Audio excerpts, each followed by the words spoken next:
Realty, Texas. Good morning. Good morning. Is everyone Morning. excited about day two of GRI? I know I am. Okay, so any big revelations out of yesterday? Any big takeaways you guys want to share with the class? Something that you're gonna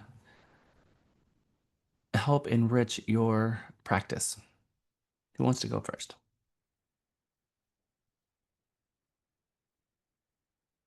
Knowledge is power. So the more knowledge I have, the more power I have in reaching customers.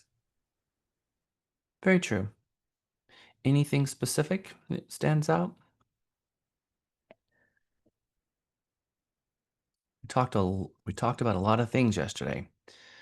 Underwriting, the different types of loans, um, a lot of things. I always like to see the biggest nuggets, those things that you guys took away that helps me in future classes as well. Today's class is basically a forms day. We are going to go through a lot, many of our promulgated forms, starting with the 1-to-4 family contract. Now, I know that yesterday they had us go through a couple of forms. We're going to go through those again today. We're going to go through some of our 1-to-4 family, and we're going to go through some of the ones that we did yesterday again as it's embedded into this class. So we are on page 79 in your book. Make sure that you follow along in your book. I'm going to share my screen here, and I'm going to follow along like this. So as you know, I'm a little bit of a contracts nerd. I love contracts. I've always been interested in ensuring that I know what it is that our contract has so that I can explain it to my clients. I want to know how to use it. I know that it's a tool. I want to know it inside and out so that I'm not afraid of it. So I'm comfortable with every word, comfortable with every paragraph, comfortable with every clause. Because creating a enforceable agreement, a bulletproof contract, which we always like to say, is the most important thing that an agent can do in protecting that client. At the end of the day, all of your hard work is going to accumulate into the parties reaching an agreement and memorializing it on some type of contract. And you're going to play a hand at making sure that the contract that they're signing is going to protect them and hopefully get them to the closing table, if that's what they choose to get to the closing table. Thing is, if the contract is written in such a way that it has holes or ambiguity, the parties stop behaving. You got to get with the sales manager. And we later find out that the provisions in the contract are such that we can't enforce it at all. That puts our client in jeopardy and puts their client in jeopardy, puts their position in jeopardy. So I have found over the years that most agents that I work with on the other side of a transaction, they have a limited understanding of the contracts. And it makes sense that they have limited understanding of the contract because check only requires 3 hours of training. And I can spend 3 hours of training on sometimes one of the paragraphs. Paragraph 5, earnest money and termination option. I can spend 3 hours just on that paragraph. So, how many of you have actually sat down and read the entire 1-to-4 family from beginning to end? Mary Beth has. Kelly has.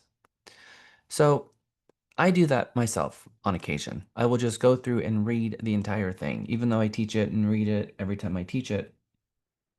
And things still pop out at me sometimes, even though I feel like I've memorized most of it. I still think things popping out at me because when you approach the contract has so many different uses for so many different situations, and every situation that you get in, you read it from a different perspective and realize it applies to something different in a specific situation. Um, and that's what makes it so cool is that there's there's a million different variations of how the contract is used, but we have to make sure that we understand how to properly fill the contract out and not just memorize the sections that we fill out, but the whole contract as well. Because we have to explain not just the fill in the blanks, but the entire contract. In going over a contract with a client, obviously we can't spend 8 hours going through the contract with our client. So we have to take them through it.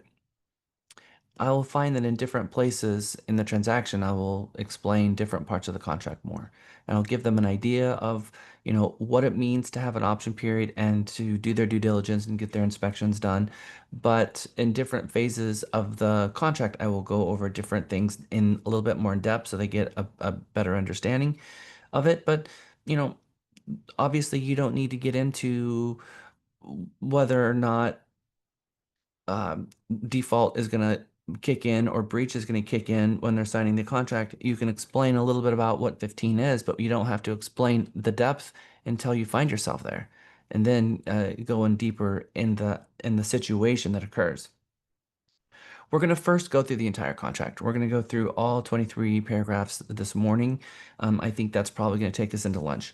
Once we have gotten through the contract, we're going to go through some other ones that you might not have gone through in a while. The backup addendum and the lead-based paint addendum, the seller's termination of contract, and some others like the backup contract and the contingency form buyer's sell of other property.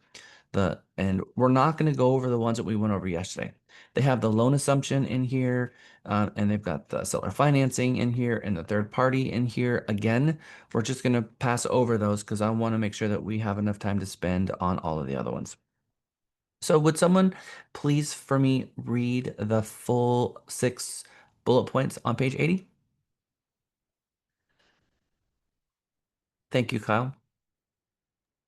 Upon, wait, on what page? I'm sorry. Page 80 at the top, those 6 bullet points. It's also Okay, perfect. Okay. Demonstrate increased competency in your position in the real estate transaction. Thoroughly explain the track promulgated one to family residential sales contract. Explain how the provisions of the resale contract can impact the transaction, and use the correct addenda for the appropriate purpose in the transaction. Properly complete the forms and contracts for a real estate transaction, and help protect clients and mitigate risk by effectively using contracts. Thank you, Kyle. So the Texas Occupations Code gives TREC the authority to oversee the Broker Lawyer Committee. The Broker Lawyer Committee is comprised of 6 members appointed by TREC, 6 attorneys appointed by the President of the State Bar, and 1 public member appointed by the governor. Each member serves for a term of 6 years. The Broker Lawyer Committee, they're the ones that are promulgating the new forms. They've been very busy this last year and a half dealing with the changes to paragraph 12 as it pertains to compensation. We're going to stay out of the compensation conversation for today, and when we get to paragraph 12, we're going to keep that to closing costs only, as they ask us in GRI. So we have an obligation, according to TREC, that to thoroughly explain the forms and their implications so the clients have a good understanding of what it is that they're agreeing to and what their options are. So when we're drafting a contract, that we're not drafting the contract for them, but we're advising them on their options so that we can draft a contract that is to their needs, not to our needs. And I know that that sounds you know, we are not obviously looking out for our best interest in crafting an offer based on our needs. But there's times where we find that we continue to draft a contract in a certain way. We always ask for a 10-day option period. We always ask the seller to pay a residential service contract. We always ask for a specific title company and always put 1% earnest money and always put 1% option. That's what I mean by drafting a contract the way we want to draft a contract. We should explain what the rule of thumb is and what a general practice is, but ask the clients what their wishes are. And explain how the option period works, that it's negotiable, and that they can offer whatever they want. This is a rule of thumb, and it's up to them. And get them involved in crafting an offer. I've seen situations where we've been in an option period and the client tell the manager, well, what do you mean the fee was negotiable? I was told it had to be 1% of the earnest money because the agent didn't even bother to explain that it's negotiable, and the agent picked the earnest money amount. The buyer agent did, and the buyer agent picked the option fee amount, drafted the contract, sent it to them for signature, they signed it, and they had no idea that those things were even negotiable. So we have an obligation to make sure that the clients understand not only what it is that they're signing, but what their options are, and they're not tricked into believing that these things are hard coded, and the client doesn't have the ability to negotiate them. It's kind of how we got ourselves in trouble from NAR in the first place, with lots of agents out there picking the commission and not giving the client an understanding that what their fee is, and just saying, oh, that's what the common fee is. No, it's my fee. This is my fee, not what a common fee is, because I don't care what other people are charging, but this is my fee. In a contract, an option period, sellers can sellers will be advised by their listing agent. The listing agent will probably be advising the seller that an expectation would be that the earnest money would be 1% of the sales price, and that the option would be 10% of the earnest money, something like that, to get them to understand. You can either explain it that way, or that the earnest money is 1% of the contract and that option is 1% of the contract. You can either do it that way and just let them know, but it's negotiable. It's fully negotiable on what you want to offer. Okay, we're going to dive right in to paragraph 1 here. And I am going to put the book aside, and I'm going to take us all the way through all of these so that we can, of course, I want to do one thing really quick. We're going to go through this paragraph by paragraph. The lines around the contract have a meaning. And sometimes people look at the line around the contract and think that, it's just a border and that border doesn't have any real significance. But the truth is, it does. The border indicates what's inside the heart of the contract, and they drew a line around it to make sure that there's a place for you to acknowledge the entire page, and that there is a place to acknowledge a change or a counter in an offer. Remember that we can go back and forth, and we can counter an offer back and forth by crossing an amount out, changing it, and a fill in the blank. They type in 300, seller crosses it out, types in 325, buyer crosses out the 325, puts in 315, and they can go back and forth countering that. But once you have an agreement, the original form that's been turned into a contract should not be modified at that point. It is locked into place. Once that agreement has been made, you should not alter the form. We have an amendment form that should be altered from that point forward. So if they're going to agree to modify the contract, and both parties have to agree, they should be getting an amendment signed, and then sometimes a subsequent amendment signed. So it's important that we all agree not to go back and change that contract, because I see agents doing it all the time. After the contract is memorialized, after the offer is turned into a contract and memorialized, they get into the option and they want to amend the contract on the contract form. We shouldn't do that. So part of the amending process is, when going back and forth, when people are countering each other, is literally crossing out something. And you'll find lots of crossouts, sometimes near the edge of the page. And when you have this form, we have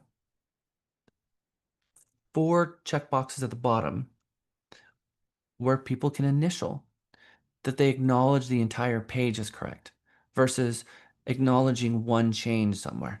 And a lot of times agents will make those changes on the right margin or the left margin. And if that line was not there, when they're putting an initial, by the letter of the law, when they initial a page, they're acknowledging the entire page. So Chuck said, look, let's make this simple. If you initial something on the inside of the lines, then that is a change for a specific paragraph. If you initial outside the line, that's acknowledging the entire page. So I want you guys not to be using this outside bar for space. Sometimes, the outside the lines, there's enough space for people to put a price out here and then an initial and a change, and they outside the bar because it just seems to look cleaner. That's not proper. You're supposed to do it inside the line. So if you're going to counter something, it needs to be inside the line, and the initials for that change are supposed to be inside the line, not outside the line.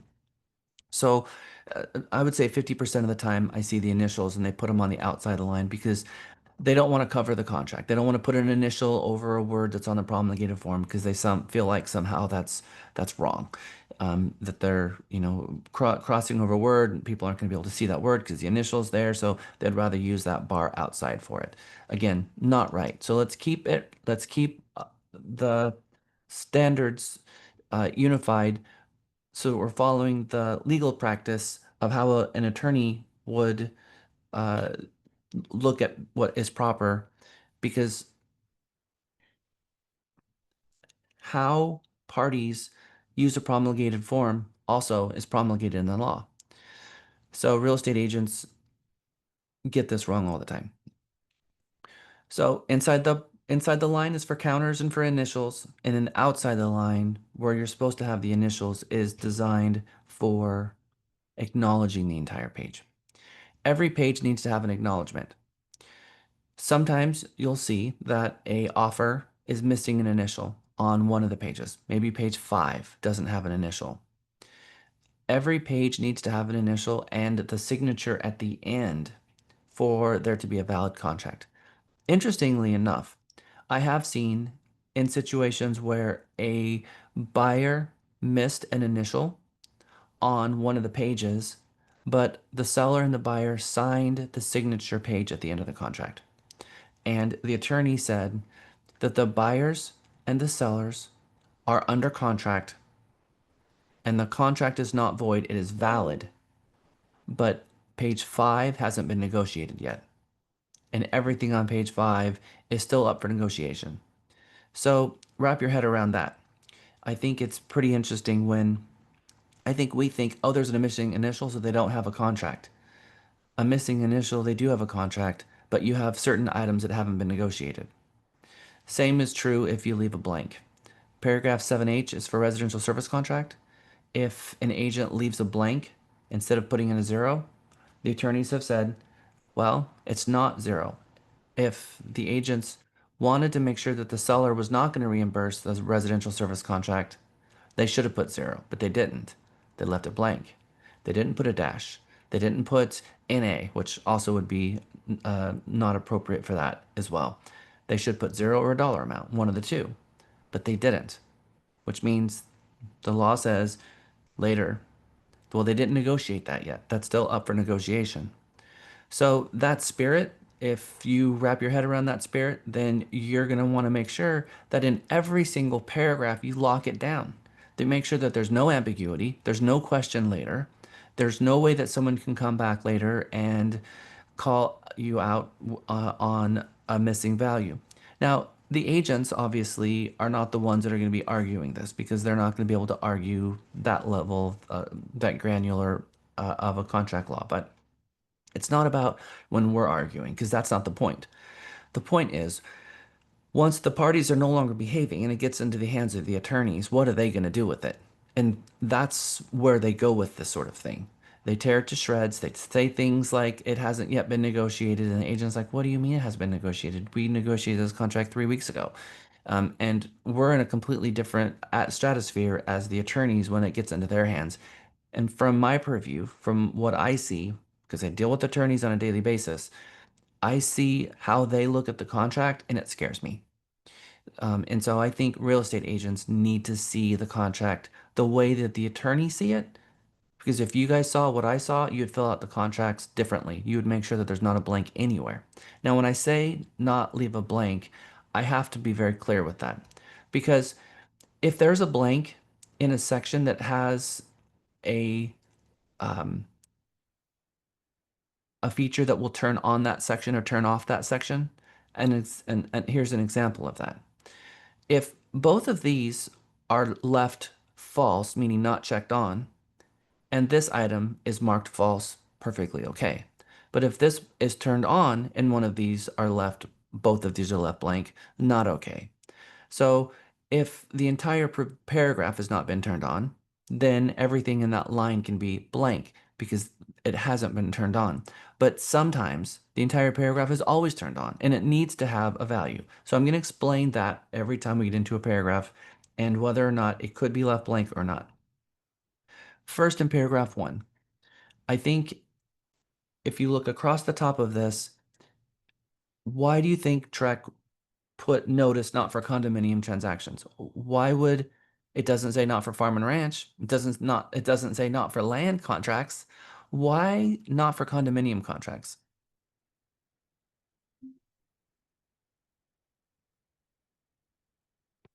Why are they getting that specific right here?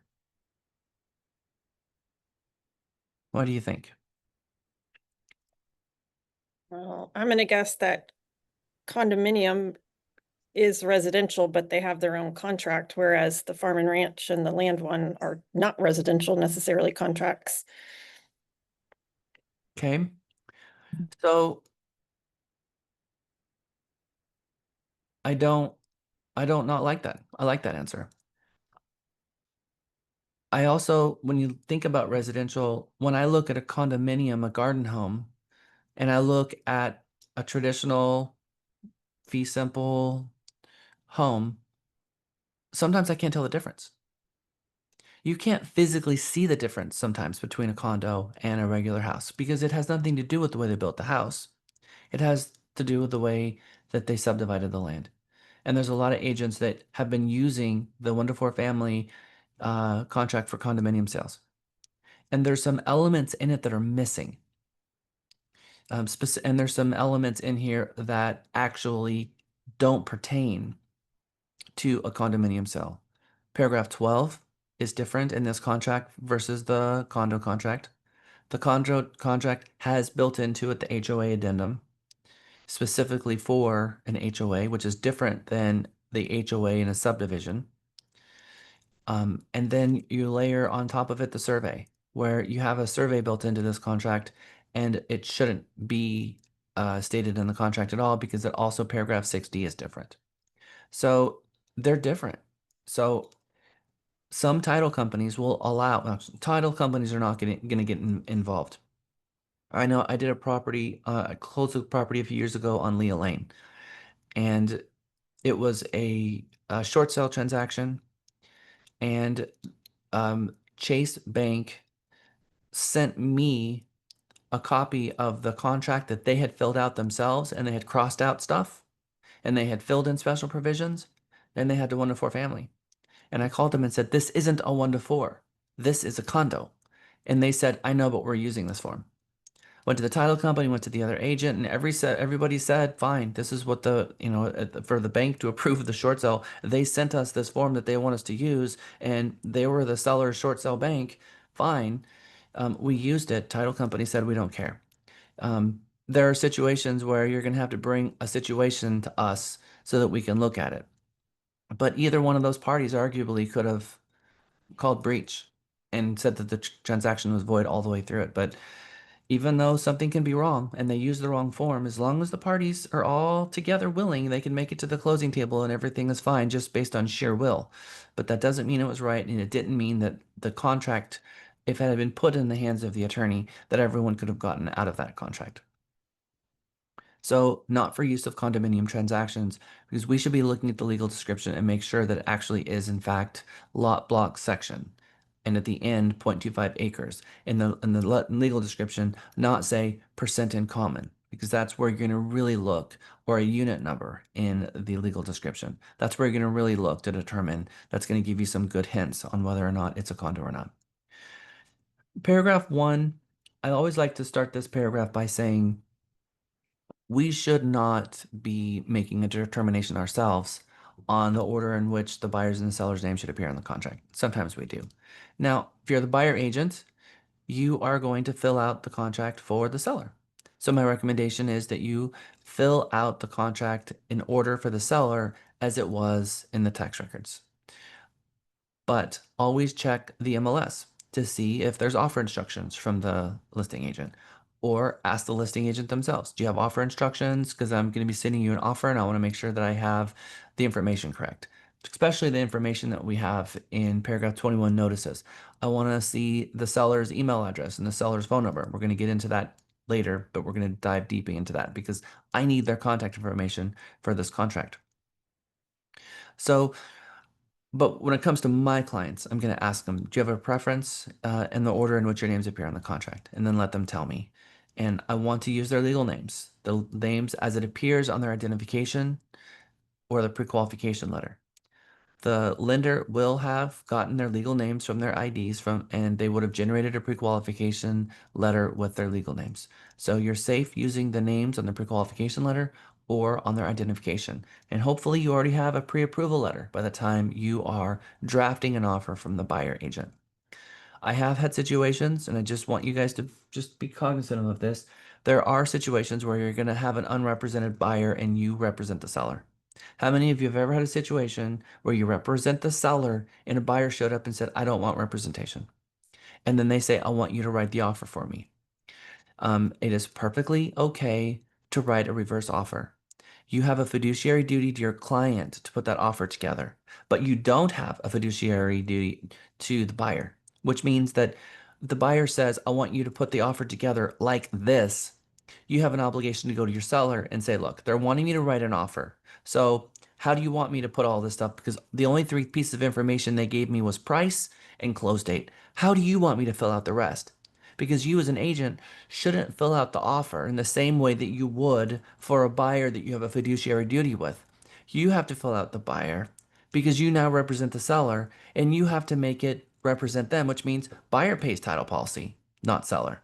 So you should have that should be your mindset, but you ask the seller on every single paragraph. Look, I can't fill this out in the buyer's favor. I have to fill it out in your favor. So we have to have a conversation so that I have your instruction on how we fill it out. Typically, the seller pays the title policy, but it's up to you and it's negotiable. How do you want me to fill out the paragraph 5, earnest money and termination option, and fill it out in conjunction with your client so that you are not favoring the buyer because that's how you always filled out the contracts. Just put that out there. The seller needs to be involved in filling this out now with you. And it's actually something pretty common. So first, I'm going to ask my client, from representing the buyer here, I'm going to look at the pre-qualification letter. I'm going to get their legal names, and I'm going to ask them if they have a preference in the order in which their names appear on the contract. And the sentence underneath paragraph 1, would someone read that sentence that starts with seller agrees?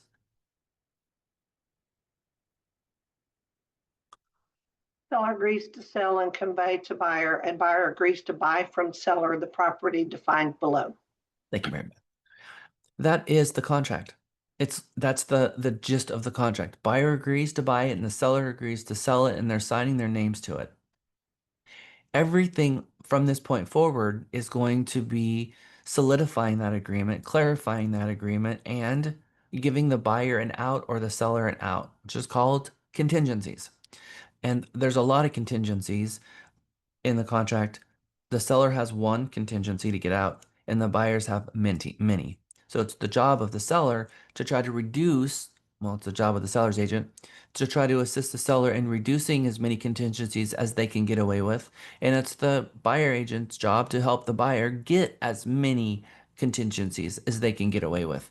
And it's going to depend on what the market conditions are and that particular marketplace and what the norm is for that marketplace. So the crux of the entire contract can be found in paragraph 1. Paragraph 2, property. This is the bundle of rights. The air rights, the surface rights, and the ground rights all built into one.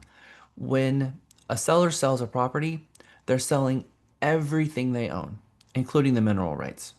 If they want to hold back the mineral rights, then we're going to use a reservation form where the seller will say, I want to keep a certain percentage of my mineral rights.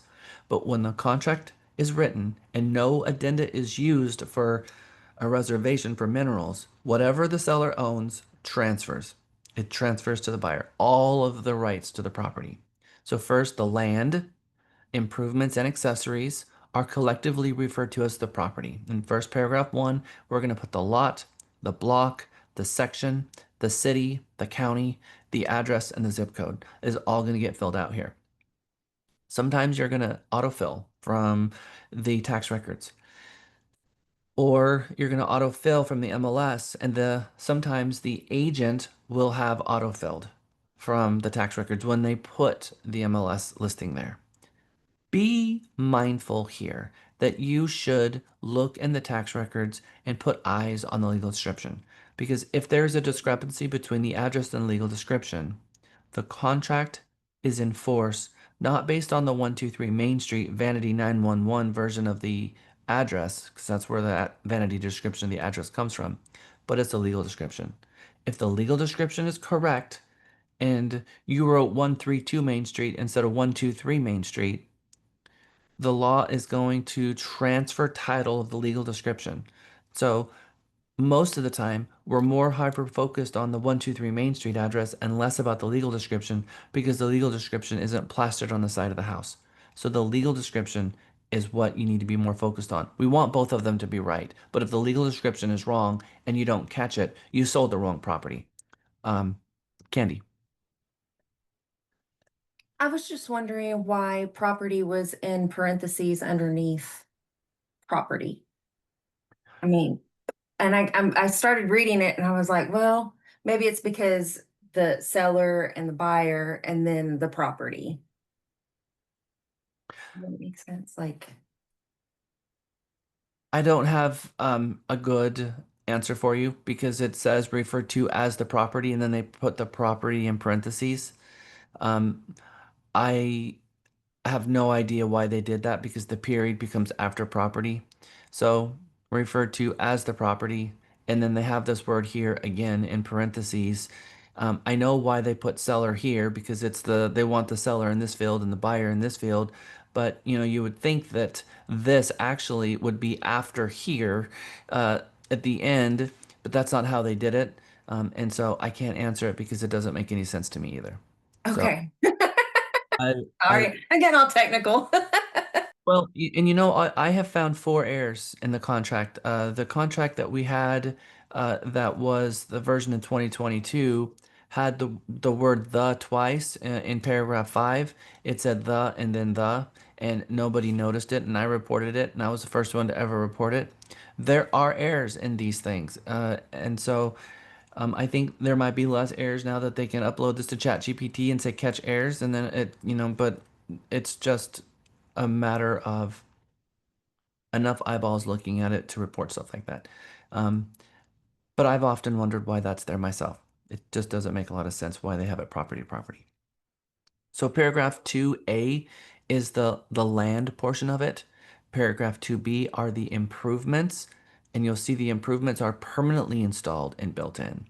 And then paragraph C is the accessories. Accessories are not permanently installed and built in.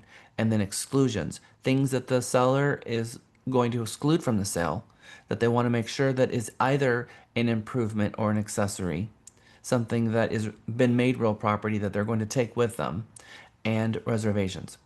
When you're a listing agent and you're meeting with the seller and you have a conversation with them about what stays and what goes, you'll also notice that the listing agreement, paragraph 1 and 2, exactly mirror the contract. So that when you're having a listing presentation, you can read paragraph 2, C, and D and make sure that the seller understands what stays and what goes, because there may be a lack of clarity because in different states different things stay. In states like California, the refrigerator is real property, it's not personal property. In California, the blinds are not real property, but in the state of Texas, blinds, curtains, rods, valances, draperies, all of those things are considered real property. So people might be moving from a different state and they assume that these things are uniform across the country, and they're not at all. So we have an obligation to make sure they understand what is their property and what is not their property as it pertains to the property that they're selling. Because some things go with the sale, and some, so if they, it's not that the seller can't then exclude it and keep it, but the only option that they're going to have to exclude it is if they're aware of it in the first place. So we should be reading the improvements and the accessories. Ask them if there's anything attached to the home that they intend to take with them, and then add the exclusions to their listing agreement. Take that then information from the listing agreement and put it into the offer instructions, and then make sure that when you're a listing agent that you go back and review your listing agreement and your offer instructions when you get an offer, because it could be 2 or 3 months that the property's been on the market and it's a little foggy on what the seller would have excluded or not. And so you should make an assumption that the seller excluded something and go back and check those documents to make sure that you don't forget to help the seller remember that they excluded those items, and then negotiate that in the contract. Now, if you put it there and the buyer crossed it out and they get negotiated and the seller gave it up, that's fine. But if we forgot to put it on the contract and it was never even negotiated, then we very well could have a situation where we become personally responsible for the loss of that item on behalf of our client. We've had situations where an agent had a seller who excluded the curtains, and it got to the contract and they forgot about it and they didn't negotiate it and they didn't bring it back up to the seller. And the seller said, I told you that we're going to exclude that. The seller was in understanding that that somehow magically was going to happen in the background, and it didn't. Got to the closing table, and the buyer and the seller took it. Buyer said, where are my curtains?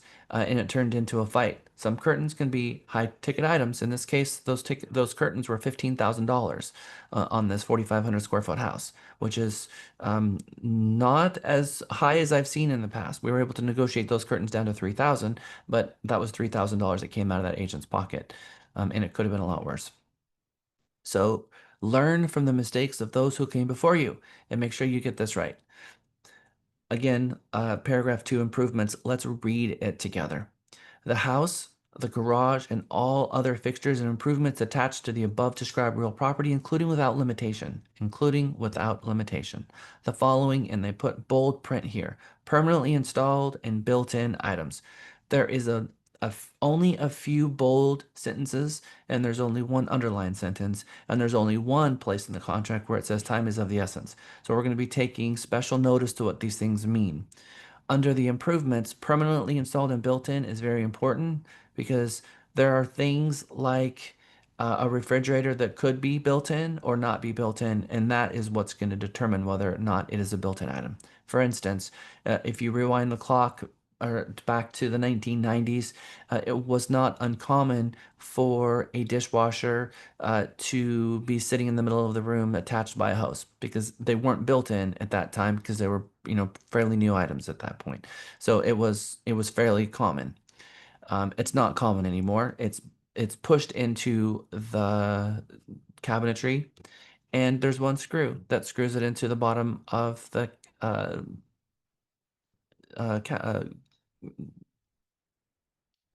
the granite or whatever type of countertops they have.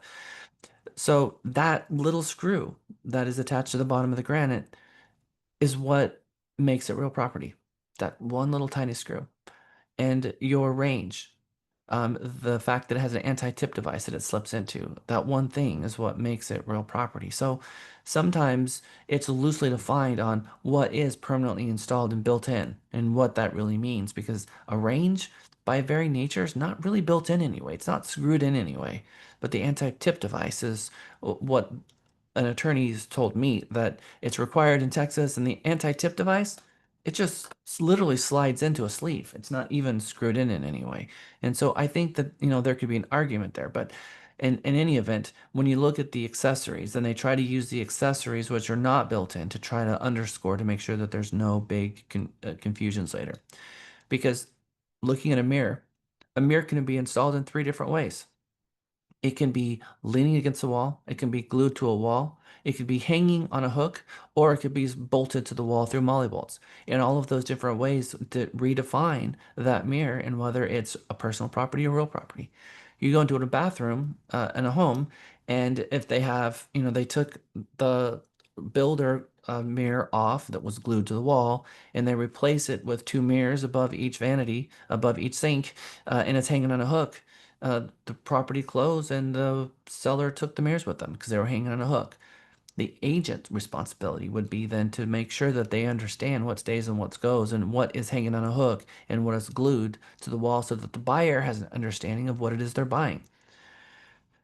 So this permanently installed and built-in thing is a very important distinction in this paragraph. It says, if any, all equipment and appliances, valances, screens, shutters, awnings, wall-to-wall carpeting, mirrors, ceiling fans, attic fans, mailboxes, television antennas, mounts and brackets for television and speakers, heating and air conditioning units, security and fire detection equipment, wiring, plumbing and lighting fixtures, chandeliers, water softener system, kitchen equipment, garage door openers, cleaning equipment, shrubbery, landscaping, outdoor cooking equipment, and all other property attached to the above described real property. Most of the items in paragraph B has been in a lawsuit at one point or another that was big enough to get TREC's attention. Back in the 1980s, there was a landmark case where a lady she had champion rose bushes and she went around the country and it was a big thing. In any event, she was selling her home, and those rosebud in her mind was not real property. She planted those there, they were in the ground, and the buyer wanted them, and it turned into a lawsuit. Well, now we have shrubs, and where these things comes from is uh, real property is permanently installed and built in, and you go back to the original version of our contract, and that's all it said. And all of these other things were arguments at one point, so they made it clear, especially when it comes to valances and screens and other things. It's not permanently installed. I can just pop a screen right out. Well, okay. So now screen has to be dubbed as such. So now let's get into accessories. The following describe related accessories, if any. Window air conditioning unit. It's just sitting there. Stove, fireplace screens, fireplace screen that's sitting in front of the fireplace or built into the fireplace box. Either one of those has to stay. Curtains and rods, blinds, window shades, draperies and rods, door keys, mailbox keys, above ground pool, swimming pool equipment and maintenance accessories, artificial fireplace logs, security systems that are not fixtures and controls for garage doors, entry gates, other improvements and accessories, and now the data that's contained inside of these devices also go along for the ride. Mary Beth. Hey, Jack, I just want to step back for a second to B. At the very end, it said, it mentions the screens and all other property attached to the thing. I've had it where buyers wanted the screens reinstalled because, whenever we do a listing, they take the screens off to clean the windows. Oftentimes they're left in the garage. Yep. Well, a particular buyer didn't want it. And the agent said, no, they're in the garage. But the buyer was adamant. They wanted them reattached because they didn't want to have to be the ones worrying about climbing up on the second floor and putting it on there. And the sellers didn't want to do it. So I had to point that out, was that it's supposed to be attached to the above described property. So I just thought that was, I don't know what your opinion is about that, but it was a argument. Yeah, well, I think that if the buyer saw the screens in the garage and they accepted the contract in that condition, properties are sold as is and they accepted it in that condition in the first place. So if the screens were removed after the offer was turned into a contract, or during the time the contract was enforced, the screens were removed, then I could see that the buyer would have a claim to put them back. Yeah, no, we put it in the as is that the screens would be reattached. It was put in there. Then they didn't want to do it. And so I had to remind them that they're supposed to be attached in that paragraph, but we also had asked for it in 6B. Well, it says that the seller will complete the following specific repairs and treatments, and then it obligates them to follow the terms of the contract. But it had not been in there, then the seller would have had absolutely no obligation. But now they're absolutely have an obligation unless they refuse to, and then they go into breach because they have Yeah. failed to uphold their side. Yeah, it was an unfortunate ugliness, but we got past it. So, Unfortunate ugliness. That does creep its way into contracts sometimes. All right. So again, so we've kind of covered improvements, we've covered accessories, we've touched on exclusions. The following improvements and accessories will be retained by the seller and must be removed prior to delivery. I've had situations where after closing, the seller was going to come back and get something because it was in the attic. That's not a thing. If the property closes and funds, whatever is at the property at the time of closing and funding become property of the new buyers. And the seller has no right to trespass on the buyer's property to get anything. Now, they may agree just out of the goodwill to allow it to happen. But once it funds, if the buyer is still moving out and property funds, the buyer loses whatever is in the house unless somehow they've agreed to in writing a temporary lease. That would be the only way that the buyer would be able to retain the stuff that's in the home because they don't even have access to it anymore as for the seller to go back. They would need a seller temporary lease back. So be very cognizant that everything needs to be out. When you are a listing agent, you should be doing a final walkthrough. You should walk the property and you should ask the seller, have you gotten everything out of the garage, everything out of the attic? Did you get everything out of the closets? And you should walk the property and just look every time before closing. When I have a property that I am the listing agent for, I walk it. And usually I find things in a drawer, find things in a closet or somewhere that they've forgotten. And I call them like, oh my gosh, I completely forgot. I mean, when you're moving everything out of a house, it's very easy to forget stuff. And so we have an obligation, knowing that we should go and do a walkthrough and take pictures of things and send it to the seller and say, hey, this stuff is here. Oh my gosh, I completely forgot it was there, kind of thing. And put eyes on that. But the moment closing happens, the seller needs to know you need to have everything out before closing and funding because if there's anything left at the property when you fund, you lose it. And so now they're going to say, I see. And we have a little bit of play here on closing day. Call the title company. I don't want this funded until 5 o'clock. Do not fund this. They're not out yet. And let the title company know you are not to fund this. They're not out yet. They have until 11:59 p.m. today. Because closing happens all the way up until 11:59. Buyer might not be happy about that, but that's the reality. So we hopefully, and I always let my seller know, my goal for you, Mr. and Mrs. Seller, is that when we pick the date, that you're out by the prior day. That way, the close date on the day of closing, you're already out, and then you're not trying to get the last things out before closing. Because I want to do a walkthrough and go to the property and walk it before we go to the closing. I recently had a transaction that I closed in Georgetown. I think it was last month. Um, and Miguel and I were there gonna go to the property, and at this point we represented the buyer, and we were dropping off our closing gift, and I called to do a walkthrough, and our closing was at 1, and at 11 o'clock they were still moving out. So I show up to the property and they're still moving out, and they're trying to get stuff out, and obviously if it's 11:30 or 12 o'clock and they need to go to closing after us, um, what is the condition of that property going to be like? Are they going to broom sweep it? Are they going to be able to clean anything? Or what is this going to be? Because hopefully the seller is going to have the wherewithal to have their self-respect that they're going to have their house cleaned for the buyer, just out of self-respect, let alone, the niceties that comes along with that. Um, but the general ugliness, as Mary Beth likes to say, I guess, sometimes is not there. And there's been situations where I was embarrassed as an agent at what my seller left. And I called my housekeeper and said, can you come over here and help me? Because I don't want to turn I don't want my reputation on this. There is trash in the house, there is stuff in the garage that's just it's a nightmare. So I'll call the buyer agent and say, look, there's some trash left around. Do you have any objections if I go ahead and call my people and have this trashed out and cleaned up for you? Because maybe there's like, well, I saw in the garage there's two light fixtures. We want those left. Okay, I will leave those kind of things. So if there's something, don't throw something away that you could then, have your name on it. But if it's, Taco Bell wrappers and things, obviously we're gonna want to do a trash out and make sure that the house is clean for them. So exclusions, double check your as a listing agent, double check and triple check your listing agreement and your offer instructions to make sure that you don't forget that the seller has excluded something.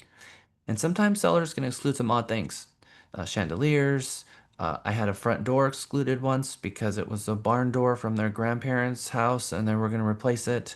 I sold a home in Fredericksburg that had the name of the seller on their fireplace screen, and they wanted to exclude that.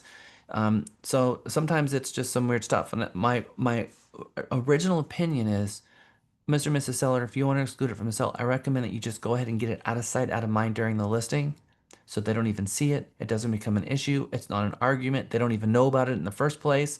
And then it just makes things easier for you. Because, well, no, I think it's going to make the house look better in the photos. Well, exactly my point, which means they're going to want it.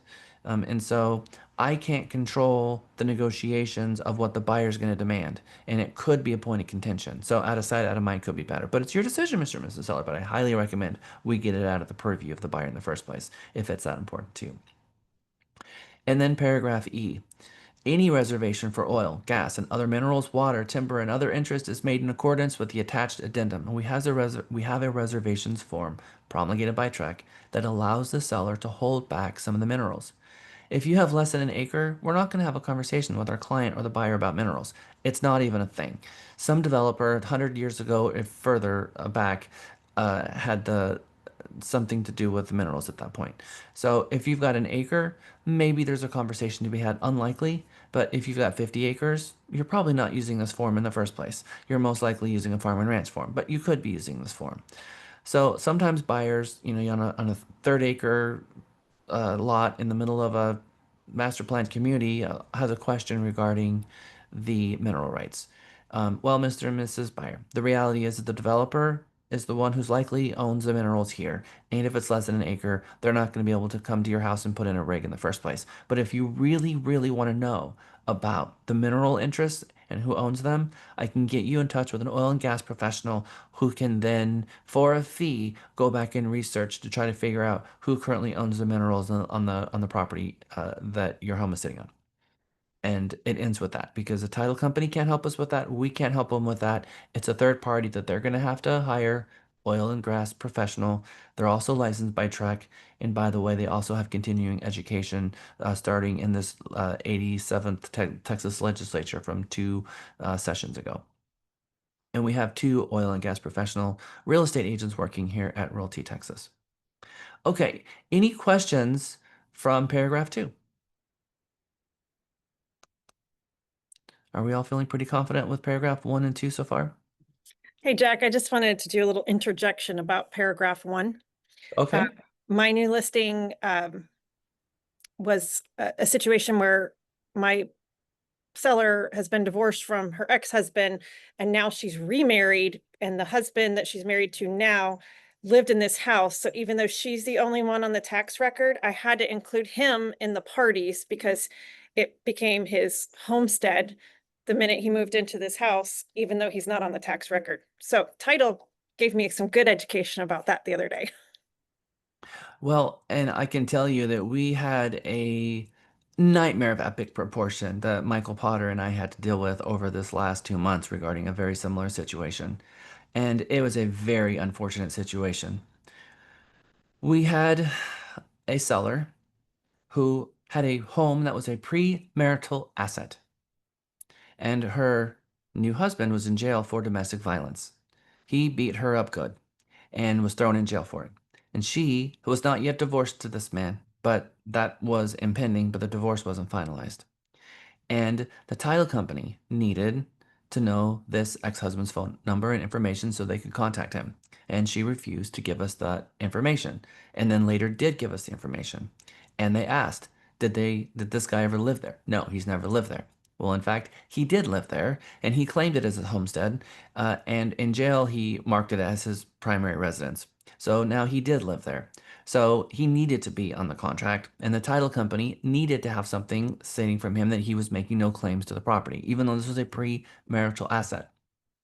To make matters really, really, really worse, he had a $50,000 child support claim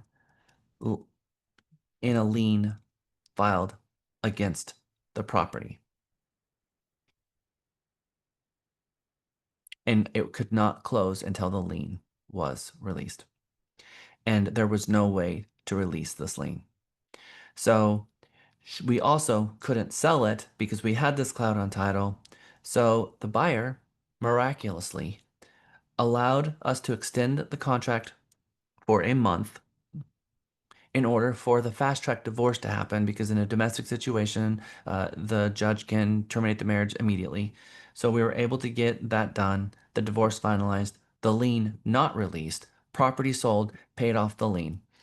And she then paid her now ex-husband's child support claim in the proceeds of her premarital asset house.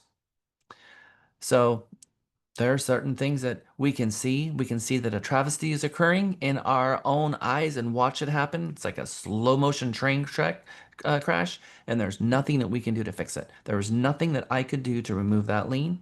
And she needed the money to get that house sold. And so thankfully she had a lot of equity in that house, and she had the ability to cover that. But outside of that, lien got paid. So yeah, there are some situations like that that happen. Okay, moving on to paragraph 3. It is 9:59, so it's our first break time. So we're gonna go take a break. We're gonna come back and we're gonna jump into paragraph 3. I'll see you back in 10 minutes. 3:10. Okay, welcome back, everyone. All right, jumping right back into it. We're gonna jump into paragraph 3, sales price. When it comes to the sales price, there are 3 checkboxes under paragraph B that we are going to spend a little bit of time on. I need to grab these real quick. All right. Paragraph 3A is the cash portion. How do you determine the cash portion? I'm going to ask a odd question, but how do you as an agent determine 3A?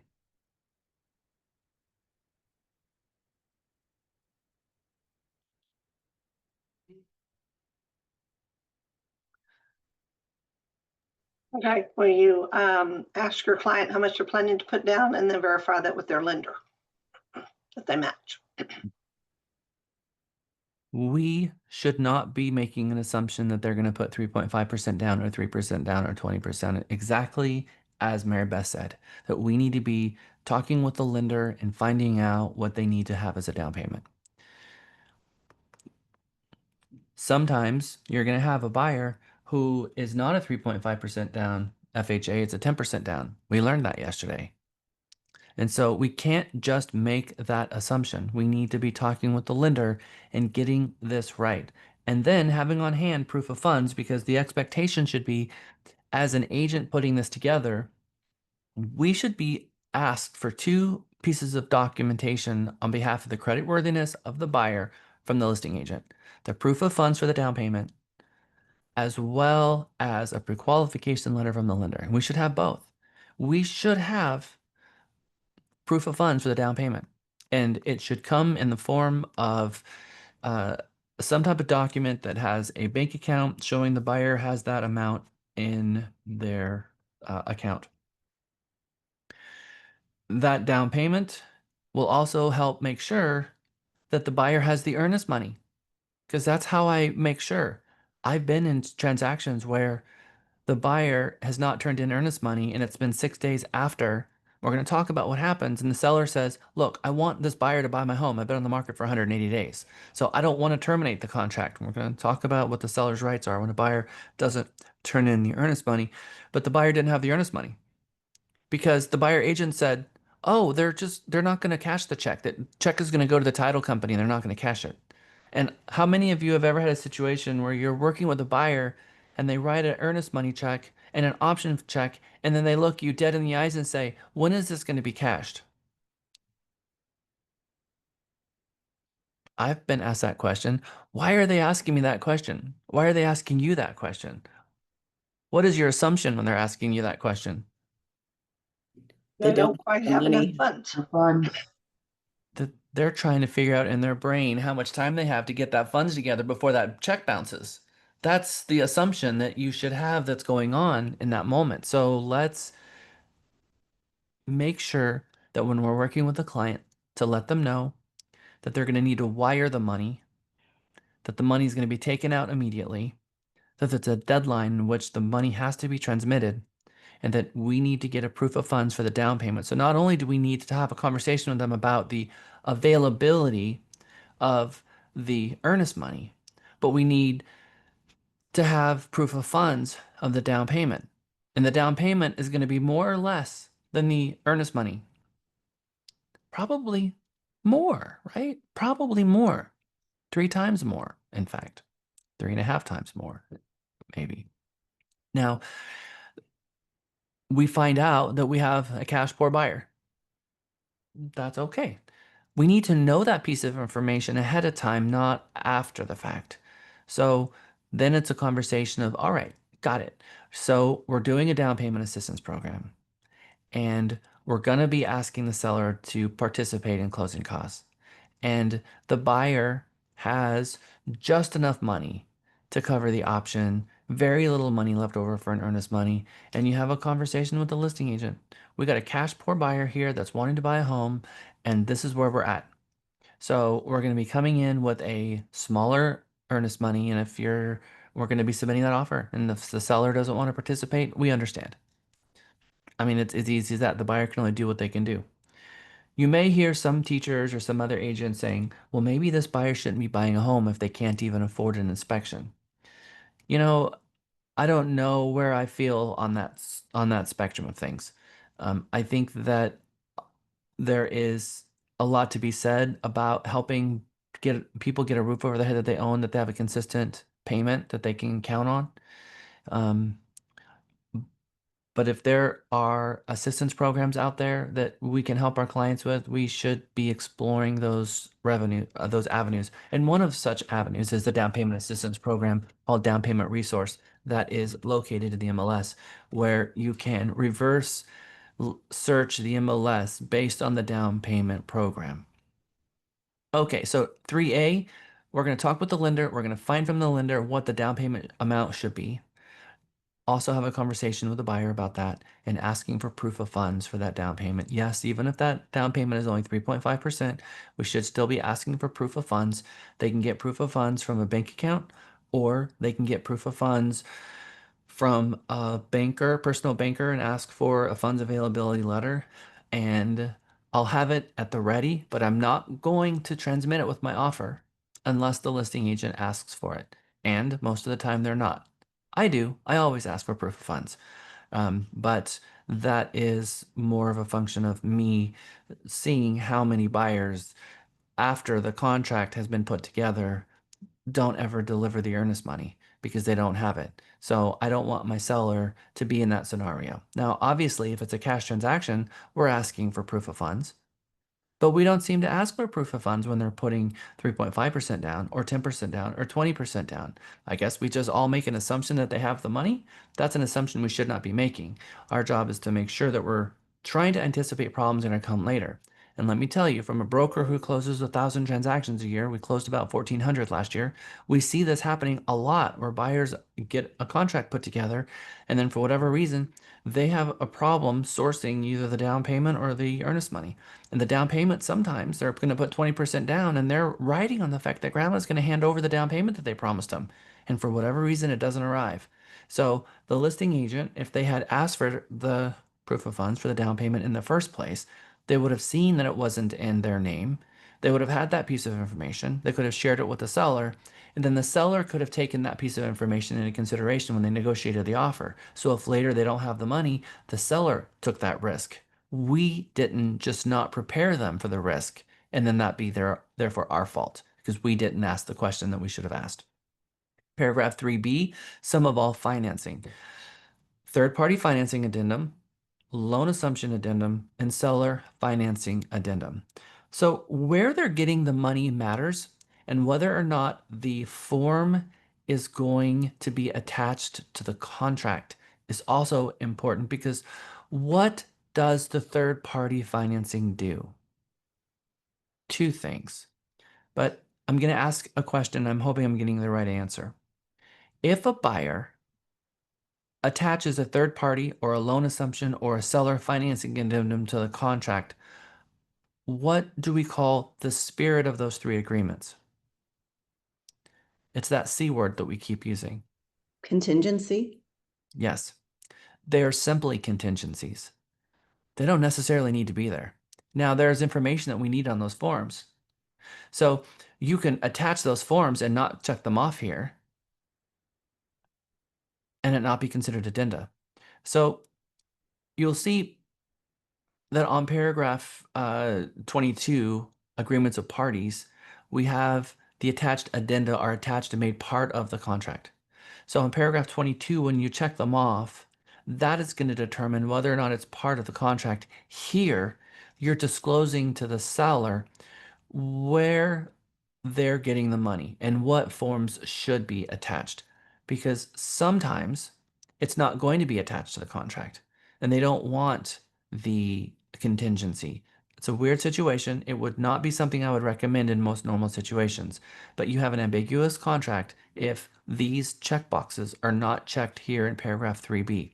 We've been round and round with the attorneys about why these checkboxes are here and what is the effect of the contract if you attach them to paragraph 22 and you don't check them off here. And the attorney says, well, I would not want you to be the test case. I don't want to be the test case either. So let's make sure that we're not creating a quote unquote ambiguous contract where we, and at what point does the test case materialize? When you have two parties that are no longer behaving and they're arguing over a contract and the attorney is looking for any which way to find an issue and an agent forgot a checkbox, which could turn a mountain into a gigantic molehill.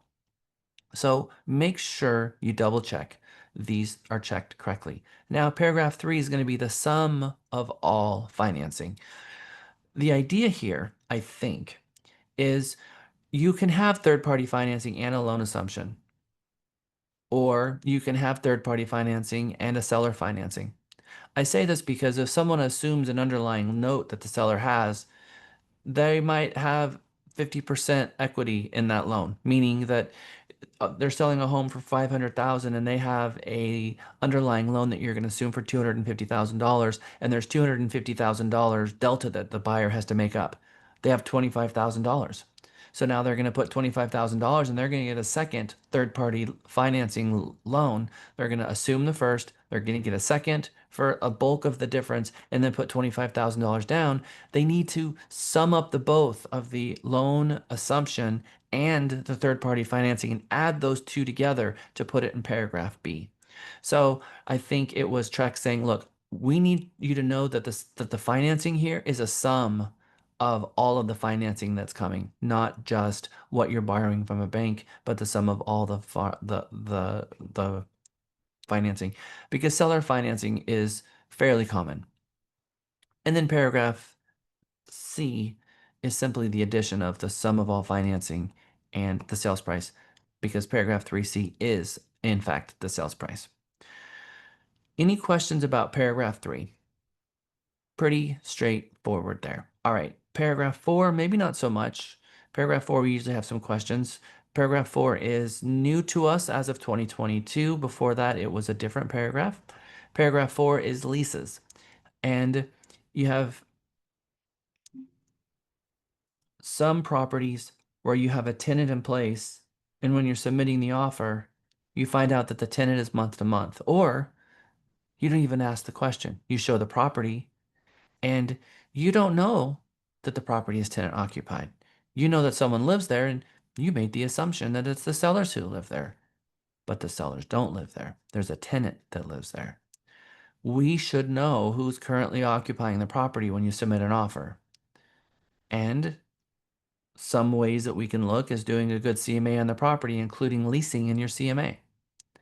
And that way it tells you, oh, they leased this thing 6 months ago. That's an interesting piece of information to have. I wonder when this tenant is moving out. Not to say that every homeowner has used an agent to lease a property and that every one of those will appear in the MLS.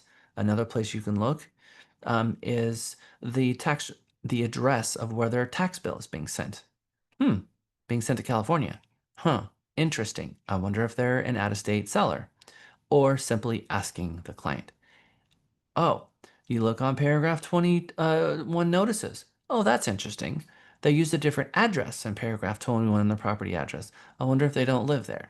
So here are 3 areas that you can look to give you a hint of whether or not the seller's living there, but you can also simply ask the listing agent. Are the sellers occupying the property? Okay, good. Yeah, got it. No, there's a tenant in place.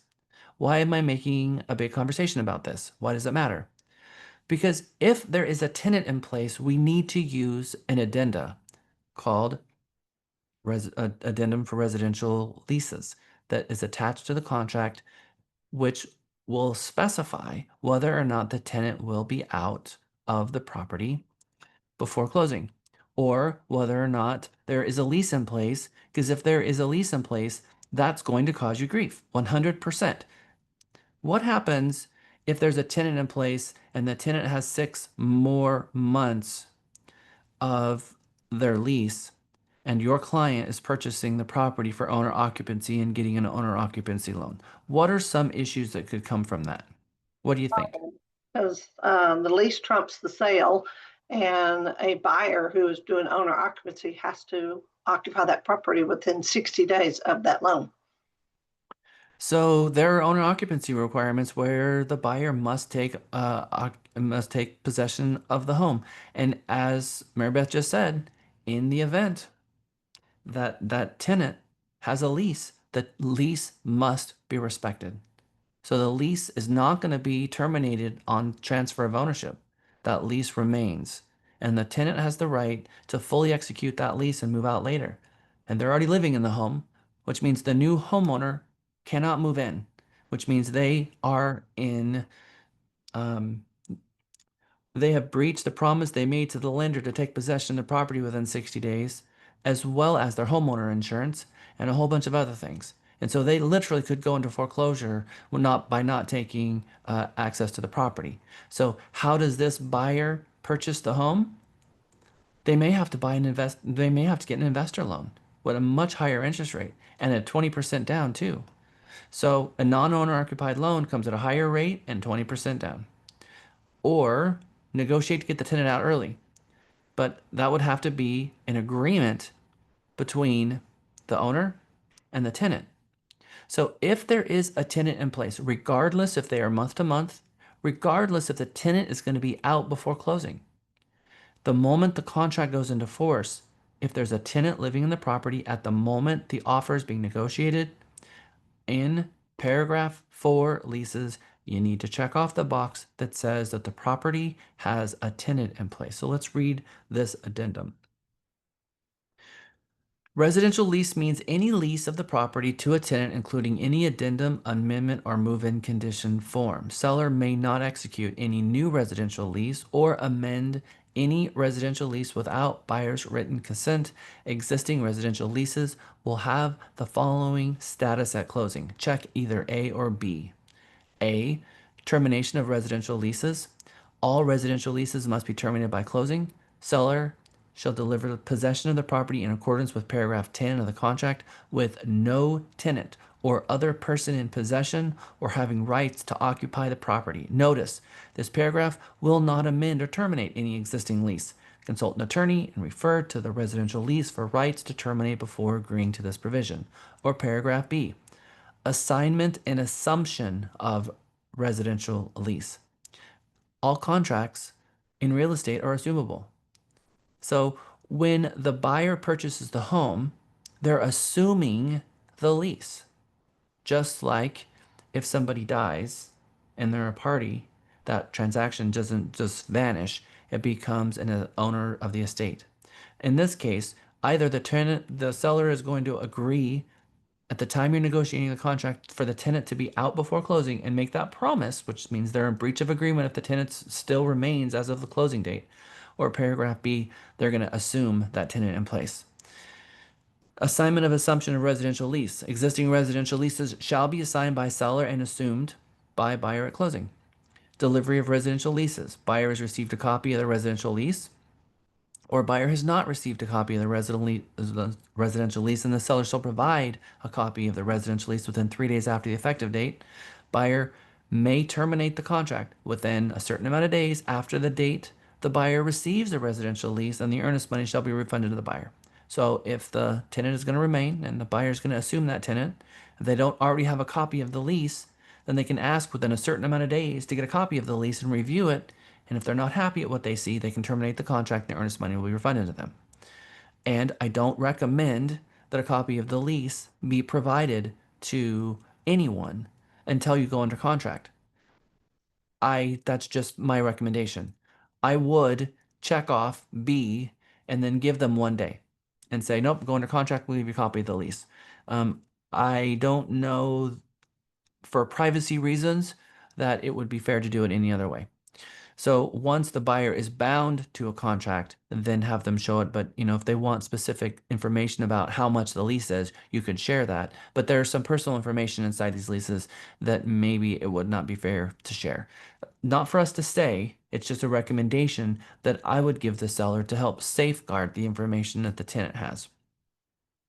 So it would not be unlike a Crazy X to submit an offer on a property to get a copy of the Crazy X's the lease that they're in. And so I think it would be a far-fetched for them to actually go under contract on the property. That would be a whole other thing. So we should not be willy-nilly handing out copies of leases to just anyone who asks for them. So again, just a recommendation that I would be giving the seller. Paragraph C here says, or seller provides buyer with notice of the following oral residential leases or on the attached exhibit identifying the name of the tenant, rental amount, and term. Now, paragraph BC is a very interesting one because if you look at the title of this form, it says residential lease means any lease of the property to a tenant, including any addendum, amendment, or move-in condition form. And when people think residential lease, what are they thinking? They're thinking, oh, this has a contract, it's not month to month. Because when a lease goes to month, so if you look carefully at paragraph B, subsection C, it says there could be an oral lease, which could be any lease that's less than 6 months, less than 12 months. If you have a lease that's less than 12 months and you're a real estate agent or the sellers are, then they're not required to have an agreement like this. So regardless if they're month to month, regardless if they're going to be out before closing, this form should be used to protect the buyer so that the buyer will have an agreement from the seller that the tenant be out or that they're going to assume the lease and have all the information about the tenant. Paragraph B2 also has some very important information in it. It says that at closing, the seller shall transfer the security deposits as defined under the section 92-102 of the property code, if any, to the buyer. At closing, buyer shall deliver to the tenant a signed statement acknowledging that the buyer has acquired the property and is responsible for the return of the security deposit at such time that would become due, and specifying the exact dollar amount of the security deposit they're currently holding. And then number 3, this is a time that a tenant can exercise their rights in a very big way.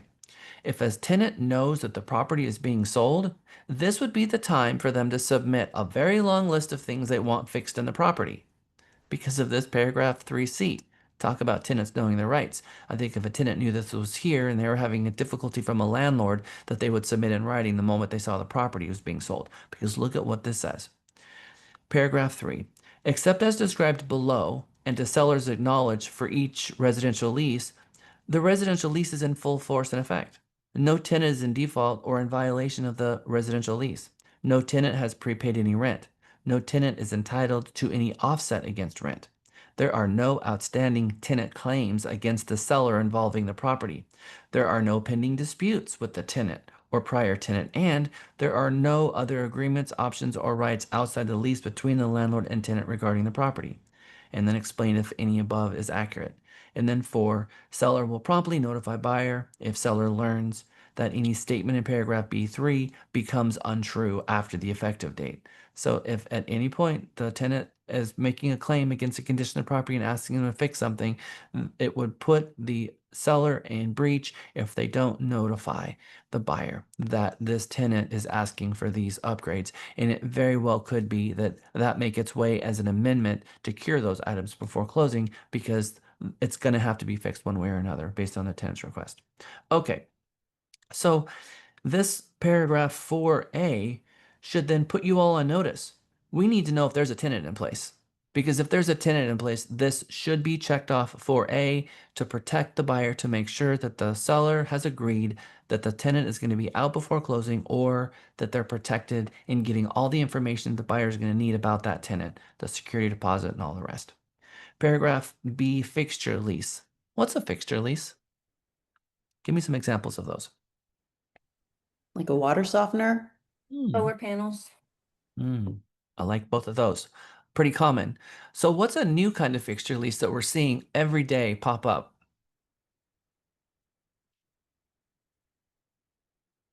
Think Elon. Yeah. Oh, Tesla. chargers, the electric car chargers. Okay. What else? What else has Elon been up to? That Wi-Fi in the sky. Well, yes, but what do they screw Like- to the bottom of all those cars? All right, batteries, home house batteries. Those Tesla batteries are now being installed in homes to back up power. So we've got the Tesla charging kit. We have the Tesla batteries. Both of them are being used in homes that are being built today um, on a wide scale. So fixture lease, if there are solar panels, there's a solar panel rig, or if there are a solar shingle. Most of the solar shingles are being installed at the time of build, but there are small, I think probably we're going to see more and more when people get a hail damage claim that they replace their shingles, not with composition shingle, but the actual solar shingle that we're seeing popping up. In any event, we're going to ask, do you have any leases against the property? Things like solar panels on the roof, or water softener, whole house generator, water softener, etc. Mary Beth. Okay, so what if they have one of those, but they're planning to take it with them and they've put it in paragraph 2D as an exclusion? So do you Okay. still need to also put it in the leases as well? Well, we have to look to make sure that they have the funds available to release the lien. But more than that, I think we need to determine what is the damage going to be when they remove that item and who's going to fix it. Okay. So if they exclude it, then we might want to put in the as-is provision to the seller at the seller expense will restore the walls and the condition of the property to its uninstalled previous condition, so that you don't end up a property with a bunch of holes in the wall that the seller just walked away with. So good question. Okay, so that's what our fixture leases are, and there's also an addendum for that. I'm going to bring it up. We're going to go take a look at it. Addendum regarding fixture leases.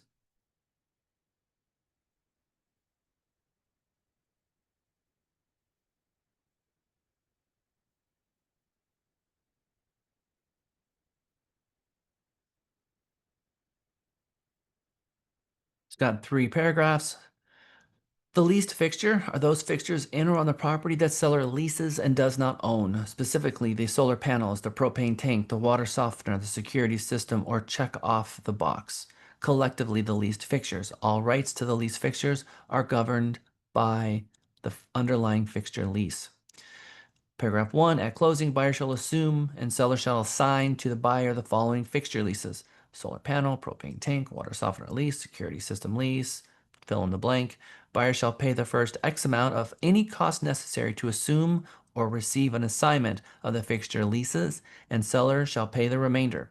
Buyer and seller agree to sign any document required by the lessor and the fixture leases to assume and assign the fixture leases. Paragraph 2.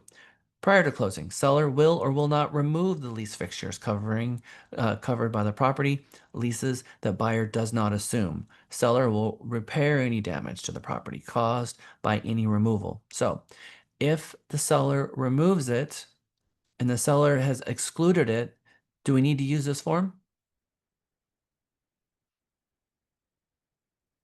Yes, we need to use this form if the seller has agreed to remove it, because paragraph A2 specifically says, prior to closing, the seller will or will not remove the lease fixtures. So if there is a lease fixture on the property and it's excluded in paragraph 2 property, we're going to still use this form, and we're going to check off paragraph A, that we're going to check off propane tank, and then on 2, you're going to check off will not remove or will remove. And then paragraph B talks about the delivery of the fixtures. Buyers received a copy of all the fixture leases buyers agreed to assume. Buyers not received a copy of all fixture leases and will receive one within 7 days. Or seller provides buyer with notice of the following oral fixture leases and throws it all in there. So this form should be used whether or not the fixture lease is going to remain or not. And I think that a lot of people get that wrong. And then paragraph C, natural resource lease. Natural resource lease means any and all oil and gas, mineral, geothermal, water, wind, or natural resource lease affecting the property to the seller, which the seller is a party. Important to just, I think there's a little formatting issue that you may have noticed that I've already emailed to check. But paragraph C doesn't have an addenda. There is not a form promulgated for this.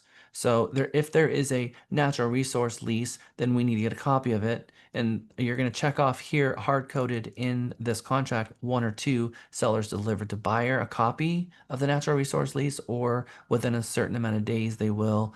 And then 3 days after the effective date that they'll receive it, and the buyer can terminate within an X amount of days. So they've got 3 days hard-coded to get it to them, and then a certain amount of days to review it before they can terminate the transaction and refund the earnest money to the buyer for just one more buyer contingency here. Okay, so any questions regarding paragraph 4?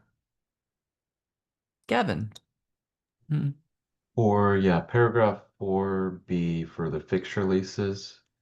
For the solar panels, if they're not paid off and the solar panel company, I think I remember you saying before, if they don't allow you to transfer that, that they won't be able to sell the property unless those are paid off. Can they sell the property and the profits from the property pay those off, or does it have to be paid off before?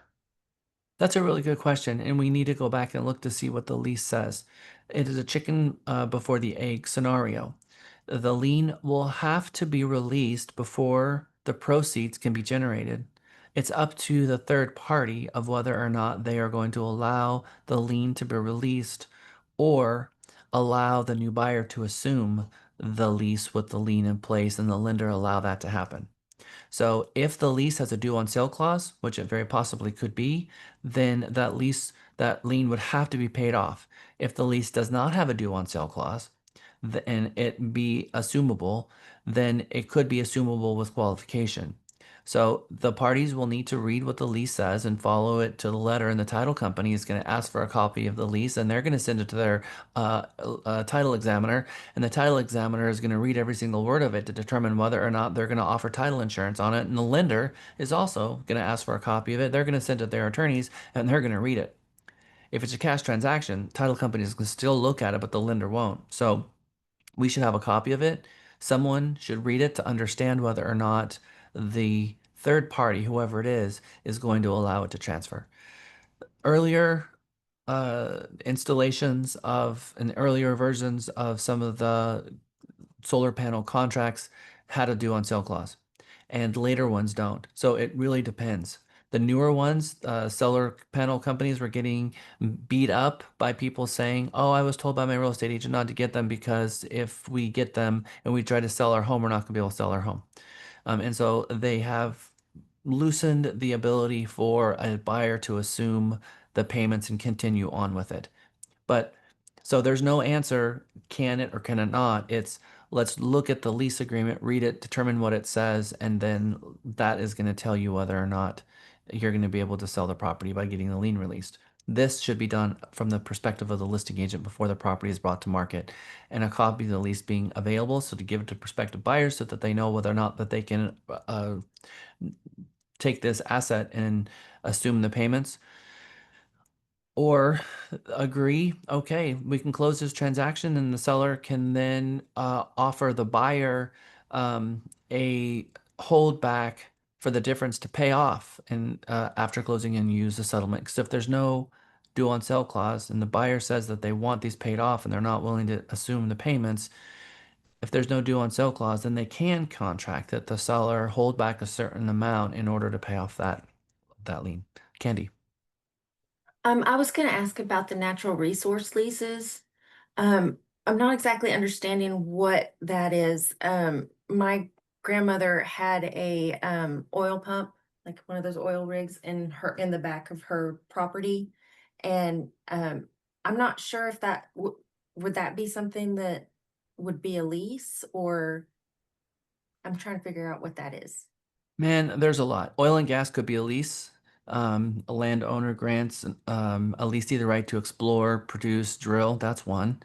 Um, more a better example would be um, grazing, coastal Bermuda hay. Someone has leased their 20-acre farm so that they're growing hay. They got an agricultural exemption for it, and then some third party will pay them to go and remove the hay and sell the hay. We have wind leases for properties that have wind turbines on them. Some areas of Texas have solar panels all over the acreage, and they're renting off and leasing that property specifically for solar leases. We have water leases where people have access to the water. And then some of the rock quarries are not owned, they're leased, and they have third parties or have access to get to the rock quarries. And then in some areas of Texas, we even have timber leases. Okay, so it's just basically letting the buyer know that that land has That the resources have natural been resources. sold or they've leased the property and the third party has access, and there's probably some type of co-op sharing of the profit from the sale of those resources or whatever they are. Okay, okay. That makes sense. Thank you. Yep. Okay. Earnest money and termination option. This is no small conversation, guys. This is going to be kind of a deeper dive, but we're going to have to push our pace a little bit. Paragraph 5A, earnest money and termination option. So, delivery of earnest money and option fee within 3 days after the effective date. Buyer must deliver to title, company. We're not going to put escrow officer's name in here. Independence title, yes. But a specific closer, no. We're going to leave that for page 10. And then the address, if you want to include an address and a phone number, that's okay. But that's not going to cause you any grief. But the phone number and the closer's names could also be at the end of the contract. The earnest money and the option needs to be in a dollar amount, and it is negotiable. There are rules of thumb, but that doesn't mean that there has to be a specific dollar amount. However, if the option here is $1, you might have a difficult time if this were to go and get put in the hands of the judge or an attorney, because they may look at this as not a viable option period in the first place. I've got some articles from Texas Realtors from many years ago saying that if you try to extend option, or if you create an option for what can be considered a nominal amount, less than a nominal amount, it could be that you never had an option in the first place. So understand that an option period is you are agreeing to purchase a property for a preset amount for a preset amount of time. So it should be something that is $100 or more, in my opinion. So earnest money and option. The earnest money and option fee will be made payable to the escrow agent, and that is their word for the escrow company.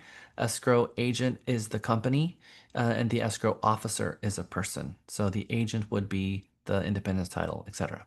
And may be paid separately or combined in a single payment. Doesn't matter. Usually these are going to be Zocom, a wire. It could be a check, but we're seeing those days fade quickly. Some title companies aren't even accepting checks for those anymore. And we, as a listing agent, should be contacting the title company and finding out whether or not those monies have been delivered within the time prescribed. And what is the time? 3 days after the effective date. Both the earnest and the option must be delivered to the title company before midnight on the third day.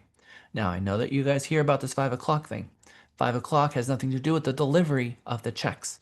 5 o'clock has the delivery of termination. If the buyer wants to exercise the right to terminate, they must terminate before 5 o'clock, 4:59. If they deliver termination at 5 o'clock, you might have an issue. But that would be an argument for the granular of the contract. Make sure that you're not negotiating the offer at 4:30 in the afternoon. That is crazy if that's the final day. We want to give ourselves a little bit more space if at all possible. Those agents who are trying to do these really quick timelines, 3-day, 5-day option, you're setting yourselves up for failure. These are a lot of big decisions that the buyer's making, and we should give them the right amount of time necessary to have the flexibility to get all the inspections that they want so they can have a true understanding of what it is they're buying. And you have no guarantee that within 3 days they're going to be able to get the inspectors out there in the first place unless you've contacted all those inspectors and lined up all of those inspections. But maybe they do the inspection. Maybe they find something you need to have to do an additional inspection. All of a sudden now in that tight timeline, you have really added stress to the buyer that was really unnecessary, especially in the market that we're in now. However, this is negotiable. You might have found yourself in a multiple offer situation and the seller is trying to cut down some of that time for the option so that they can have a better understanding about what point they're moving forward. The buyer needs to take that under consideration and determine whether or not that's enough time for them to be able to understand what it is they're buying or whether they want that kind of stress in their lives. Because that could be a lot of stress because they're most likely going to want to extend. And if the seller is already being unreasonable by trying to shave off days of the option period, well, how amenable are they going to be to extend later? And just how much stress is that going to get put on all of us to try to extend? And I'm going to explain what that looks like in a moment. Okay, so within 3 days after the effective date, the funds are going to be sent to the title company in one or multiple electronic payments. Paragraph 1 says, under 5A1, buyer shall deliver additional earnest money. If the buyer wants to deliver additional earnest money and separate the earnest money into multiple payments, they can. In a $1 million transaction, you might see a $10,000, a $20,000, a $30,000 earnest money check. Maybe they've got money that's in an international money fund. Maybe they've got money in an IRA, a 401k, or maybe they have to transfer funds between accounts. In that situation, then the buyer may want to put down less earnest money up front and then give themselves a little bit of time to get the money in their account so they can transfer their additional earnest money because they don't want to be in breach of contract by not getting the money there within 3 days. There's other reasons why that this could also be useful, but that is typically how it's used. Paragraph 2, if the last day, if day 3 after the effective date on day 3 is a Saturday or a Sunday or a legal holiday, then it's going to pretend like that day doesn't exist. And the next day that's not a Saturday, a Sunday, or a legal holiday is the date that those checks will be due. Title companies are Monday through Friday. They kind of have banking hours. So we can't, as agents, expect the title company to come in on Saturday just because we wrote a contract that way. So if the last day falls on a day that the title company is closed, then the buyer's time frame is automatically extended to the next day that's not one of those Saturday, Sunday, or legal holiday days. Paragraph 3 says the amount the escrow agent receives under the paragraph shall be applied first to the option fee, then to the earnest money, and then to the additional earnest money. This is set up for success on purpose. Because imagine that the buyer is confused about what it is that they're supposed to send to the title company, and they look at earnest and option, and they send the earnest money to the title company thinking the option is supposed to go somewhere else. Well, if the title company didn't have a specified amount to specify to which it's going to apply the monies to, you could have an argument between the seller and the buyer what it was applied to. The seller might say, oh, you applied that to earnest money, but you don't have an option period. And then the buyer could say, no, no, no, we applied it to the option period. We didn't apply it to the earnest money. And so there could be an ambiguous situation of which one was paid and which one wasn't. So they hard coded it in the contract that first it's going to apply to the option, which means the buyer has the unrestricted right to terminate, but the earnest money wasn't delivered. And in the situation where the earnest money wasn't delivered, it also talks about what the seller's rights are in the event that the earnest money wasn't delivered within the 3 days further down in this paragraph. Paragraph 4 says buyer authorizes the escrow agent to release and deliver the option fee to the seller at any time without further notice, and they can't have anything to do with the deliver the option. That by giving the option to the title company, that it's going to be assumed that they're going to release that to the seller. Buyer authorizes escrow agent to release and deliver the option fee to the seller at any time without further notice or consent from the buyer, and releases the escrow agent from liability for delivering the option fee to the seller. The option fee will be credited to the sales price at closing. Now, paragraph B, we're going to get through these paragraphs B, C, D, and E, and then we're going to take our break. Termination option. For nominal consideration, the receipt of which seller acknowledges the buyer's agreement to pay the option fee within the time required, seller grants the buyer the unrestricted right to terminate the contract by giving notice of termination to the seller within X amount of days after the effective date of the contract, calling the option period. Notices under this paragraph must be given by 5 p.m. local time where the property is located by the date specified. If buyer gives notice of termination within the time prescribed, first, the option fee will not be refunded, and the escrow agent shall release any option fee remaining with the escrow agent to the seller, and any earnest money will be refunded to the buyer. So we have an automatic refund here that the title company can exercise. There was a situation in a previous version of a contract that the buyer and seller had to agree to release it, and now in the contract they've already agree that if the contract if it's clear that it was terminated within the time prescribed, that everyone is good. However, 33% of contracts make it to the title company with no effective date. If it made it to the title company without an effective date, the title company has an ambiguous situation of knowing whether or not they are or are not inside of an option period, and the parties could very well argue later of what the effective date actually is.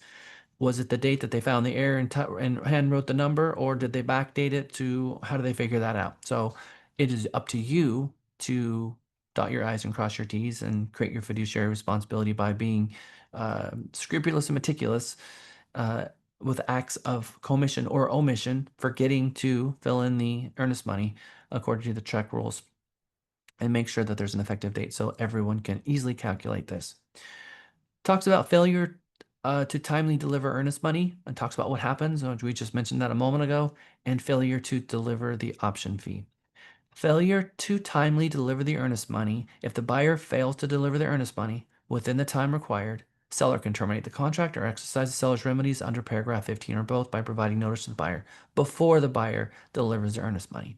So if the buyer does not deliver the earnest money within 3 days after the effective date, or if the amount that they did wire within 3 days is not sufficient to cover both first the option and then any remainder covering the full earnest money. If it's $1 short, it's not going to cover the full earnest money. They did not deliver earnest. They have to cover the earnest money in full. 50 cents less, they did not cover it. And paragraph C would kick in of a failure to deliver the earnest money. And in that scenario, the seller is granted a contingency that they never had before. They have the right, if they want to, exercise the right to terminate the contract, get the earnest money back, and when they get the earnest money back, they can sell their property to someone else, or they can choose to ignore it. Mary Beth. Okay, so I'm going to do a what if. So we know the 5 o'clock doesn't apply, it's midnight, but let's say they wire it and the wire is stamped, let's say 7 o'clock, 9 o'clock, 11 o'clock, doesn't matter. But the title company doesn't receipt it till the next day, and they receipt it on the day after. Who's right, who's wrong, and who gets to decide? The title company is the reporting agency here.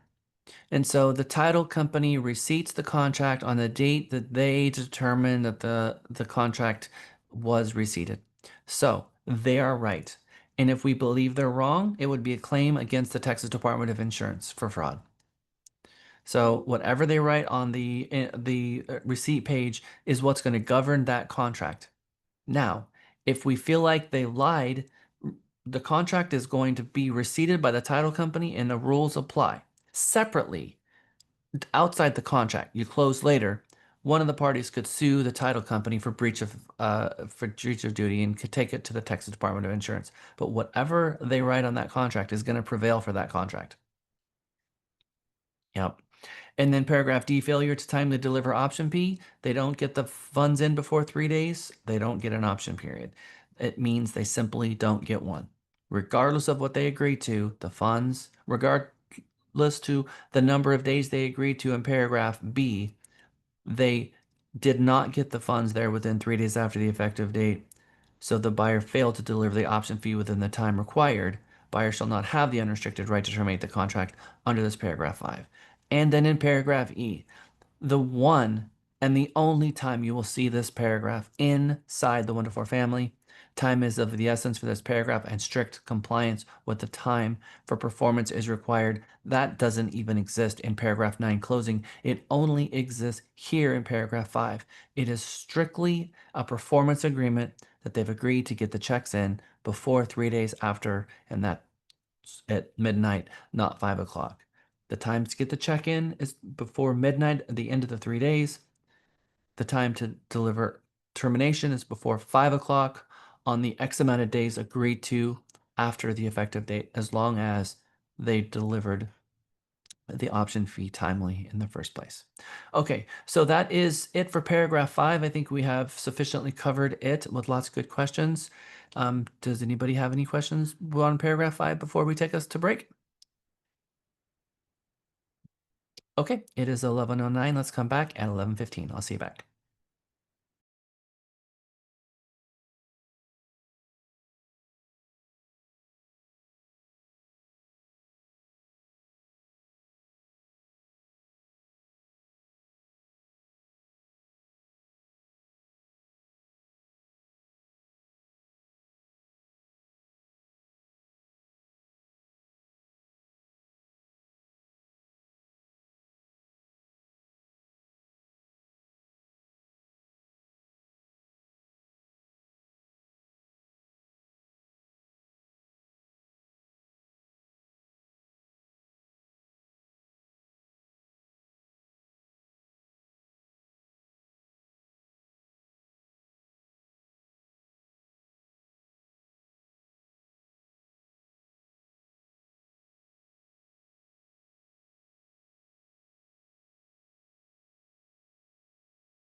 Welcome back, everyone. All right, so jumping back into this, we had just finished up paragraph 5, and we're going to jump into paragraph 6, title policy and survey.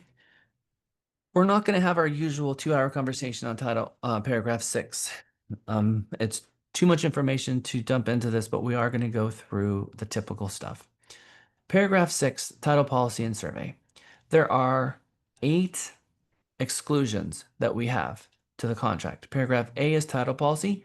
Seller shall furnish to the buyer at seller or buyer's expense an owner's title policy, title insurance, title policy issued by, and the name of the title company in the amount of the sales price. The title company is going to date it at or after closing because it's going to be in the buyer's name, insuring the buyer against loss under the provisions of the title policy, subject to the promulgated exclusions, including existing building and zoning ordinances, and the following exceptions.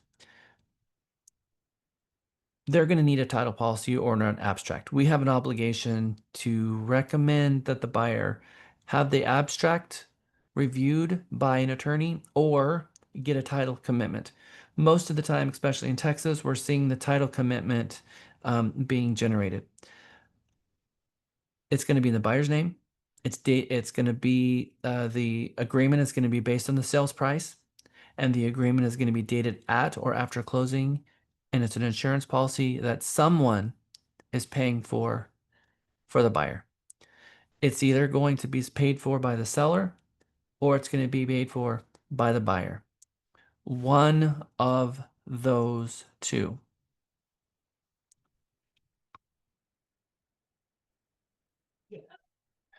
So one of the two, either the seller or the buyer is going to pay for it. Why am I keep saying that? Why the seller or the buyer? What am I getting at here? That's right, Tina. It's not both. We're not going to have both checked off. I see this happening a lot where agents get this great idea. Why don't they split the cost of it and then we'll both check it off, and then somehow by checking off both boxes that in the ether of the world that's going to immediately divide the number by 2. What does it really mean if we check off both the boxes? Does it mean that they're going to split it equally? It means that they're both equally responsible for paying the whole thing. That's what it means. So technically, it could be a doubling of the title policy, because if you're really going to enforce this, they both have to pay for it. So that doesn't mean that they're both going to split it. Now you have an ambiguous contract when the buyer and the seller just decide that they don't want to pay for it, and you got a mess on your hands. So it is going to be check 1. It would be nice if they simply put on here check 1, but in this case they don't. So the track has given us guidance here, one or the other. Now, what happens if, I get this oftentimes coming at me where people will say, well, what if they do want to give a credit or only pay for a certain thing? Deal with that in the sales price. Deal with that in the closing costs. Figure that out in the overall contract, but don't try to manipulate paragraph 6 inside of paragraph 11 because that just doesn't make sense. When a buyer is furnished a title policy, this is an insurance policy. It's pretty uncommon for someone else to buy an insurance policy for you, but this is one of the few examples where someone in the world is going to buy an insurance policy for you. So if the seller does buy the insurance policy for the buyer needs to understand what it is that they're getting. And they're getting a title policy that protects them in certain situations. And there are certain situations where it absolutely will not protect them. And they've hard coded it in the contract because the insurance policy itself has some exclusions, has some situations where the title policy is not going to cover the buyer in the event something happens or title is lost or title is in jeopardy on the property. So it's not carte blanche that if the buyer goes into default with their lender, that the title company is going to come save the buyer. No, if the HOA is filing a claim against title, against the deed, and putting a lien against the property because the buyer didn't fulfill their obligations to pay the HOA, no, title policy is not going to get involved in that. And it seems crazy that the title company would have to exclude these things from the policy, but people have gone to the title companies and tried to enforce their loss of title against their lender, against their spouse, against the title company, against the appraisal district, because they simply didn't uphold their side of the bargain. And people have come and said, "This is my homestead. Nobody has the right to take this from me, and I don't care. I shouldn't have to pay the title company, or property taxes are unfair, and I shouldn't be levied in a tax against my property. That shouldn't be fair, and I'm going to sue everyone because it's not fair." Whatever mindset that the buyer has. So you've got these now 8 promulgated exclusions. Restrictive covenants, HOA, the standard printed exceptions for standby fees, appraisal district, liens created by the financing described in paragraph 3, the lender, utility easements created by the dedication deed or plat of the subdivision, your HOA documents, which is all be contained in the survey document. Paragraph 5, reservations. The seller wanted to hold back property that they agreed to in the first place. The standard printed exception is to marital rights. They get into a disagreement with their spouse. The standard printed exceptions as to waters, tidelands, beaches, streams, something to do with Mother Nature has taken part of their land, whether it was recession, whether it was water rising, or what could be the scenario. And the standard print exceptions as to discrepancies or conflicts or shortages in area or boundary lines, encroachments or protrusions or overlapping improvements. Something to do with a neighbor putting something on your property, or something to do with some third party that has now got some sort of access to a road through a dedication deed, or just from being there for 5 years and now they've been granted some type of right to access the property.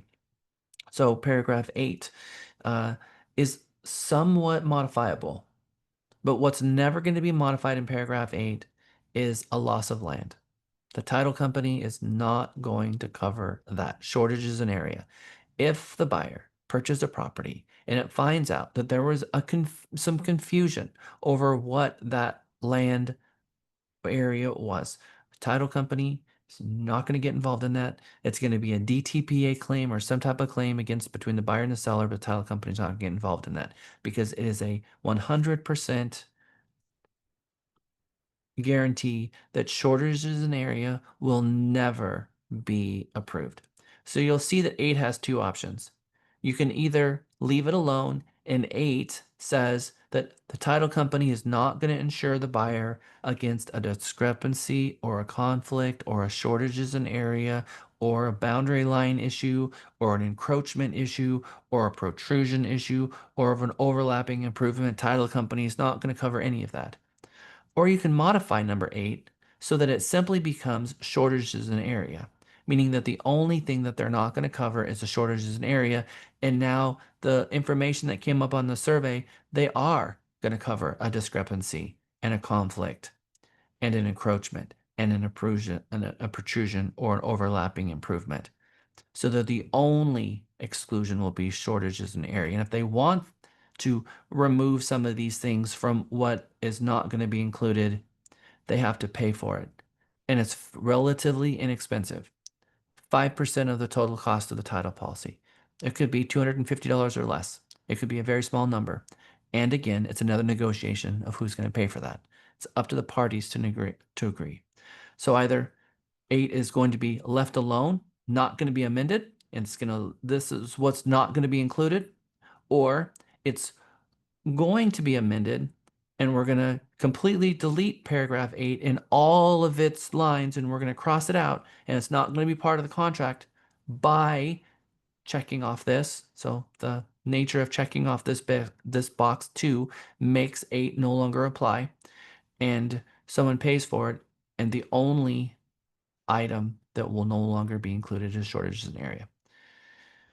And then number 9, the exception or exclusion regarding minerals approved by the Texas Department of Insurance. Okay. Anybody have any questions regarding paragraph 6? Are you pretty comfortable with what I said, or do you have any questions regarding it? Raise your hand if you have a question. Okay. Well, I see some of you staring at the screen with a bewildered look, so I'm not sure if you're looking at something else or if you actually have a question or if you're trying to read it to determine if you do have a question. But Yes, I think it's more like that. This section always gets me a little like, what exactly is it saying here? okay, so let's try to get that out of your brain so that you look at this and say, I know exactly what this is saying here, because that's what I wish for each of you. Somebody is going to pay for an insurance policy for the buyer. And that insurance policy is going to protect the buyer from somebody taking this house from them and taking the deed away from them. There's a lot of ways that a house can be taken from a buyer, from a homeowner, simply taken away. The lender can foreclose, the HOA can foreclose, the they can lose it to a spouse in a divorce. There's a lot of ways someone could have a property taken from them. The title company protects the buyer from unknown people out there trying to steal the house from them, like saying, my great great great great grandfather owned this property, and well, guess what? He didn't properly sign off on this, and so I'm going to take this property for you. That's one of the small sections of what the title company will protect to make sure that nobody can come after the buyer buys his property. They're getting assurances that nobody can take the deed from them.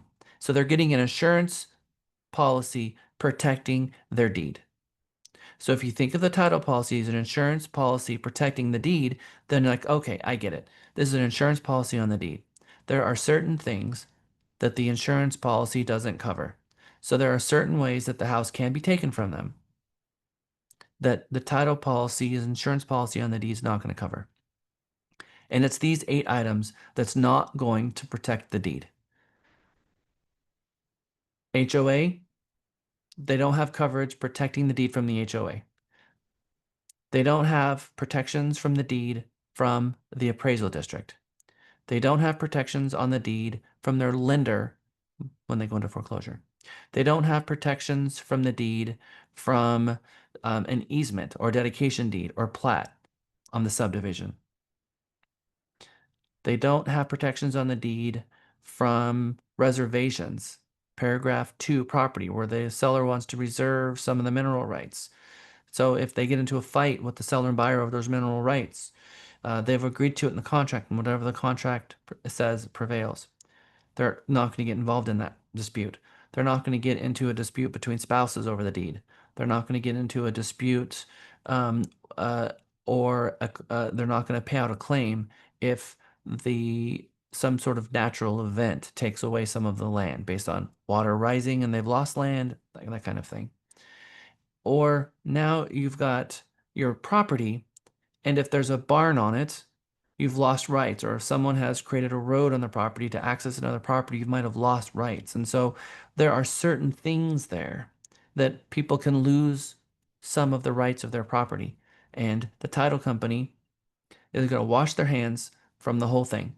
Nothing to do with it if they choose paragraph I and say, I'm not going to amend 8. Just washing my hands from it. That's between you and your neighbors and all the other people. But if they want to pay more and if they want to increase their policy, then they will cover all of these things except shortages in area, which is shortage in area means this quarter acre over here, the fence was in the wrong spot. Oops, problem. They're never going to pay out a claim for shortages of area. This is all it is an insurance policy. An insurance policy has certain things that they won't cover. That's called an exclusion. Kelly. It seems to me like there would be no reason to ever check 8 1 then. I mean, wouldn't you always want to have the protection for your client? I agree. Sometimes they're going to get a brand new survey or they're going to get a brand new property and they have a brand new survey and the survey is supposed to be kind of protecting them. So I agree that I always recommend that my clients in every situation get a new survey and check off this and pay the 5%, the $250 or $300 or less to get this extra coverage. Always, yes, there's very little reason to not check this off. Now, if you're in a cookie cutter neighborhood and obviously you got fence lines and maybe there's a situation here where it just doesn't make sense. You got a 0.1 acre lot, you're stuck between two houses, and the house behind you, it's very clear. Maybe there's no reason they're not going to have, there is no barn. Everything is perfectly fenced and there's no issues that you can see, and you've got a copy of a survey and everything's right, and the surveyor came out and checked it. Why would you pay the extra $250 in a scenario like that?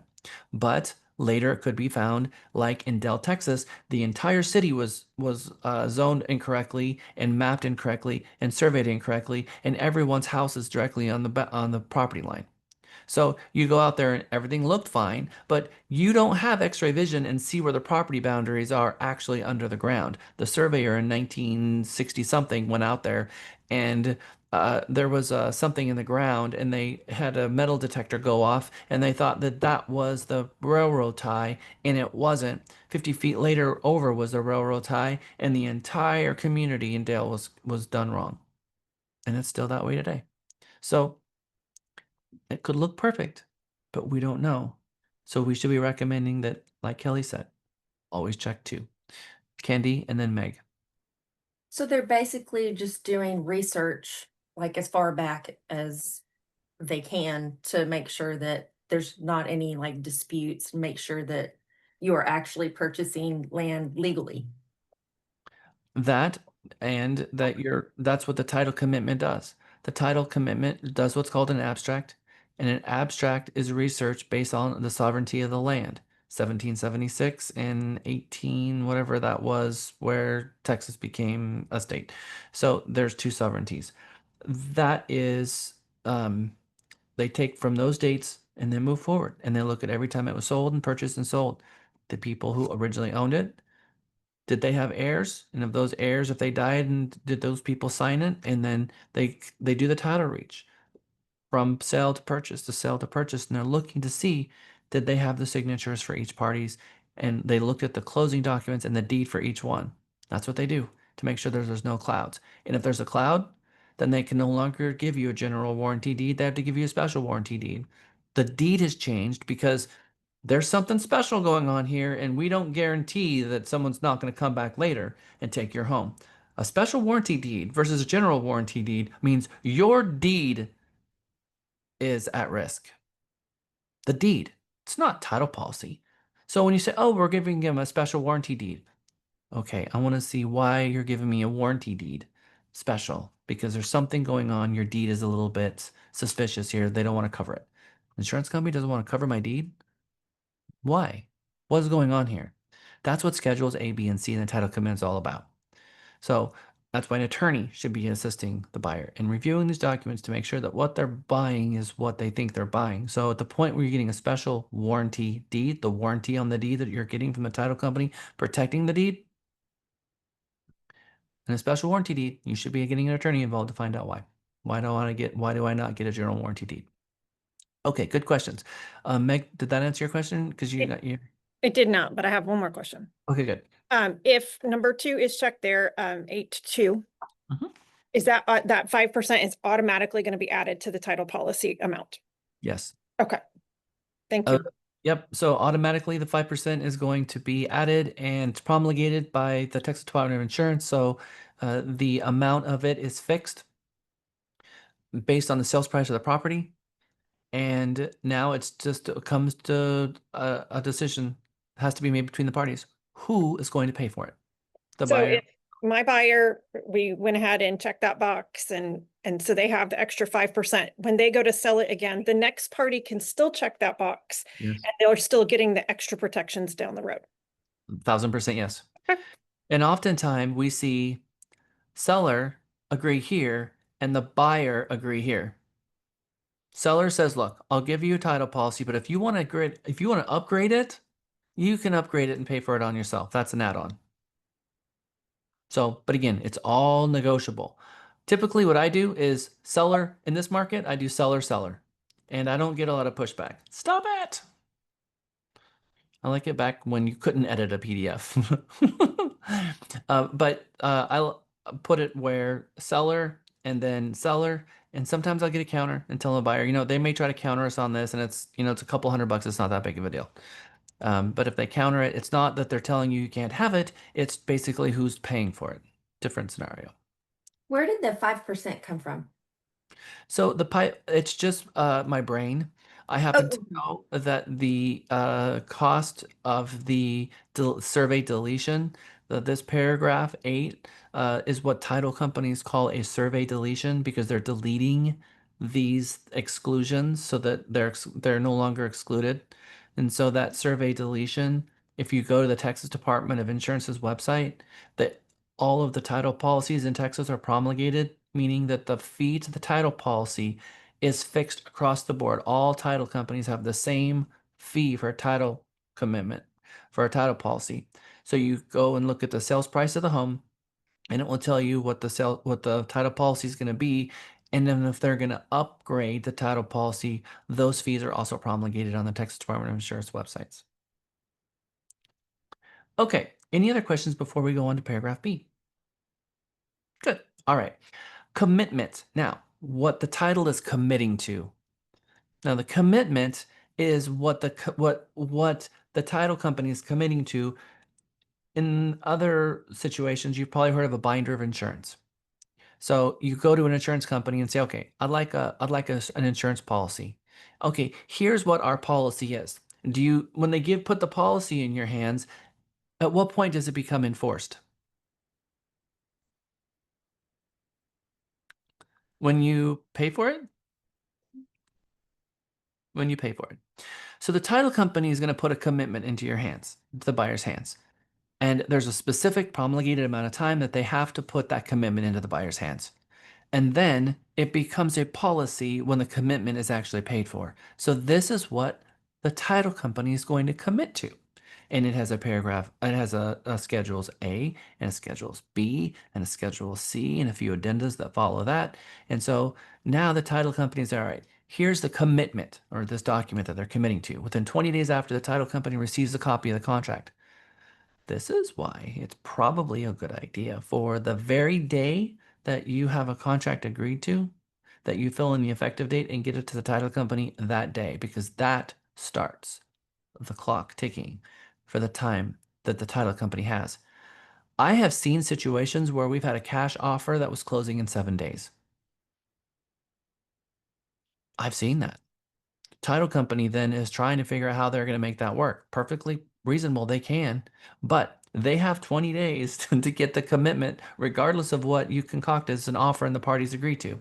They have 20 days, and the contract will automatically extend, by the way, in certain circumstances. So there's no guarantee that it's going to close in 7 days. But anyway, let's read what it says. Within 20 days after the title company receives a copy, the contract seller shall furnish to the buyer a commitment for title insurance commitment and, at buyer's expense, legible copies of the HOA documents. Now, it says that the buyer has to pay for it, but our HOA addendum says something a little bit different. Other than the standard printed exceptions. Okay, seller authorizes the title company to deliver the commitment and exception documents to the buyer at the buyer's address shown in paragraph 21.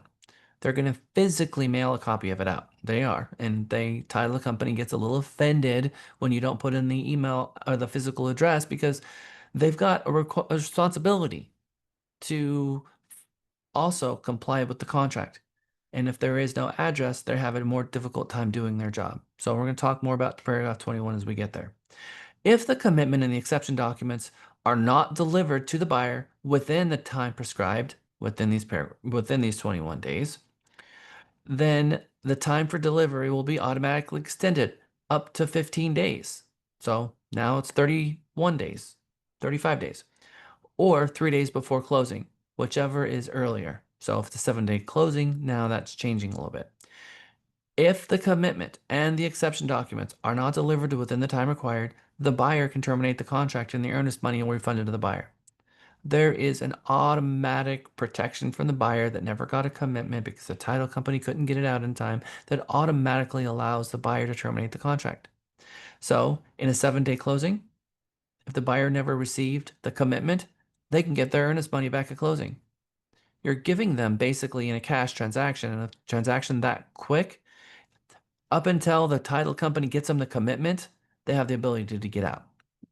So this is a very big document. You've got some people, even in today's world, at the county recorders, in the basements and the halls of the county recorder's office, looking through microfiche, trying to do all their research. And the fact that they can do this in 3 and 4 and 5 days is astonishing. Title companies share information, and they will take commitments that they've done on properties before, and they will review it. So they are doing that. They are not always doing it all over again each time. They're taking commitments that were created in the past, and they're going through and reviewing it. That's the only way they can get this stuff done so quickly. All right, any questions regarding the commitment documents? Okay. So hopefully the thing that popped out of you is, oh, I should probably make sure that I put an address in paragraph 21. We're going to talk about get to paragraph 21 more. Meg. That was exactly my question about using a physical mailing address versus just an email address.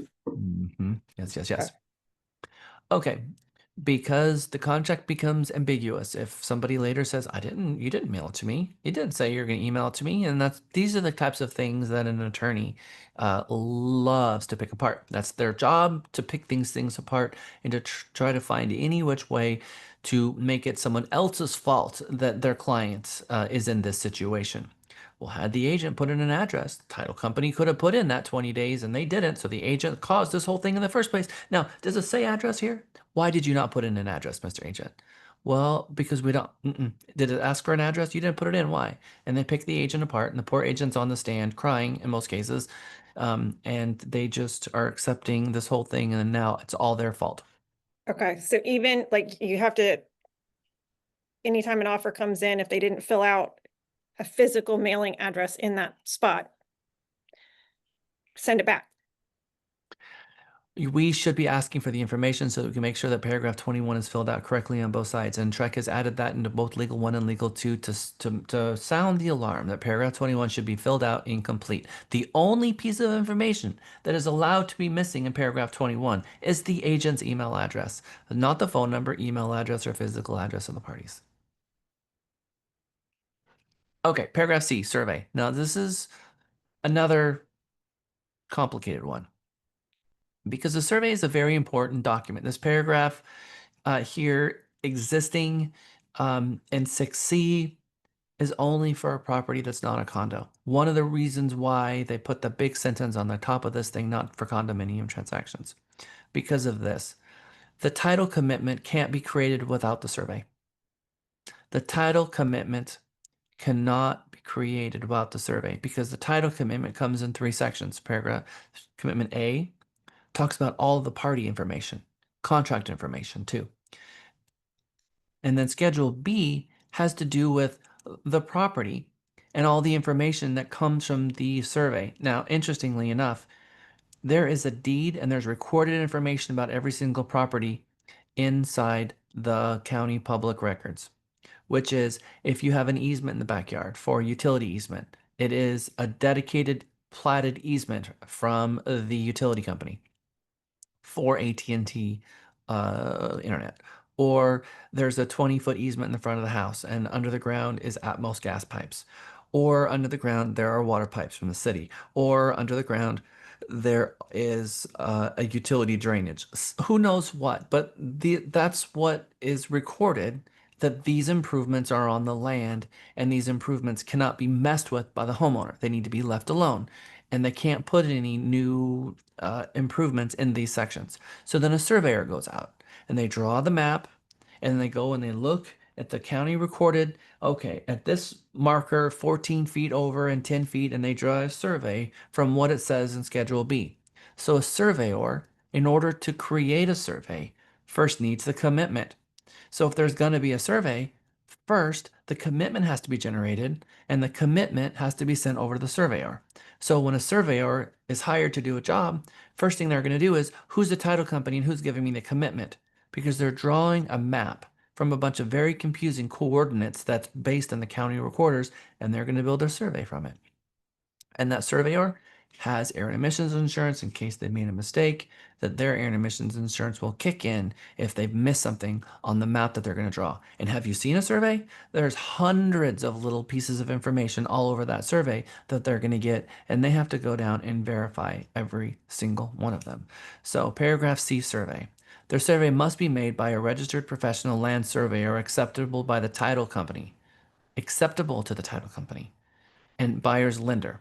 So this survey, when it gets turned in, the title company is going to look at this and determine whether they're going to accept it, and the lender is going to look at this and determine whether or not they're going to accept it. And if it's old and they can't read it and the survey stamp is missing, they can say, we're not going to accept this particular document because it's too important to the parties and the contract and the title commitment and the title policy for it to be used. Now, this entire paragraph 8, remember this whole conversation that we just had? It is absolutely essential that they have a survey in order to figure out if they have a discrepancy or a conflict or an encroachment or a protrusion, because the surveyor is going to go out there and tell them, there's an encroachment. The boundary line is here and there's a barn on it. And they're going to draw a barn right there on the survey, showing that there is a overlapping improvement, or that there's a fence line that's not corresponding to the boundary, or there's a discrepancy somewhere. They're going to note those things on the survey, and they're going to turn the survey into the title company. And if the title company is going to insure the buyer against loss, they want to look at the survey. And if there's something wrong with the survey, or meaning if there's something wrong with the whole situation, the title company is going to come back and say, sorry, we're not going to include this. We're not going to allow this in our insurance policy. So then you come down here to objections and say, okay, you need to fix it. And down here is the engine and objections that force the parties to correct this before closing in order for the title company to be able to insure that item in the first place. So this paragraph 6A talks about what they're going to cover and what they're not going to cover. Paragraph B talks about the actual commitment and what it means. And then C talks about the survey that's absolutely essential in having the commitment and the title policy. And then objections. I object to the survey. I object to the title commitment. I object to one of these items, and I want the seller to fix it. And if the seller can't fix it, I want the right to be able to not purchase this property. So this A, B, and C, and D are all tied together in one conversation. Meg. So because of, these are all things that can be objectable, say they don't have a survey and they're going to buy a survey, you can object all the way to the end of whenever you get the survey for them to try to cure the issue? Well, we haven't gotten there yet, but I agree that that is true. We're going to have to look to see what it says here under the survey for items 1, 2, and 3. If Okay. the property is being sold and there's a lender involved, and if the buyer has asked for this, what's called survey deletion, it will be required that a survey that the survey be created, regardless if the buyer wants a survey or not. If they're going to get this coverage and if they're going to get a loan, the lender's going to require a survey, so the buyer's going to have one. Now it's going to be, are they going to take the seller's old one? Are they going to buy a new one themselves? If they're getting a loan, it's going to be required. So the survey must be made by a registered professional land surveyor acceptable to the title company and the buyer's lender, because the title company and the lender are going to require a survey. The transaction cannot close without it. So then the question becomes, who's going to get it? Who's going to pay for it? And how much time, at what point are we going to order it, and who's responsible for ordering it? Okay, so if there are any objections down there, I know we haven't gotten there yet, it doesn't really matter how long your option period is. If you've got in objections and you don't have a survey and your objection is tied to the survey thing, it doesn't matter how long option is, you still have an objection that will need to be cured, or the contract can. That's right. Okay. So we're going to talk about what happens and what the timelines are to objections, because regardless of what the option period is, because none of this is covered in the option period. The option period has nothing to do with this conversation. The buyer gets their own special out related to this. So the objections say that once the buyer receives the title policy and they receive the survey, they have a certain amount of time to object to a defect, an encumbrance, or something that's going on in the survey, and then they can ask the seller to fix it, and there's their own timelines be brought in. And sometimes there could be multiple things wrong. Maybe there's 3 things. There's an overlapping improvement. There is a boundary line issue because the fence is on the other person's on the next adjoining lot, so it's it's not even really their asset, and that's a problem. And there's a barn, so there's three of them. So now they have three objections. All three objections will have their own timeline, and they have to cure those within their own timelines. And the seller will have to respond to each one separately. And they could find out about them at different times. So you've got different timelines running at different times. So then you have to put a little spreadsheet together so you make sure that the timelines are together. But you're exactly right. This has nothing to do with the option period. They have their own rights. The buyer has their own rights to get out and their own timelines running for each objection that's found. Candy. So if I wanted to buy a place in the city of Dell, well, how did that even happen? Well, so the surveyor was sued because remember how we survey land. First of all, and I know for some of you this may be a shock, but the world is in fact round. And when you survey a land and you zoom it out, we do a very hexadecimal, uh, right cornered approach to surveying land, length times width, and the area of each one. But the bigger the land, the more it's going to be off. You have 5 people survey land, all 5 people are going to come at a little bit different number of acres. So if everybody were to survey the entire country and there was a survey one, there's going to be some headbutting because it's not going to quite fit together as if it was flat. That's just the reality. So they're going and they're looking for a marker, and the marker is going to be meets and bounds. Here where it is 20 feet in this direction, 20 feet in this direction, and then they draw the map, and then they've got one, and then they go to the next one and move it. If the original marker was off, everything is off. And in this particular situation, the original marker that they surveyed the subdivision from was off. So the whole thing was off. I also have a client that I sold 150, there's 150 acres, actually there's 250 acres right off 130 south of Austin that I sold. And about 15 years before the seller died and left to the 20 heirs, 3 of which were in prison, and I had to go to the jail and get them to sign the closing documents. But they had sold off a chunk of it to a guy who was a um, palm oil salesman. He built all these palm trees for the purpose of doing palm oil.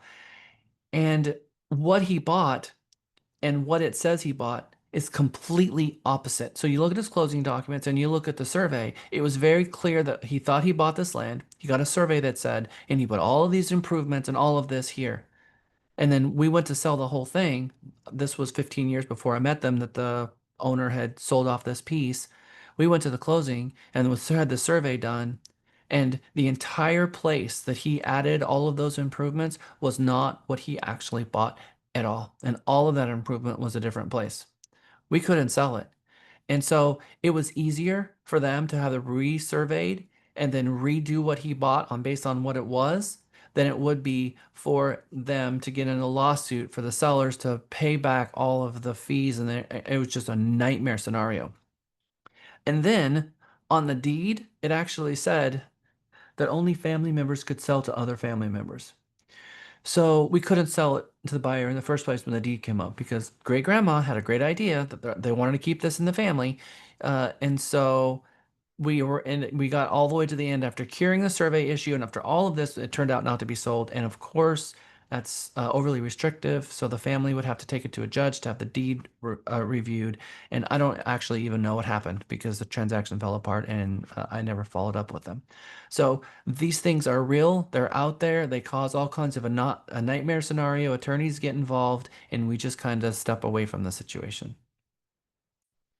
So lots of stories I could share about some of the things I've seen, both as a real estate agent and then later as a broker. Okay, it's 12 o'clock. Remember, we're going to lunch at 12:30, coming back at 1 o'clock. So we're not going to have a break now. We're going to kind of power through to 12:30, come back at 1 and pick up.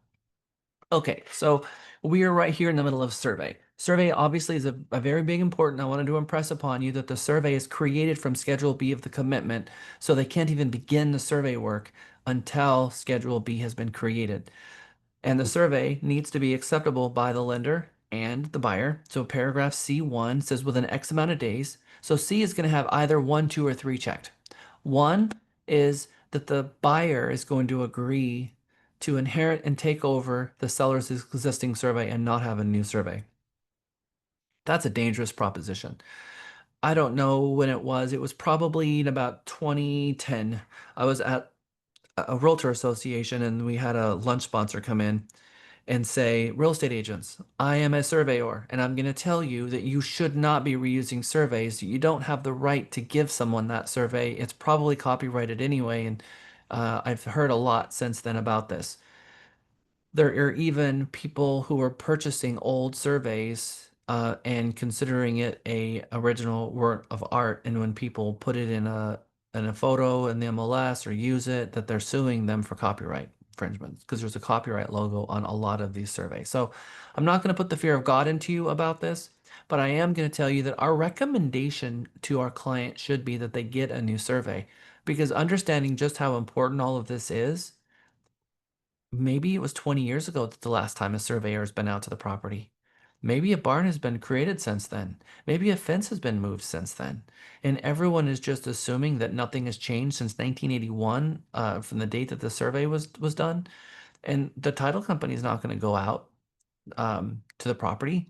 And the title company is literally going to only insure the survey as the survey was written. So if there's a barn out there, and it's not on the survey, they're not going to cover you. They're only going to cover what the survey is. So that extra $250, $300, that 5% is based on old information that's decades old. Very, very dangerous, and I think it's a mistake. Now, it's not uncommon for a buyer to ask the seller for a copy of their survey, look for the mark at the bottom of it, call that surveyor and say, how much would you charge to refresh this and give me a new one? And maybe they're going to charge the whole thing, or maybe they'll give a discount. I'm not sure, but it could be that that surveyor has a new survey. So we've got three options. One, we're going to have an existing survey. Two, the buyer is going to buy their own survey. Or three, the seller is going to buy a new survey for the buyer. Those are your three options: existing survey, buyer buy one, or seller buy one. So this is a negotiation. I think it's very smart for a buyer to always get a new survey. You're going to see problems pop up from that, which is good because it's good to know it then. Fence lines in the wrong spot, who knows what, especially if you're buying land. And if that land is over 180 days or over 100 acres, 100% a new survey should be given. You should never buy a farm and ranch property as an agent and assist a client with it without getting a new survey. It is a huge tactical mistake. The liability is astronomical that there be an issue, especially knowing that you have 5 different people appraise a property and 5 different people survey a property, and all 10 of those people have a completely different number of acres every single time. No difference in the square footage analysis on a property. So the recommendation is, Mr. and Mrs. Buyer, I recommend that you get a new survey because you're looking at a decades old document, and the survey is a very important piece of document to make sure that the fence is in the right place and that what you're looking at today is correct. How do you know that in the foreclosure crisis that the property behind you didn't move the fence in 5 feet and that they actually have a part of the land, or your seller actually was the one that did this and they moved the fence 5 feet this way and you've got 5 feet of property on your side that doesn't belong to you and vice versa? So it's important that a surveyor go back and just take a quick look. Again, if it's a cookie cutter neighborhood and all the other fence lines are, clearly lining up, the chances of there being an issue is pretty slim. But again, the entire neighborhood could be in the wrong spot. So our job is to limit the liability, not just make assumptions that everything is fine. And a surveyor is a job to do, and our job to do is to make sure that a survey goes out there and make sure that everything's good. Even if that weighs $250, it's good to know. So again, number one, if an existing survey is going to be used, within X amount of days after the effective date of the contract, seller shall furnish to the buyer and the title company seller's existing survey of the property and a residential real property affidavit or a declaration. Declaration is a promise. Promulgated by the Texas Department of Insurance T47 affidavit or a T47-1 declaration. Now, check through as a bone here. Many of you are getting tired of having the seller go down and getting a T47 notarized, all for the title company to rip it up and notarize their own at closing anyway. So because of the madness, they've allowed now a T47.1 declaration, which is the seller can just sign, yeah, this is correct.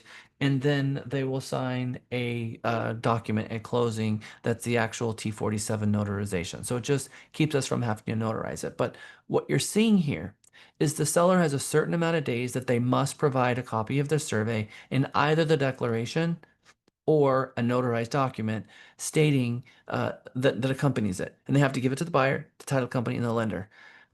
The buyer shall obtain a new survey at seller's expense no later than 3 days prior to closing if the seller fails to furnish within the time prescribed both the survey and the survey and the affidavit or declaration.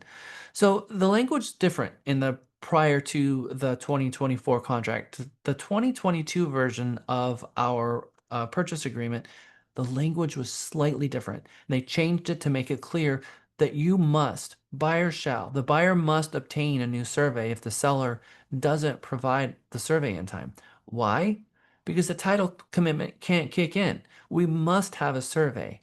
So if the seller has failed to give the survey that they said that they were going to give within the time prescribed, okay, Mr. and Mrs. Survey, Mr. and Mrs. Buyer, we need to order a survey and we need to call a survey company and order a survey. Do not call the title company and ask the title company to order a survey for you. You can call the title company and ask them for a recommendation on survey companies. That's okay. But you need to have the buyer contact the survey company. You can be on the phone with them and they need to order a survey and speak to the surveyor and hire them just as they would an inspector. How many of you have ever called a title company and said, can you order a home inspection for me? Kind of crazy, right? No difference than asking the title company to order a survey for you. So the buyer needs to order it. It's the buyer's name. The buyer's going to pay for it. Assuming in this situation, the buyer's going to order it. The survey company is going to ask who the title company is, and then it's going to be sent to the title company, and the seller is going to pay for it. The surveyors do not get paid until the survey is turned in and turned into the title company and an invoice is generated, and then it'll get paid from proceeds. Meg, I see your hand up. No, I was just going to ask if title has a copy of the survey, but it was never provided to the buyer. We still have to order a new survey, right? Yes, and the title company will technically, in the way that this is written, yes, everyone has to receive a copy of it. So if it's not sent to the right people in the right place, then you have an issue. That's why it's so important that paragraph 21 have the correct information be written in here. So if within X amount of days after the effective date of the contract, seller shall furnish to the buyer and the title company seller's existing survey and get it to them. And then if they don't do it within the time prescribed, then the buyer orders a new one and the seller has to pay for it. Now, if they do get it in there on time, the title company or buyer's lender does not accept the survey or affidavit, then somebody has to pay for a new one. So there's a 3-part saga going on here. First, seller, give us the document within the amount of time. If you give it to us, great. Now we're going to give it to the lender, and the lender and the buyer can say, a lender or the title company can say no. And if either one of those say no, then a new one has to be ordered, and someone's going to have to pay for it. Or if you fail to give it to us, automatically the seller pays for it. So if the seller met their requirements of turning in the survey on time, and everyone accepted it, we're good to go. But if they turned it in on time and the lender or the title company objects to it, then a new one has to be ordered. And in the contract, we have decided who is going to pay for a new survey. What I have highlighted, either the buyer or the seller. But if the seller doesn't give it in time, automatically the seller is responsible for paying a new survey the moment they're overdue. Kelly. And did you say that the survey can be paid for at closing? It Yes. doesn't have to be, okay. Always. I've had a lot of situations where a property was surveyed, and it turns out that the buyer and seller did not close the transaction, and then there is sitting here with a bill open. Then what's going to happen is the title company is going to take the survey out of the earnest money because they have the right to take it off, which means who just paid for it then? The buyer. So now the buyer agreed to, if they purchased the home, have the survey done. But the seller agreed to purchase it. The seller's like, yeah, but you didn't buy my house. That's an argument that I can't tell you because I've seen it go both ways. I've seen it where the buyer had it taken out and the buyer was mad. And seen it where the seller said, I'll go ahead and pay for it because I'm going to sell it to someone else and we're going to need this anyway. So in any event, that's what happens. But I have had situations where the title company did not take it out of their earnest money, and then they're emailing the agents. You guys need to pay for this. I've seen it happen every which way. Okay, good questions.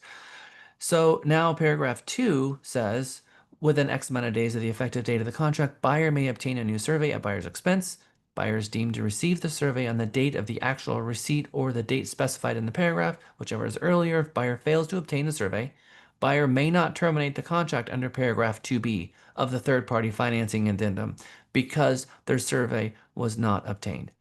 Remember, the lender needs to have the lender required repairs, insurability, and the appraisal, and they're not going to be able to close the property because one of the insurances, insurability, is insurability of FHA and insurability of the title commitment.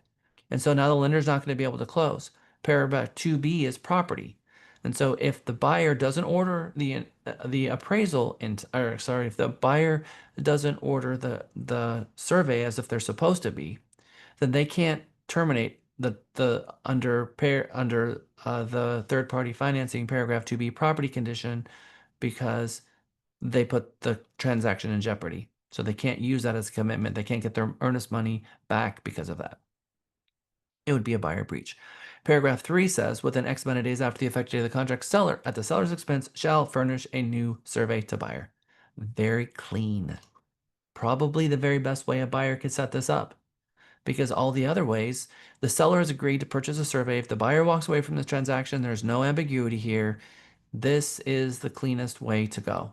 So if the seller objects to this, then maybe you could negotiate it in the sales price and reduce the sales price by 500. But it's better for the buyer to deal with paragraph C3 because whoever buys that lot block section and track, whoever buys that piece of property is going to need a survey. And if it's not this buyer, it's going to be somebody else. But again, buyer kind of gets to decide what survey company is going to be used. Maybe they don't like the survey company. Maybe it's not fair. Now, if the seller goes ahead and buys it, and the seller gives that survey to the buyer, it is an existing survey, even though it's 5 days old. So the buyer should still check off here and then let the survey company make sure that they give that to the buyer. And maybe even the survey company is like, yeah, it's 6 months later, so we're gonna have to go back out to the property and we're gonna have to look at it again and we're gonna put eyes on it. We're gonna charge you another $500. But the buyer should, in my opinion, try for paragraph 3, that the seller is gonna get a new survey. Knowing what I know about paragraph 6, whenever I represent a buyer on my side, when I am the agent helping them, you will see that I am always checking off number 3. Okay, let's jump into objections. Any questions regarding survey, by the way? Do you feel more confident handling the survey situations? I hope so. Paragraph D, objections. Buyer may object in writing to defects, exceptions, or encumbrances to title disclosed on the survey or disclosed in the commitment, except for all of this nonsense. All of these exclusions are not going to be part of the objections. You can't object to the fact that they're going to exclude your spouse from being able to take your deed from you. That's not going to be something that you're going to have an objection for. But in any event, the objection here is the commitment document is going to have maybe a special warranty deed because there were some clouds on title and it's going to talk about what the issues are. And maybe the survey shows some defects on the property, a barn or a fence line not corresponding in boundaries. And those things are going to be disclosed to the buyer in the survey and in the commitment documents. And when those things are disclosed to the buyer then has the right to object to them. They also have the right to object to one other thing, which is the HOA documents that becomes part of the commitment. They may not like the fact that they can't use the property as a home office, or that they can't park their plumber's truck in the driveway overnight, or they can't have a car parked in front of the house overnight, or they can't put their RV in the driveway overnight.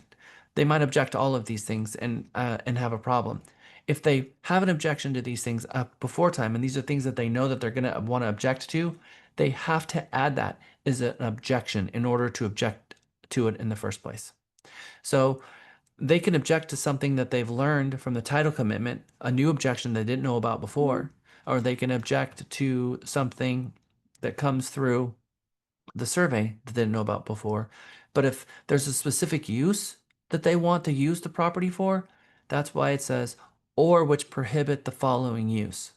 So if they have a specific use that they want to use the property for, and the HOA documents tell them that they can't, or the deed tells them they can't, and they didn't put that objection here, they're not going to be able to object to it.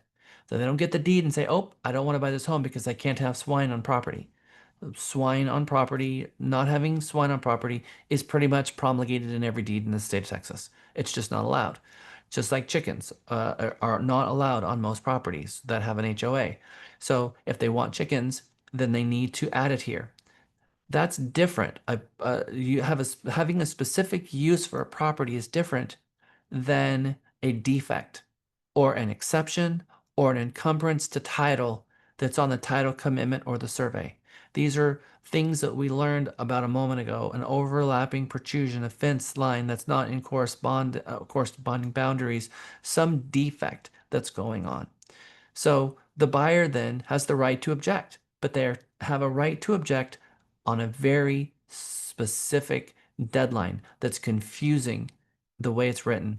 It says buyers must object the earlier of the closing date or a number of days after buyer receives the commitment, the exception document, or the survey. Whatever the earlier is. So if they're objecting on something on the survey, then they have X amount of days after they've received the survey. Or if this is left blank, what is their deadline? Closing. The closing table. So sometimes you'll get a cash offer from a listing agent and you see paragraph D is completely not filled out. And you're like, score, we're good. They didn't fill out anything, so they're not asking for anything. But actually, that's exactly the opposite case. It's better for a seller to have a small number of days in here than it is for it to be blank, because they're leaving it open for the buyer to be able to object all the way to the closing table. Knowing how essential this is, you want to see 8 days, 5 days in here, something like that. I've seen 3, I've seen 5, I've seen 8. It's odd for it to be more than 8 days. You want to tighten this down as much as possible on the listing agent side so that the buyer must object to the earlier of the closing date or 8 days after the buyer received the commitment or the exception document or the survey because they had a problem with it. So then you know when they get the commitment and they get the survey, they have 5 days or 3 days or 8 days to sit with that document to make an objection. And then they waive their objection after those number of days goes by. Buyer's failure to object within the time allowed will constitute a waiver of buyer's right to object, except that the requirements in Schedule C of the commitment are not waived by the buyer. Schedule C are talk about liens on the property, mortgage liens and IRS liens. Buyer doesn't have the right to waive those because they're not waivable. If there's an IRS lien on the property, then those are going to have to be cured before closing. That's not something the buyer can object to. They can't waive that right to object to a lien on the property. Now, it says that the seller is not obligated to incur any expense. Seller is going to cure any timely objections that the buyer had or a third-party lender extended as necessary. If objections are not cured within the cure period, buyer may by contract get their terminate this contract and the earnest money be refunded to the buyer if the seller's not able to cure it. Now, they can waive their objections if they want, but if the commitment or survey is revised because the seller fixed it, They have to go then back to the title company and say, we fixed it. They got to generate a new commitment. Surveyor has to go back out, look at this, make sure barn is gone, update the commitment. It's now changed. Now it's been revised. Now they're looking at the exception documents. Maybe they found out, oh, well, okay, the next door neighbor picked up the barn and they moved it 50 feet away, but they put it exactly back down on the property boundary down there. Instead of moving it on their property, the property line was horizontal and oops, now it's just in a different place. So now the commitment gets generated and the new survey gets generated, and now there's still a property just in a different place. So now the buyer now has the right to reveal or object to this new thing that's just been disclosed, and the whole time frame starts over again. That's what this is all about. The buyer not happy about what they learned from the title commitment or the survey because there's something physically wrong going on with the property, or they find out that there's an easement, or they find out there's a right of way, or they find out something like they had no idea that there's a 100-foot easement in the front of their property. They wanted to use it as a commercial property, and they thought that they could have up there a nice commercial property on the county road, but find out that they can't put anything within 1,000 feet from the road. Maybe that devalued it in their mind and they no longer want to buy it. And they would have only found out that from the title commitment and the survey, because the survey will show that nothing can be built within 1,000 feet of the road. They're like, no, I don't want to buy it. So they can object. Seller, go cure that. Seller says, I can't. All right. Then we can either waive our objection and buy the property, or we can get our earnest money and go home. Candy. So once it's cured and the surveyor comes back out, who pays for the surveyor to come back out?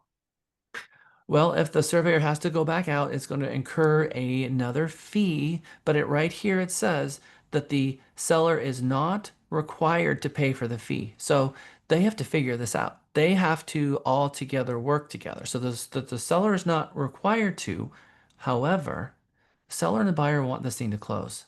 And so they're going to have to negotiate and work it out. And it's going to be a negotiation because all along, the buyer has the right to walk away and get their earnest money back.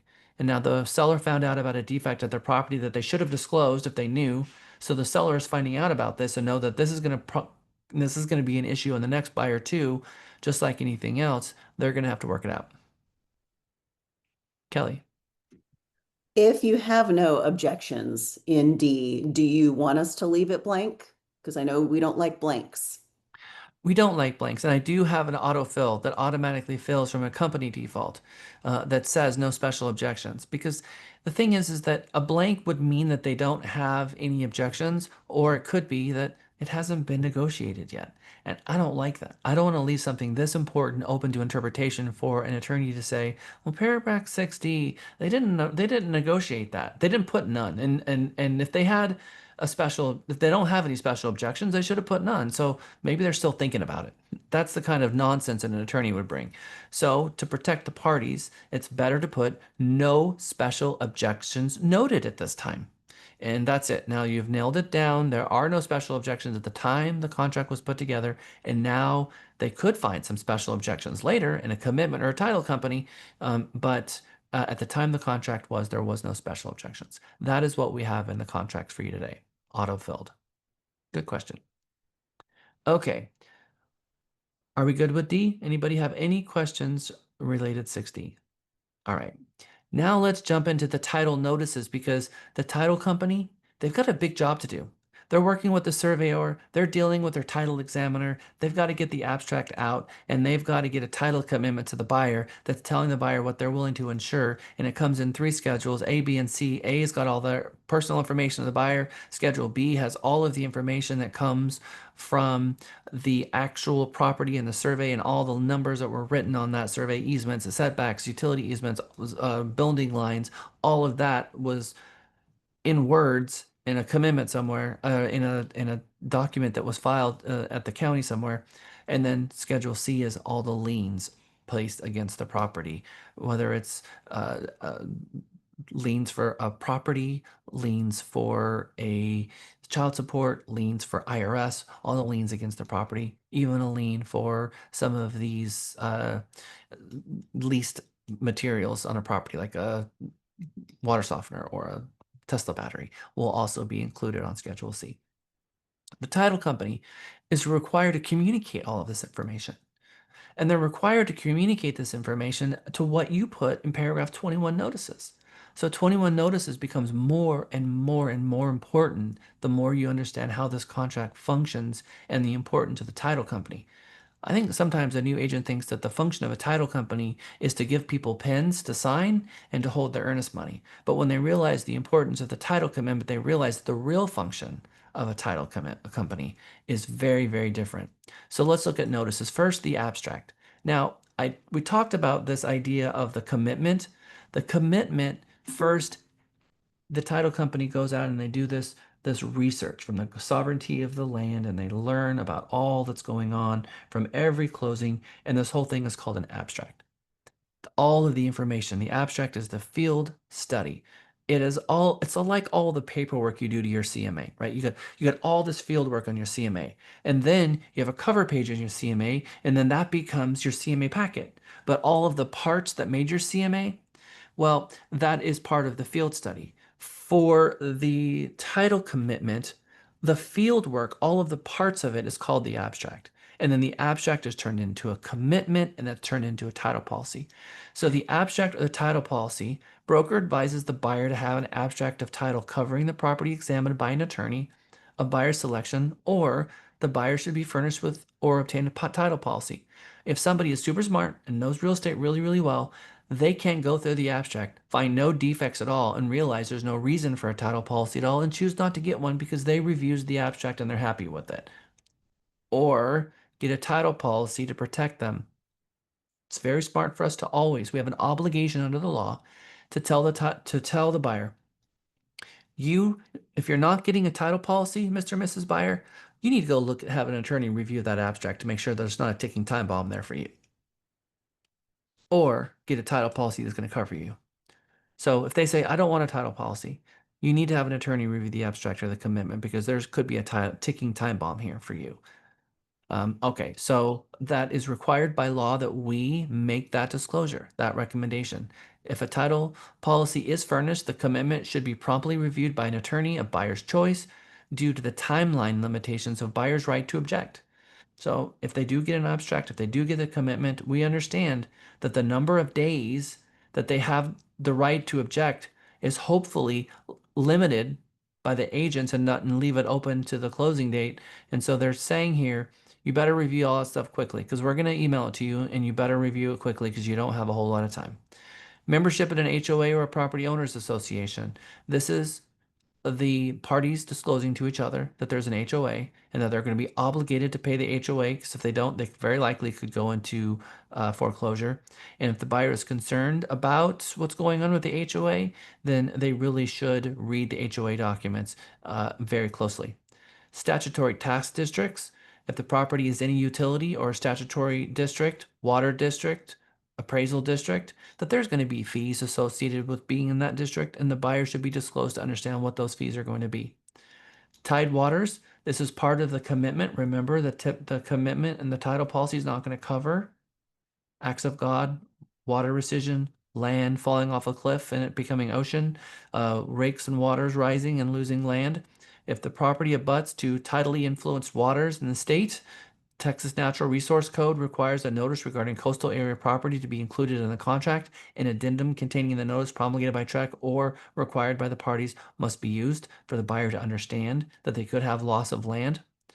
If something is annexed later, it could be annexed into a municipality, and what annexing means, talking about extra jurisdictions. If they are not already part of a city, they could be annexed later.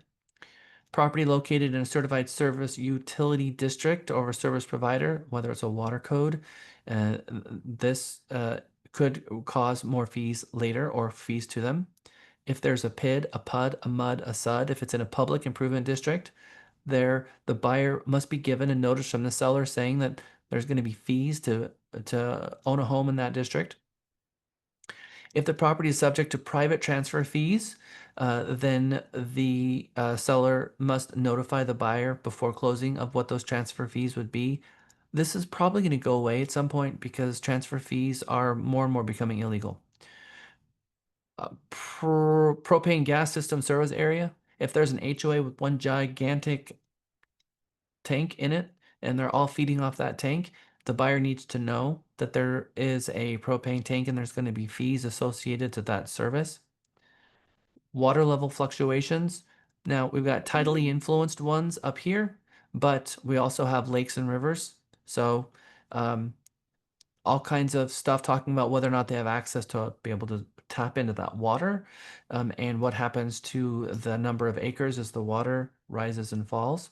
And what happens, it says water code that a storage capacity of at least 5,000 acre feet of the impoundment normal operating level, seller hereby notifies buyer the water level of an impoundment of water adjoining the property fluctuates for various reasons, meaning we can't tell you where your boundary line is going to be. It's going to change as the water changes.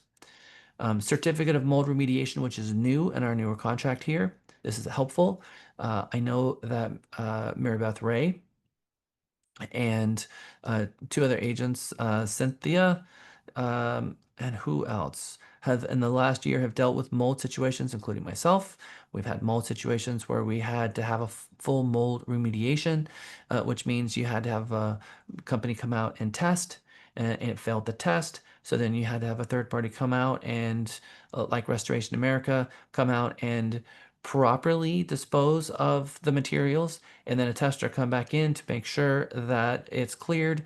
And then once it's cleared, then people can come back and restore what has been done from the testing and removing of the materials.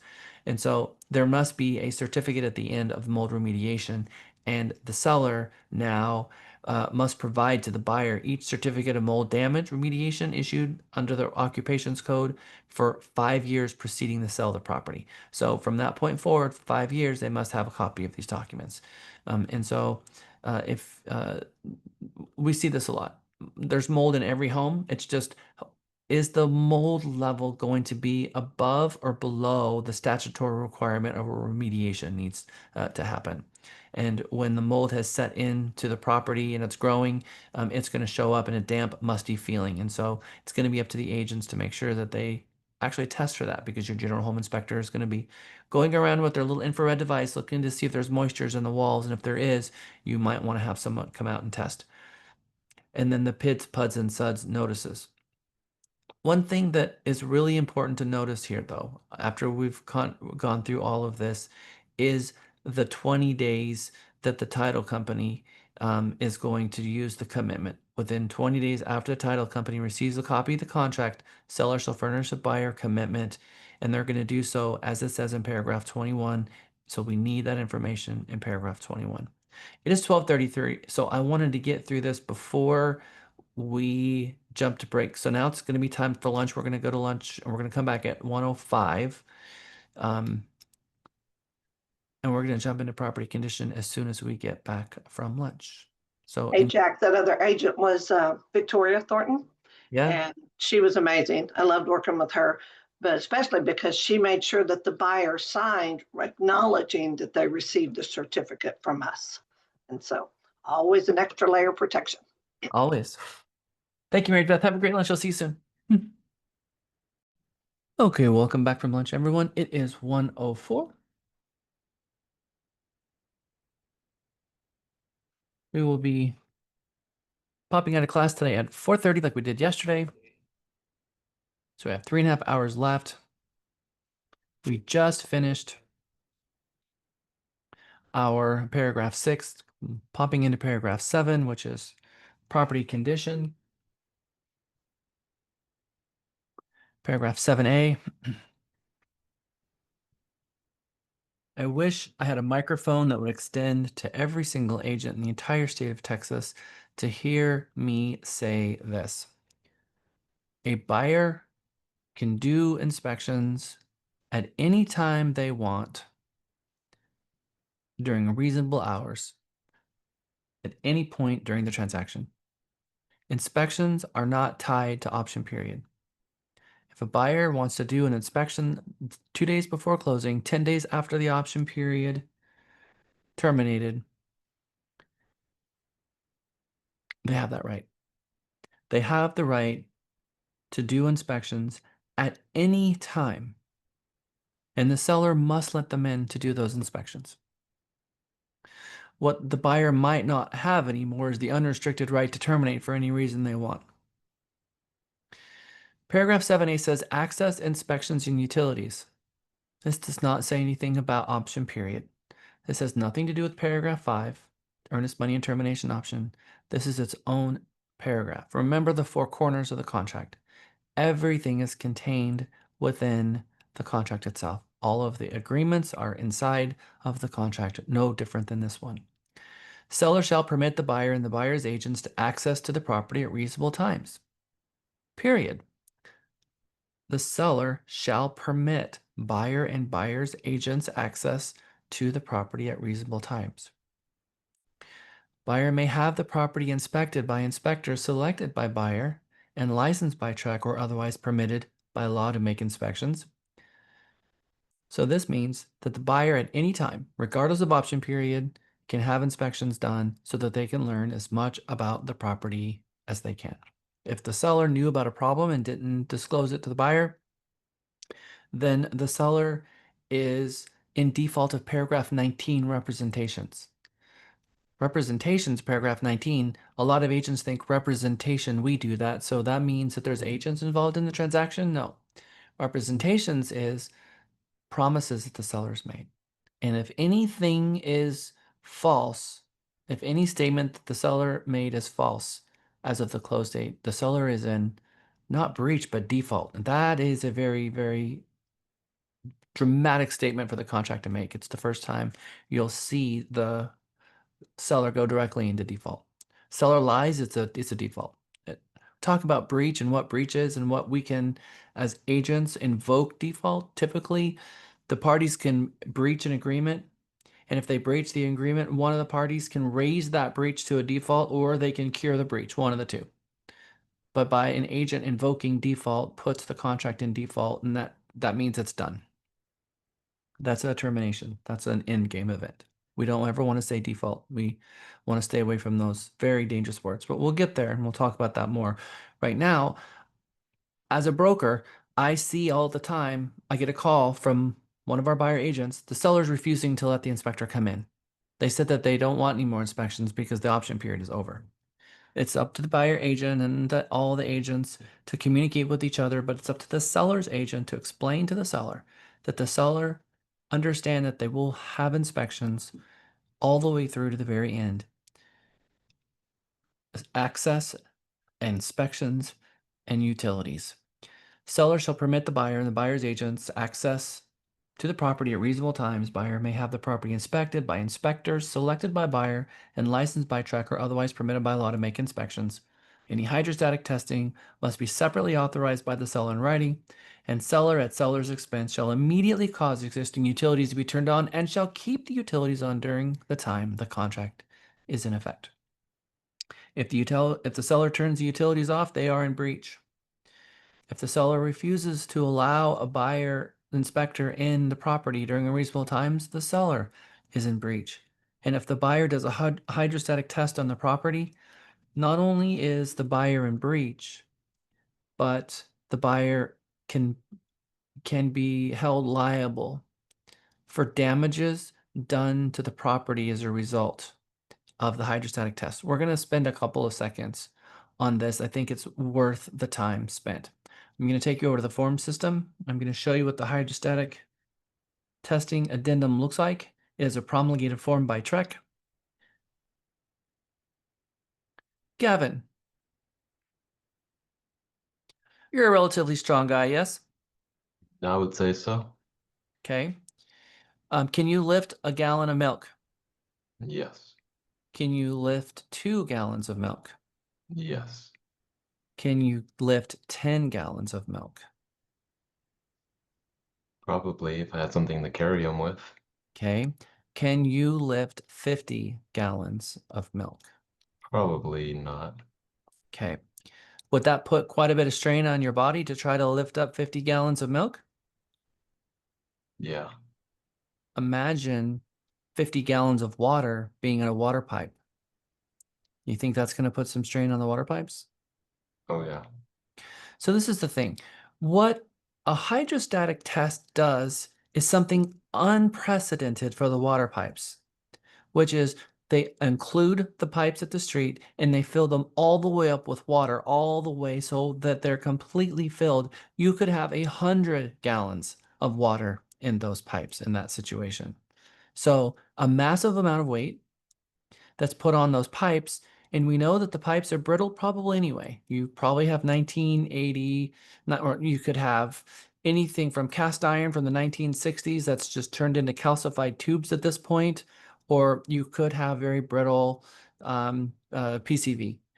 We don't know what's in there, but we know that usually the water runs out of the pipe and there's usually maybe 1/20th amount of water in the pipe because it's just streaming down the very bottom of it. But to fill the entire pipe all the way up is putting a massive amount of weight, which means the very nature of doing a hydrostatic test is they want to fill the pipes up and then just leave it there for 24 to 48 hours to see if the water level starts decreasing. If it starts decreasing, in there lies a leak somewhere because they plugged up the pipe at the end, so they know it's not coming out the other side. Somewhere in that pipe, there is a leak.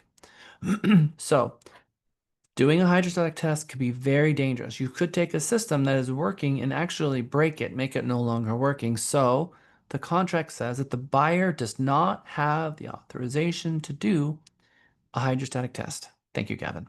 So this addendum says A, authorization. Seller authorizes the buyer at the buyer's expense to engage a licensed plumber to perform a hydrostatic plumbing test on the property. So here, if the buyer and seller sign this, the seller is authorizing the buyer to do that type of an examination on the property. They have to figure out, though, on B, who is going to be liable to the damage caused by a hydrostatic test, because it's very likely that the damage will be done to the pipes. So seller shall be liable for damages caused by the hydrostatic plumbing test, or buyer shall be liable for damages caused by the hydrostatic plumbing test, or buyer shall be liable for damages caused by the hydrostatic plumbing test in amount not to exceed X amount. This right here, most of the time makes a hydrostatic test go away. What is a different kind of test that can give you almost exactly the same information, if not better, than a hydrostatic test? It's just a plumbing camera scope. That's right. They're more expensive, at least they used to be. So now they got to put a scope down. They're going to have a light that's going to light up the pipe, and they're going to have a camera that's a 360-degree swivel camera, and they're going to very slowly put the camera down the pipe, and they're going to be looking for a break in the pipe, tree roots in the pipe, or an obstruction of the pipe for any reason. I have found some very interesting things over the years in real estate. Two of them happened to be on new construction. One of them was a $1 million property in Georgetown, Leander side at Ronald Reagan, where they've got those beautiful 1-acre properties that are up there on the hill between 800 and 1.5. My client bought one directly from the builder, had an inspector come inspect the property. Inspector went into the bathroom, ran the sink, ran the shower, and then flushed the toilet. Everything was fine. Went on to the rest of the property and did all of that. Everything was fine. A week after they did the inspection, the seller called and said, or the buyer called and said, hey, for whatever reason, the water is stopped in the drain is stopped up in the bathroom in the front of the house. And so contacted the builder sent out a snake to snake it. They snaked it and couldn't fix it. Guess what happened? During the slab pour, the pipes came apart.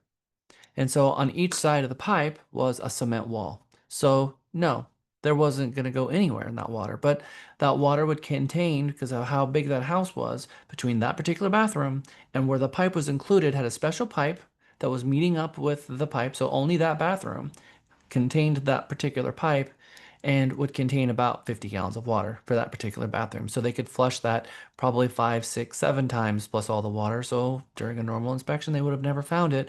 Just someone had to have taken a shower in order to fill up that pipe all the way in order for that to have been found. How did they fix it? They had to jackhammer through the foundation to get to it to fix it, which means the buyer had to move out. Pandemonium. Buyer was furious that the inspector didn't find this. So for lots of reasons, you want to do you know, a scope test, even on a brand new home. You want to know what's going on down there because who knows? So I have also seen that properties in the 1960s and 50s in downtown Austin, especially, some of Avenue 11, 13, down there in the East Austin area where those homes were built, all of those were cast iron pipes or even clay pipes. And some of them don't have HOAs, and they might have a landscaper truck that pulls up into the driveway or maybe onto the lawn to offload dirt and drive their car over the dirt, which then kills whatever was barely sitting there with the pipes in the first place. That's very expensive to get to the pipes. Replacing pipes in the street, no big deal, but digging underneath the foundation on a slab to get to the pipes, that's where things get more expensive. So whenever you're dealing with pipes, you should have a scope.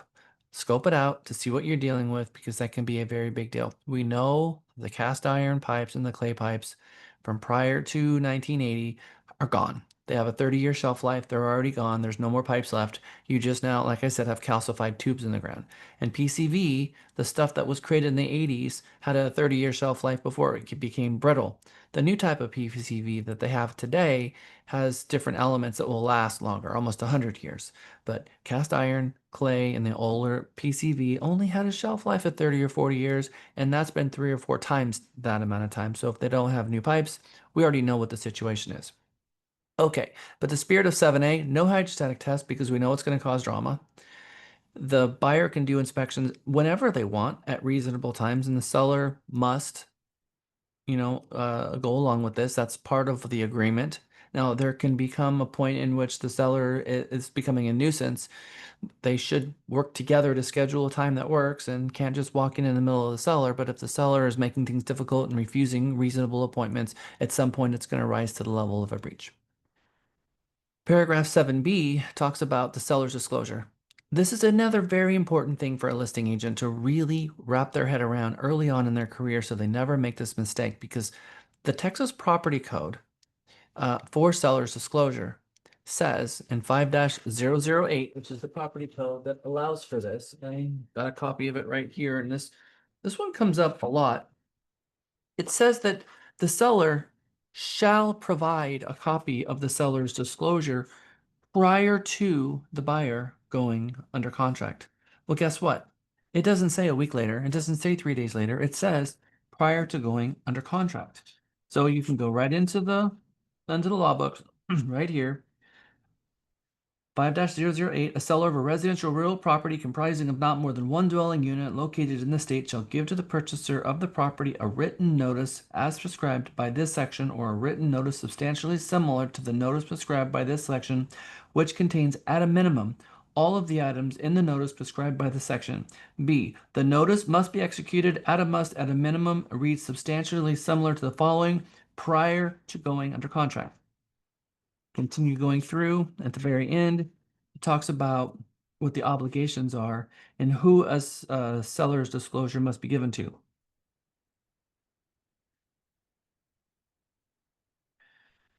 A seller or seller's agent shall have no duty to make a disclosure or release information related to whether a death by natural causes, suicide, or accidental unrelated to the condition of the property has occurred on the property. D, the notice shall be completed to the best of the seller's belief and knowledge as of the date the notice is completed and signed by the seller. If the information required by the notice is unknown to the seller shall indicate the fact on the notice, and by that act is in compliance with the section. This section does not apply if pursuant to a court order foreclosure sale, no seller's disclosure required. Trustee in bankruptcy, no seller disclosure required. To a mortgagee by a mortgagor or successor of interest and a beneficiary of a deed of trust by a mortgagor or successor in interest, no seller's disclosure required. There's 11 situations where a seller's disclosure is not required. So it's always a lender purchase buyback through foreclosure.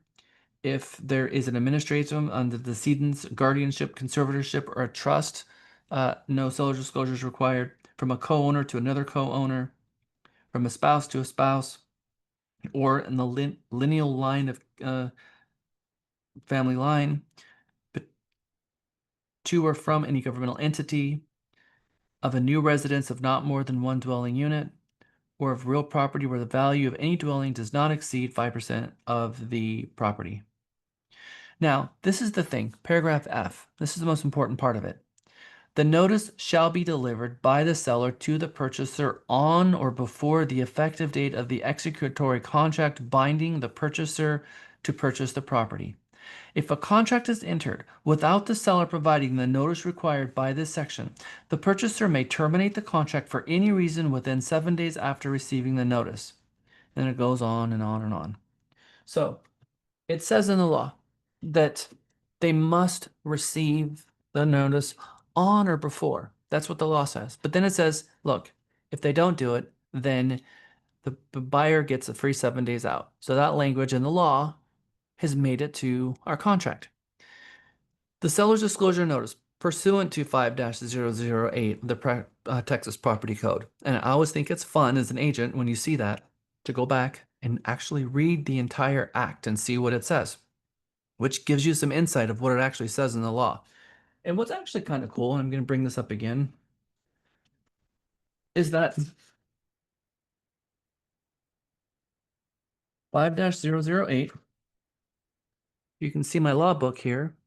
You'll actually see the actual law book has a copy of Trek's seller disclosure right in the law book, exactly as it appears on Trek's website. And you'll see the entire seller's disclosure being in 3 pages right inside Vernon's annotated code of 5-008, which actually the property code, the seller's disclosure is in the property code, exactly as it appears on Trek's website. And it also says, or substantially similar, which is why Texas Realtors was able to promulgate their own, and some MLSs were able to promulgate their own as well. So seller's disclosure is written into the property code. It is required that all sellers, except for 11 exclusions, which is very uncommon that a seller's disclosure is actually going to, in fact, not be required. If a seller is an investor, never set foot in the home, seller disclosure is required. They know something about the property because if something broke, they owned it and they had to fix it or approve someone to fix it. So it's only if it forecloses or if the seller dies and it's picked up by one of their heirs, or if it's a brand new home, then there's a separate area of law that the builder has to provide a seller's disclosure that's different than this one. So it says here in paragraph 7, property condition, paragraph B, seller's disclosure notice. Paragraph B1, the buyer has received the notice. Okay, so let's think about the timeline here. A buyer drafts an offer. So when the buyer is drafting the offer, the buyer agent is going to be checking off either B1 or B2 at the time they're drafting the offer. So this means at the time that the buyer was drafting the offer, the buyer agent was drafting the offer, if they check off buyer has not received the notice, then that means that they didn't have the seller's disclosure when they were drafting the offer. They looked in the seller's disclosure, they looked in the MLS, they didn't see it there, called the listing agent didn't answer the phone, they wanted to get in their offer, so they checked off paragraph B2, they don't have it, and they sent the offer to the listing agent. This rises to the level of a counter. I know sometimes we're going to say that, under certain circumstances, you don't want to counter because if you counter, you're going to open up a can of worms. A seller should check this off, cross off 2, check off 1, and put an initial on it, take the seller's disclosure, put it behind it while it's still an offer, and counter them back so it says buyer has received the notice. That should be something that the listing agent does 100% of the time, because we should have already had the seller's disclosure long before we came on market in the first place. Because when we listed the property, we should have already sent the seller shield. And the seller goes to a website. They got nice little videos that walk them through every section, and their attorneys are doing that so that the seller is being advised by an attorney how to fill out the seller's disclosure, and you come out at the other end of it with a nice printed copy with everything signed. And also, if something changes, you send it back to Seller Shield, and they have a nice amendment that they can update and revise the seller's disclosure. Meg. I might have answered my own question, but so let's say we're gonna counter that back because we're providing it to them. Are you gonna go through the rest of the offer before you send it back with the seller disclosure attached? Well, so again, the listing agent is not going to counter it. The listing agent is going to present the offer to the seller present the entire offer, and one of the items that they're going to counter is going to be this. And if it's a perfectly great offer, cash closing in 5 days, they still want to counter this particular item. They want to make sure that, so a good prudent listing agent would have never fallen into this situation in the first place, because they would have had the seller's disclosure in the MLS, which is not delivery, by the way. That's just a mechanism where we can all agree, and that's where we can go and find such document, but it's not delivery under the law. The law says that the seller is going to email the buyer and give the buyer, not the seller is going to put it on some website behind a password somewhere and it be sitting there and the buyer agent has a responsibility to go find it. We have to email it to them, and we should have a time date stamp of when that occurred. So when the buyer submitted the offer, they may not have found that. Maybe the buyer agent doesn't even know. Maybe that's not a realtor buyer. They don't have MLS access. It's a commercial agent, an unrepresented buyer who downloaded the Trek website contract themselves, or some agent outside the MLS and doesn't even have access to our MLS. Whatever the reason, when a listing agent received the offer, they should have responded with, if they're going to have a survey, a T47, a survey, a seller's disclosure, the mud notice, the sewer, on-site sewer, all the stuff to make sure that everything is attached to it and filled out properly, signed by the seller and in a presentable, signable state so that the buyer can then sign all things included. So if the seller's disclosure was not received, and the seller signs the contract in the 7B2 state, meaning that the 1 was not selected, meaning that they'd received it, but 2 was signed. So now the agreement is that the seller is going to, within a certain amount of days, send a copy of the seller disclosure to the buyer. It says within maybe 3 or 5 days, whatever they disclose here, within 3 to 5 days after the effective date of this contract, the seller shall deliver the notice to the buyer. If the buyer does not receive the notice, buyer may terminate the contract at any time prior to the closing, and the earnest money will be refunded to the buyer. If seller delivers the notice, buyer may terminate this contract for any reason within 7 days after the buyer receives the notice or prior to the closing, whichever is first, and the earnest money will be refunded to the buyer. So here you go. Not just that, though. If they never received the seller's disclosure and the seller knew that there was something wrong with the home and they didn't have a seller's disclosure, it means that the seller didn't disclose the things that they knew.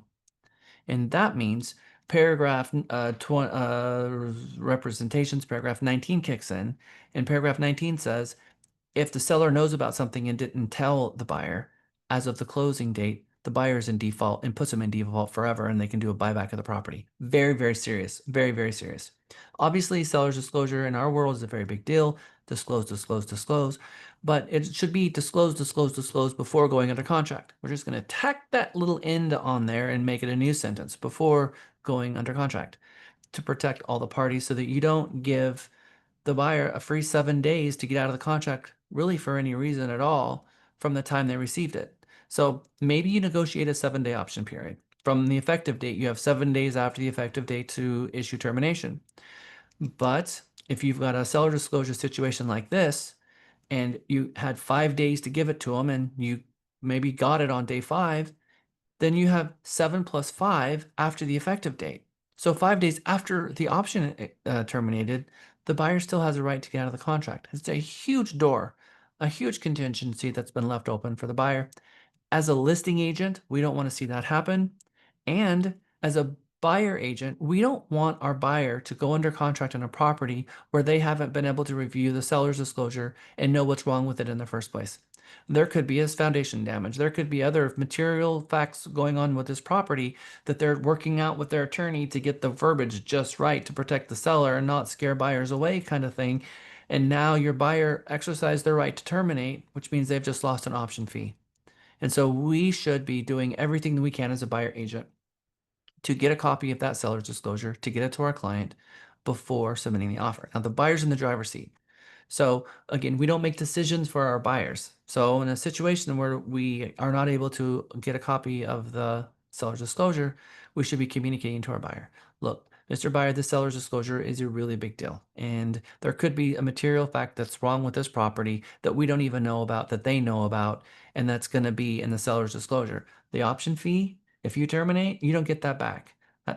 that $350, they could know about something that's seriously wrong with this home right now, and it's a complete deal breaker item, and we submit an offer, they accept, give us a seller, and they just give us the seller's disclosure, and you terminate, and you've lost $350.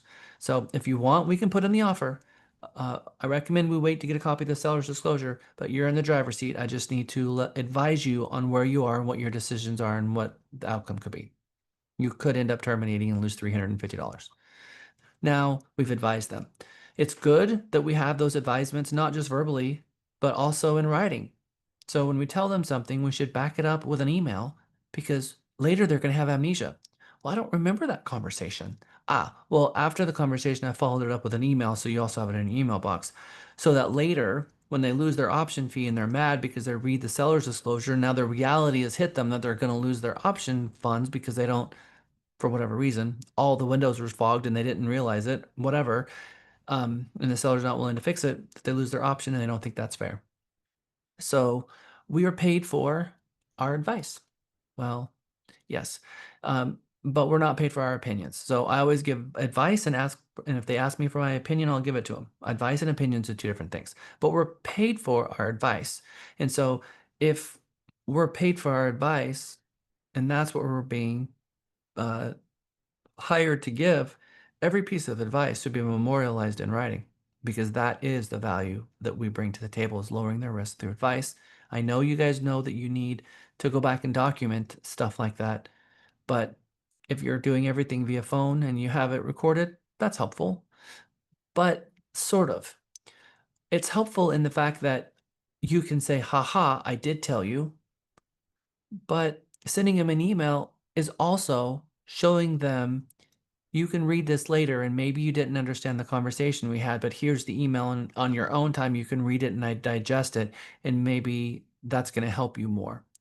Because just telling them on the phone, well, you told them, but sending them an email, people ingest and understand and process data differently. So we should be taking the information and sending it to them so that they can have an opportunity to review it themselves later after hours, after the conversation has happened. Because sometimes a phone conversation you're going to have with them is going to touch on 5 or 6 different items. And you're throwing a lot of things at them. And they could be at the grocery store, they could be driving, they could be doing who knows what at that moment. And maybe they really do need to process this and they process information differently. And it would have been very helpful for you to have delivered your advice via email so they could then review it. Paragraph 7B says they've either already received the notice at the time you're going under contract, they haven't received the notice, or due to the property code, the seller's not required to furnish the notice. Now, it is true that the notice itself in the form that is in the property code has 11 exclusions of where the notice is not required. But I'm going to challenge you and I'm going to tell you that just because the notice isn't required doesn't absolve the sellers from disclosing everything they know about the property.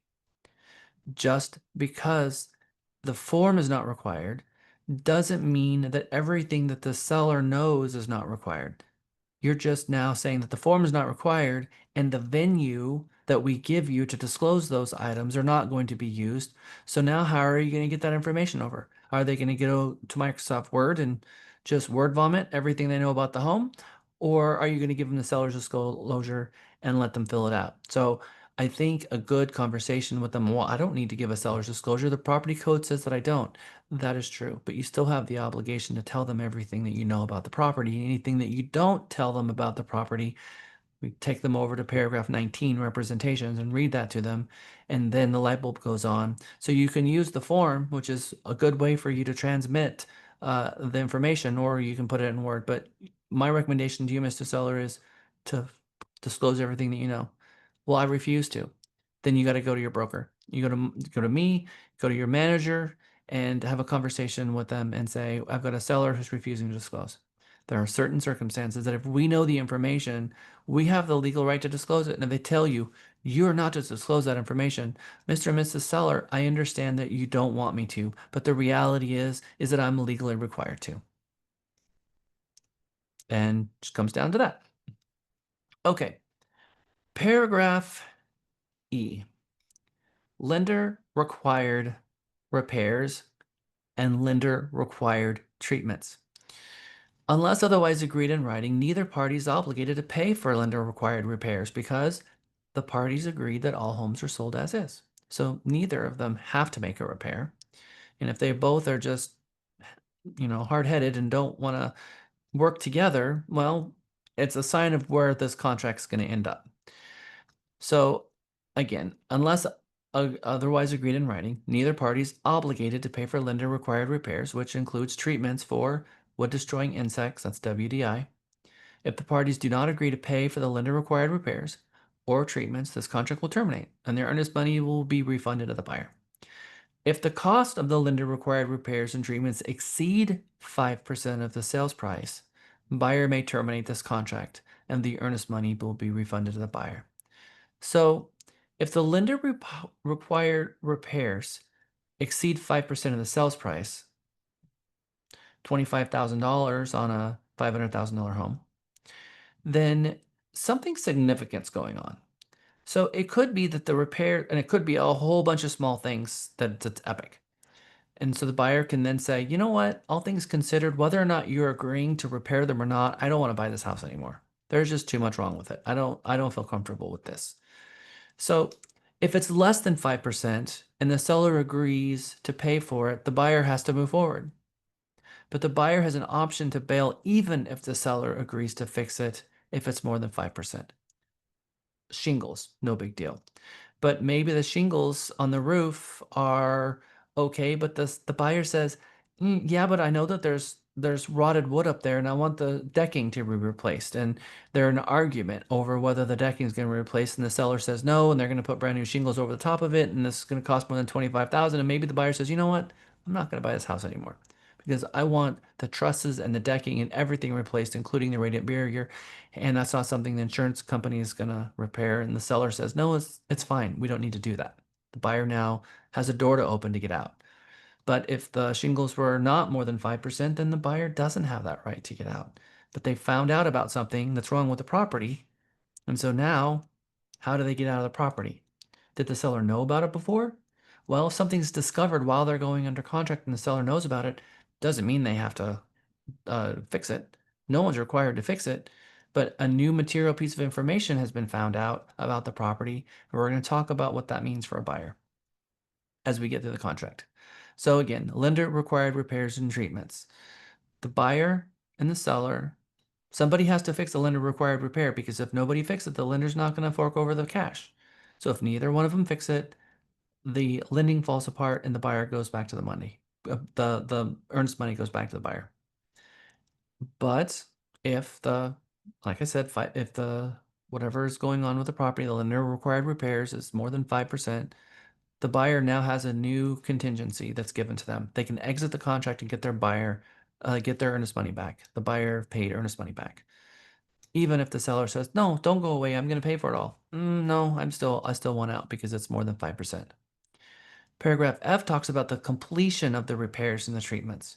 All repairs and complete treatment. So lender required repairs only falls under something that would show on an appraisal. So this only comes up if there was a lender involved, someone did an appraisal, they wrote notes on the appraisal that the lender required a repair to be done, and then it turns into a big conversation and no one wants to fix it. And that is going to fall under paragraph E here. But paragraph F is all repairs and treatments that are negotiated. So unless otherwise agreed in writing, seller shall complete all agreed repairs and treatments prior to the closing date and obtain any required permits. The repair and treatments must be performed by persons who are licensed to provide such repairs and treatments.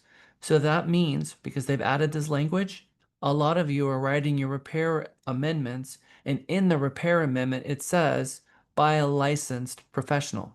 That's already in the contract. You don't need to put something in the contract that's going to conflict with it. You just need to put the repair in there just as it is. Used to, this language wasn't here, but it already says that the repairs and treatments must be performed by persons who are licensed to provide such repairs or treatments, or if no license is required by law, are commercially engaged in the trade of providing such repairs and treatments. That means Uncle Bubba can't come out to the property and fix it if Uncle Bubba is a truck driver. Now, It also should be someone who's completely arm's length from the transaction. It also means that the seller doesn't have the right to be making these repairs themselves. For instance, the seller is an engineer at Samsung, and maybe he is an electrical engineer, but he is not a licensed electrician. And all of the GFCIs in the home are being replaced. And the engineer says, I'm going to replace the GFCIs myself because the seller thinks that he can do that. Can the seller do that? No, because the seller is not a licensed electrician. So does not contain a license. Persons who are licensed to provide such repairs and treatments, or if no license is required, are commercially engaged in the trade of providing such repairs, you need to have a license to be an electrician. And the seller is neither an electrician or a licensed electrician, so he would need to hire someone to do that.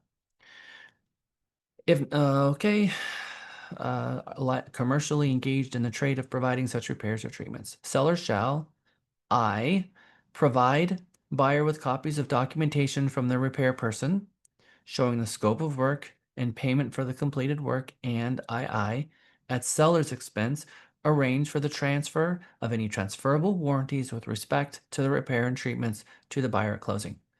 If seller fails to complete any agreed repair and treatment prior to the closing date, buyer may exercise remedies under paragraph 15 or extend the closing date up to 5 days if necessary for seller to complete the repair and treatment.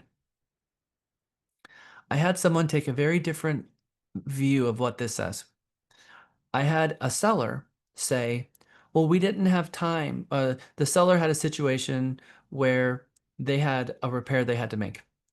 And they had a third party that came out and didn't complete the repair all the way. They were a company that was supposed to repair the deck, and they were supposed to remove all the rotted wood. We got to the close date, and the buyer's inspector came back out to do a final walkthrough, and there were still items that were needed to be done. In fact, there was quite a few, and it was our seller, by the way, and we had a very difficult seller. Michael Potter went out to the property at least 10 times to help this agent take over this nightmare situation with this client. And the seller said, I have 5 more days. The buyer can't terminate. That's not what the contract says. The contract says the buyer buyer may exercise remedies under paragraph 15 or extend the closing date up to 5 days if necessary.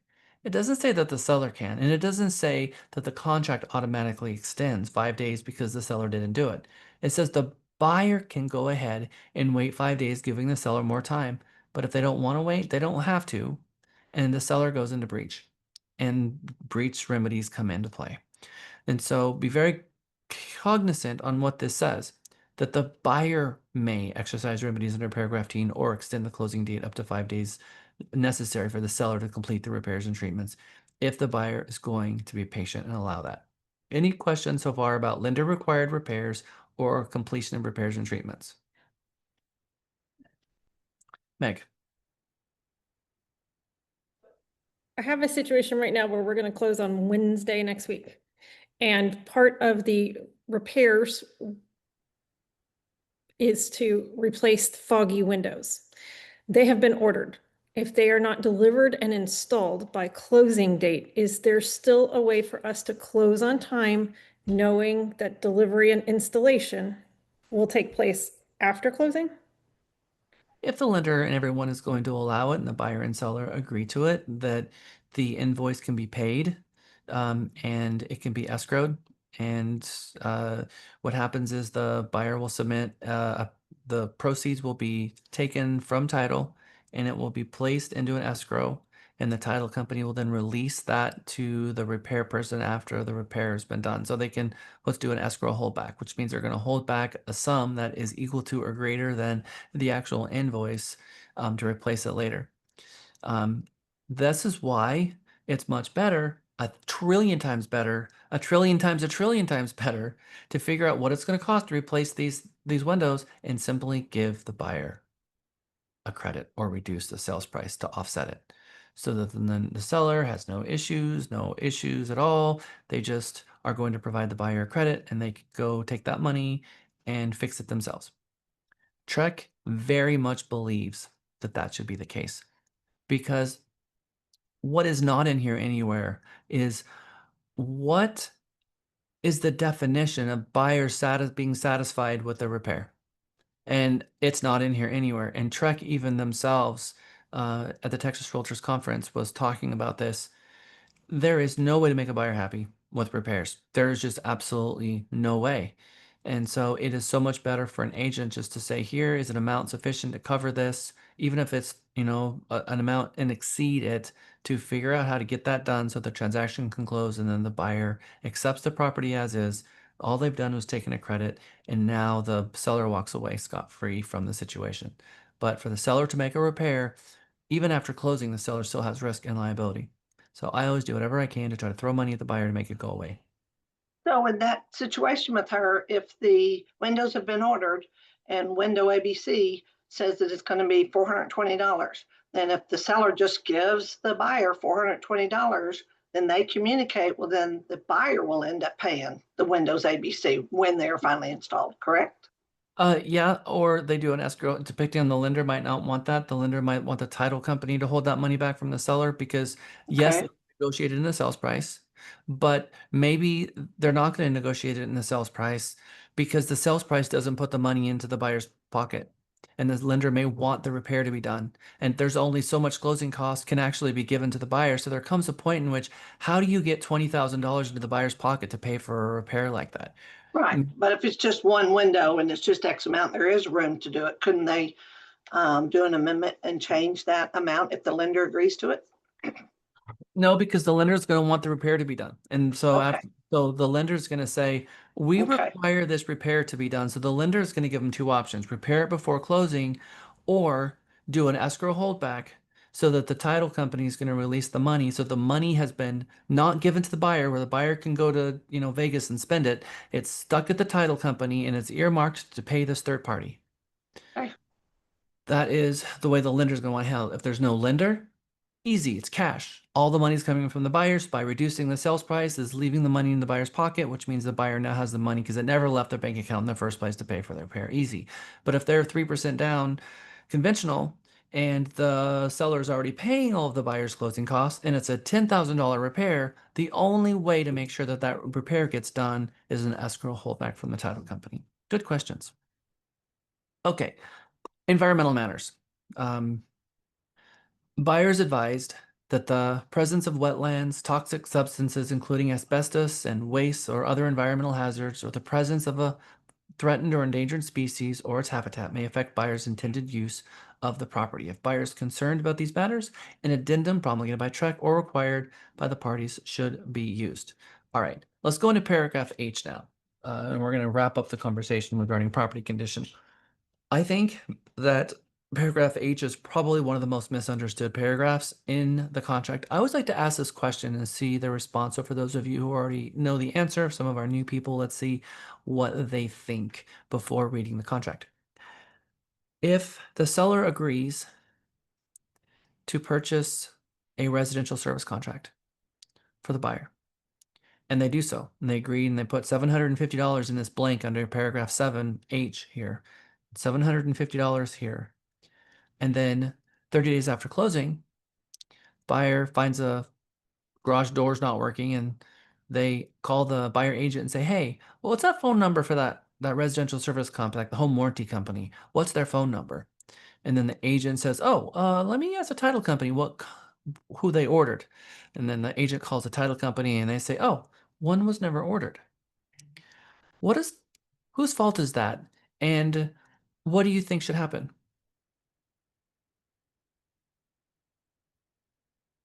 Anybody want to take a stab?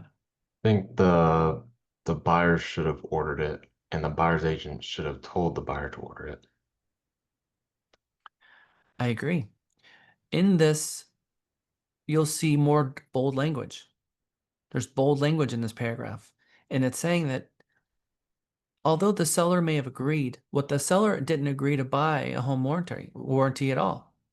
The seller agreed to reimburse the buyer if they chose to order one. So the seller said, look, I'm willing to give you $750 to reimburse you for the cost of a home warranty if you buy one. But if they don't buy one, no game. And it's very clear in the language. Buyer may purchase a residential service contract from a provider or administrator licensed by the Texas Department of Licensing and Regulation. If buyer purchases a residential service contract, seller shall reimburse buyer at closing for the cost of the residential service contract in an amount not to exceed blank. Buyer should review any residential service contract for the scope of coverage, exclusions, and limitations. So it says, if the buyer purchases a residential service contract, seller shall reimburse the buyer at closing for the cost of the residential service contract. If they never ordered it, there's nothing to reimburse. That $750 maintains with the seller, and now the buyer doesn't have a residential service contract, and most likely the buyer's going to flip out, and the buyer agent's going to write a check to purchase them one to make sure that that doesn't find its way to check.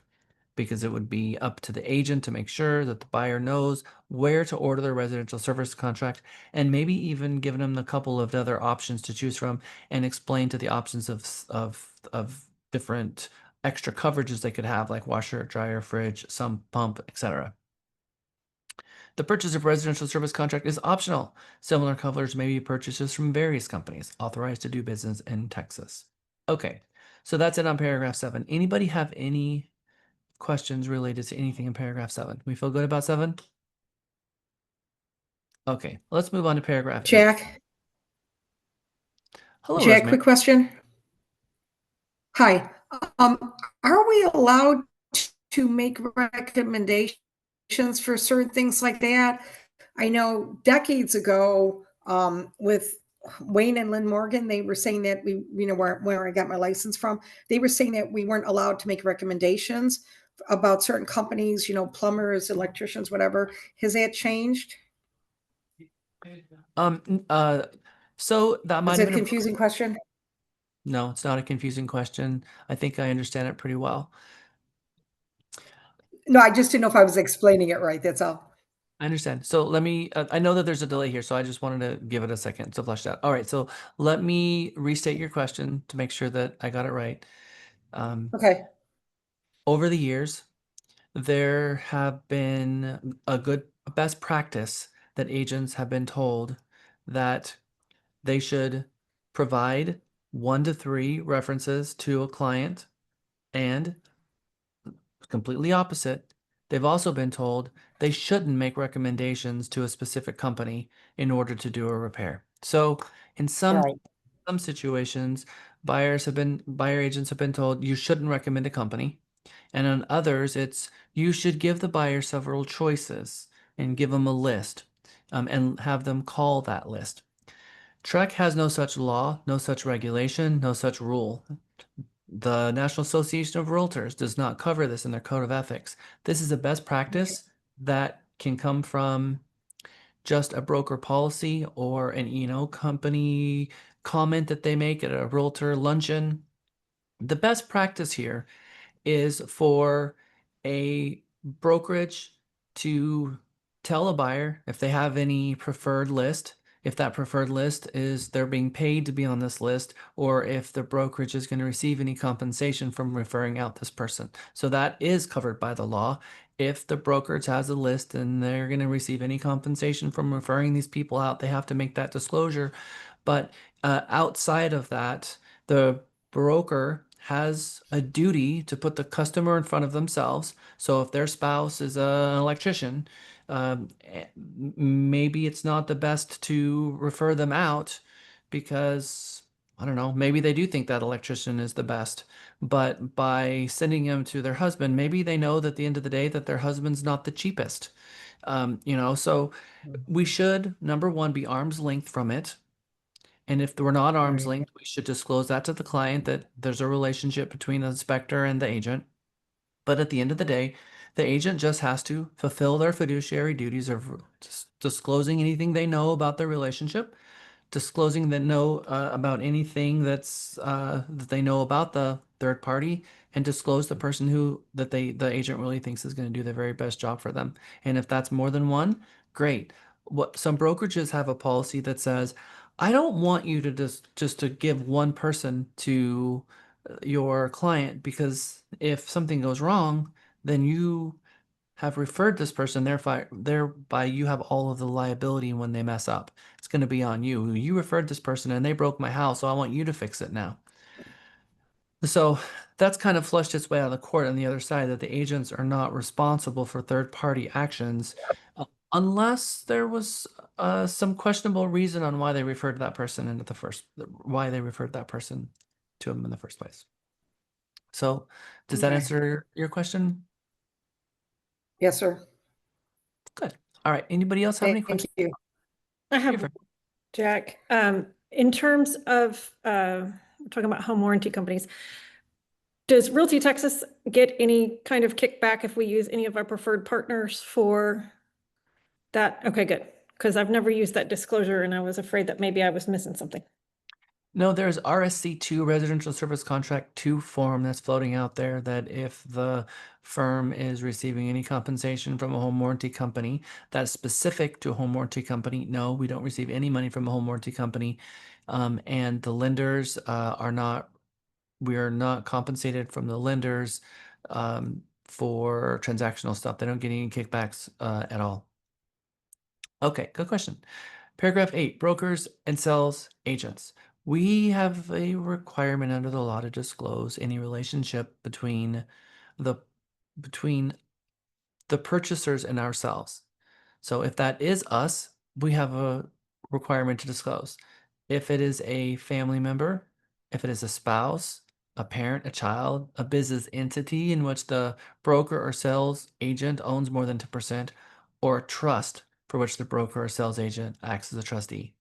So if you are selling your property, if you own an LLC and you are representing the LLC and selling a property, or if you're aiding a client in a transaction that is a familial relationship, we have a duty under the law to disclose.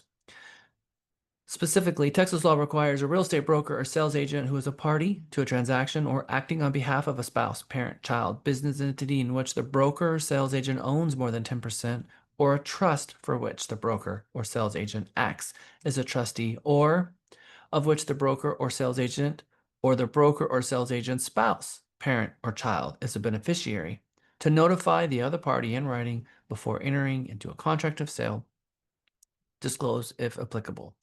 If you're selling the property of a kid, or you're selling the property that is somehow affiliated to you familially, or it's a company-owned asset, we have our duty to disclose that not only are we supposed to be a disinterested third party, but we are also going to be somehow emotionally attached to this transaction.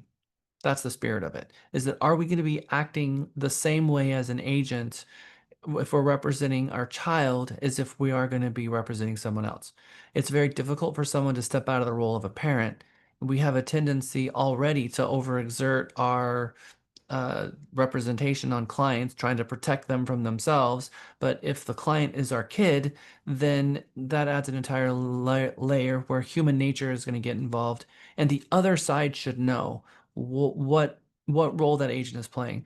Are you really acting as an agent or a parent? We have a duty to disclose, because people's behavior changes in those scenarios. Paragraph 8b talks about brokers' fees. All obligations of the parties for payment of broker fees are contained in separate written agreements.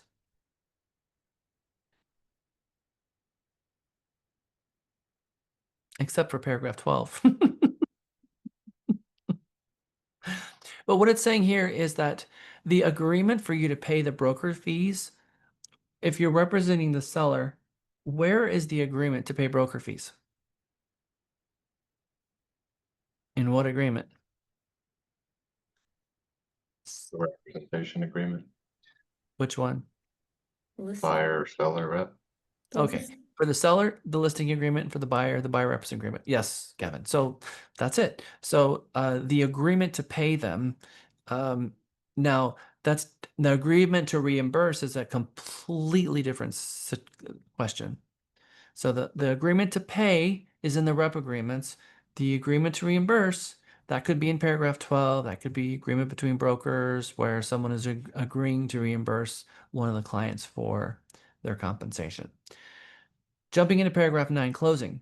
The closing date of the sale will be on or before, and there is a date and a year here, or within 7 days after objections are made under paragraph 60. Remember the objection paragraph in paragraph 60 we talked about before. If something shows up in the HOA docs, or there's a barn that was built over the property line and they're going to object to something that was on the survey or on the exception documents or on the title commitment, they automatically get a 7-day cure period. So it says on or before this date or within 7 days after objections made under paragraph 60 have been cured or waived, whichever date is later. And if either party fails to close the sale by the closing date, the non-defaulting party may exercise the remedies contained in paragraph 15. Now that's the thing. Somebody would have had to have called default. It says not be breaching party, but the non-defaulting party. When we get into paragraph 15, we're going to see how paragraph 15 is invoked from a breach to a default. If two parties are not agreeing and the seller refused to let one of the buyer's inspectors in, that's a breach. If the buyer has had it, now the buyer can go to the seller and say, look, contractually, you owe me the right to get this inspection done. So I want to show the property tomorrow at 4 o'clock. Otherwise, I'm going to call default. Fine, I'll let them in tomorrow at 5 o'clock. They breached today. You've allowed them to cure it, and tomorrow they're going to show the property.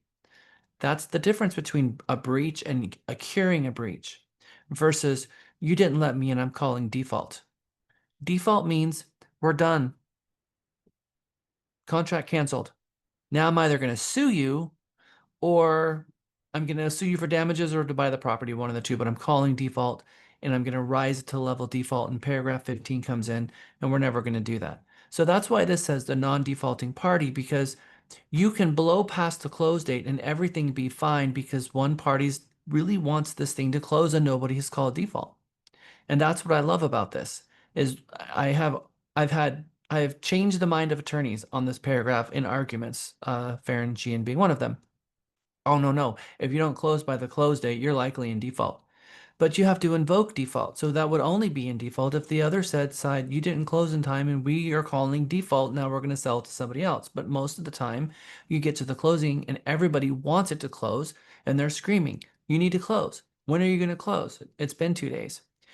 We have closed many, many transactions 3-4 days after the close date because the seller and the buyer were arguing, didn't want to do an extension, but nobody called default. And we go and say, this is not the buyer's fault. The lender is the one. Buyer submitted the documents on time. The lender requested the tax transcripts 3 weeks ago, and the IRS has been delayed because they fired 6,000 people, and now they're having a hard time getting the tax transcripts back. So plenty of time. Usually it's 5 days, but it's been 3 weeks. It's not the buyer's fault that they didn't meet the closing date, and the seller refused to sign an amendment giving the buyer more time, which would be an unfair practice, by the way. And so in that situation, we forced sellers to close the transaction after the close date by sending them a demand letter from an attorney that says that we believe that you are in bad faith.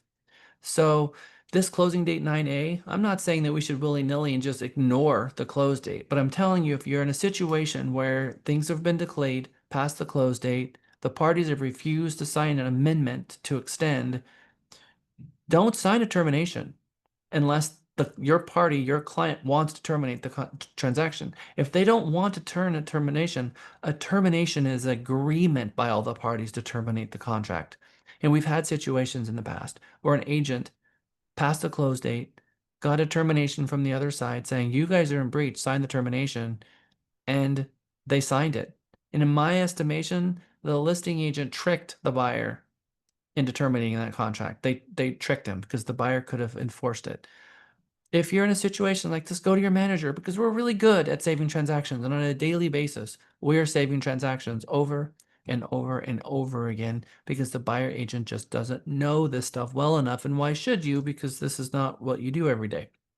So again, if the other side is refusing to sign an amendment, bring it to us. If the buyer is not the one that's causing this problem, we can probably close the transaction and get it closed. You'll notice what it doesn't say here. It doesn't say uh, strict strict notice of the timelines is required. It doesn't say that.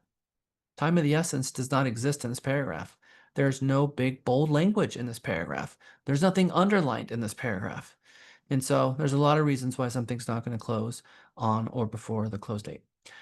Paragraph 9b, which is 1 through 5, there's a lot of important information that agents have not read in these 1 to 5. And there's things in here that answers 95% of the questions that go to my team regarding these transactions. So I'm going to ask someone to read 9b items 1 through 5. Would someone raise their hand and be willing to read that for the class?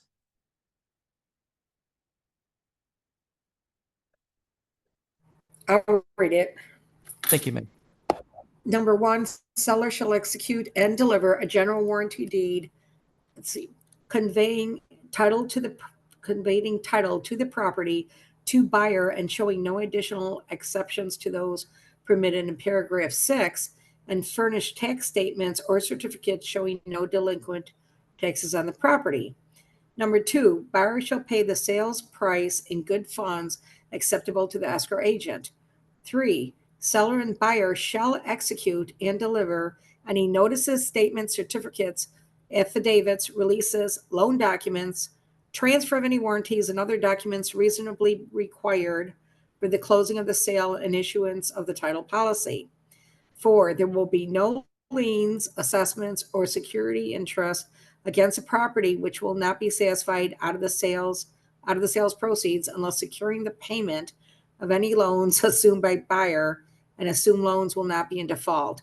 Number 5, private transfer fees is defined by Chapter 5, Subchapter G of the Texas Property Code, will be the obligation of seller unless provided otherwise in this contract.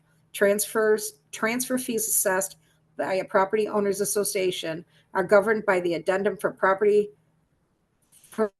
subject to mandatory membership in a property owners association. So all the HOA dues have to be paid up in proration. There can't be any liens. Everything has to be paid off, including the HOA assessments. You've got to make sure that the liens or the leases for the whatever it is, water softener, be paid off. And the seller and the buyer has to deliver and sign all of the stuff in the title column. And if a buyer refuses, they go into breach if they refuse to sign. And that's what, if a seller goes to title and they sign everything and the buyer doesn't show up to sign, they go into breach because at closing they didn't sign the notices that they were supposed to sign. So paragraph 9A talks about the date, and the 9B 1 through 5 is what the parties are agreeing to do at closing, at or before closing. And then possession equally is important here.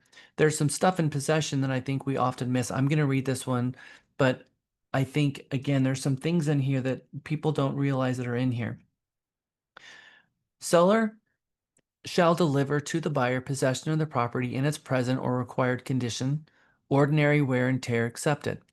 Upon closing and funding, according to a temporary residential lease promulgated by TREC or other written lease required by the parties.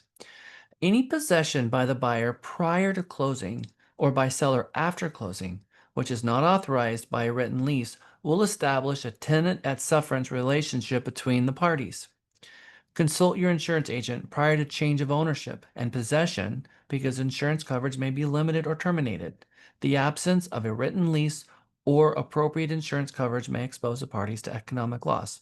Remember, if a buyer buys a property and doesn't move in, they need to tell their insurance company that it's vacant. If a seller moves out and the property is vacant and it's going to be vacant for more than 30 days, they need to tell their insurance company and get a vacancy rider and let them know, because if something happens and they're not living in the property anymore, they may not cover it because they know that if the seller's not there and the water heater starts leaking, that the seller living in the home is going to be able to minimize the damage. But if they're not there, the damage is going to continue to get worse and worse because no one's there to mitigate it.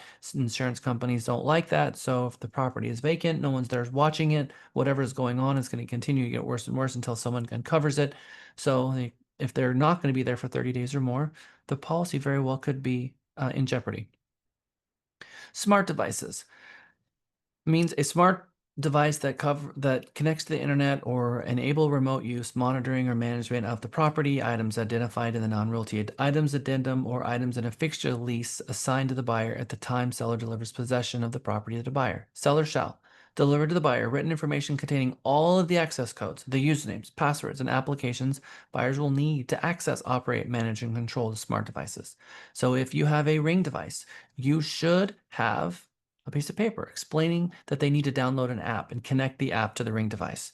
We are supposed to be giving the new buyer information on what applications are necessary for them to be able to control the devices. Maybe everyone should know that you need to download an app to do it, but technically the contract states that we are going to provide the buyer with a clue, with an information. The Ring device, go to the Apple Store, download this device, and pair it to your phone, and you'll be able to access the Ring doorbell. That is what is on the agents and on the seller to provide the buyer so that they can understand how to use the device. 2, terminate and remove all access and connections to the improvements and accessories from any seller's personal device, including but not limited to phones and computers. There also could be a scenario where they have a non-realty item addendum for a television and the television is left at the property. The listing agent should tell the seller to go to the TV and click the restore factory settings, because maybe they've on the TV, it's a smart TV like all of them are these days, and you can go to the smart TV and you can download Netflix. And then in Netflix, you can sign into Netflix, like you can sign into Google, like you can sign into all the apps, and Apple Plus and Paramount and all of the apps, downloading them and logged in. And now the new kiddos turn the TV on and they're clicking purchase, purchase, purchase, and they're buying stuff, renting movies and downloading stuff, causing the seller's credit card to be charged. So it would be on us to make sure that we mitigate that from happening by telling the seller in writing somewhere to restore the television to factory settings or log out of everything. That would then take it off of us so that we're no longer liable, because we would have had an obligation to tell the seller or remind them to do that, especially if they're going to leave some of their personal property behind, like a TV, that exposes the seller to having their accounts compromised. Paragraph 11, special provisions. You'll notice that the lines are getting shorter and the paragraph is getting longer because they're really trying to get us out of there. If you ask Trek right now, they will tell you that there's a good chance that in future editions of the contract, paragraph 11 will completely be gone. There is a good use for special provisions, but it probably shouldn't say special provisions. It should probably just say notes, because we do need a notepad in here for a situation where you have more parties in paragraph 1 that'll fit, or a plate number on a mobile home, or a legal description that's not going to fit in the field, or some other piece of note that you want to share that's not a special provision of a contract. It says the paragraph is intended to be used only for additional information items. Then they should just call it additional information and not special provisions, but I'm just going to get off my soapbox on that. An informational item is a statement that contains a blank in a contract form, disclose factual information, or provides instructions. Real estate brokers and sales agents are prohibited from practicing law and shall not add to, delete, or modify any provision of this contract unless drafted by a party of the contract or a party's attorney. This is a question that I ask often. If a client asks you to cross out 3 words of a contract, can you do that? And the answer is yes.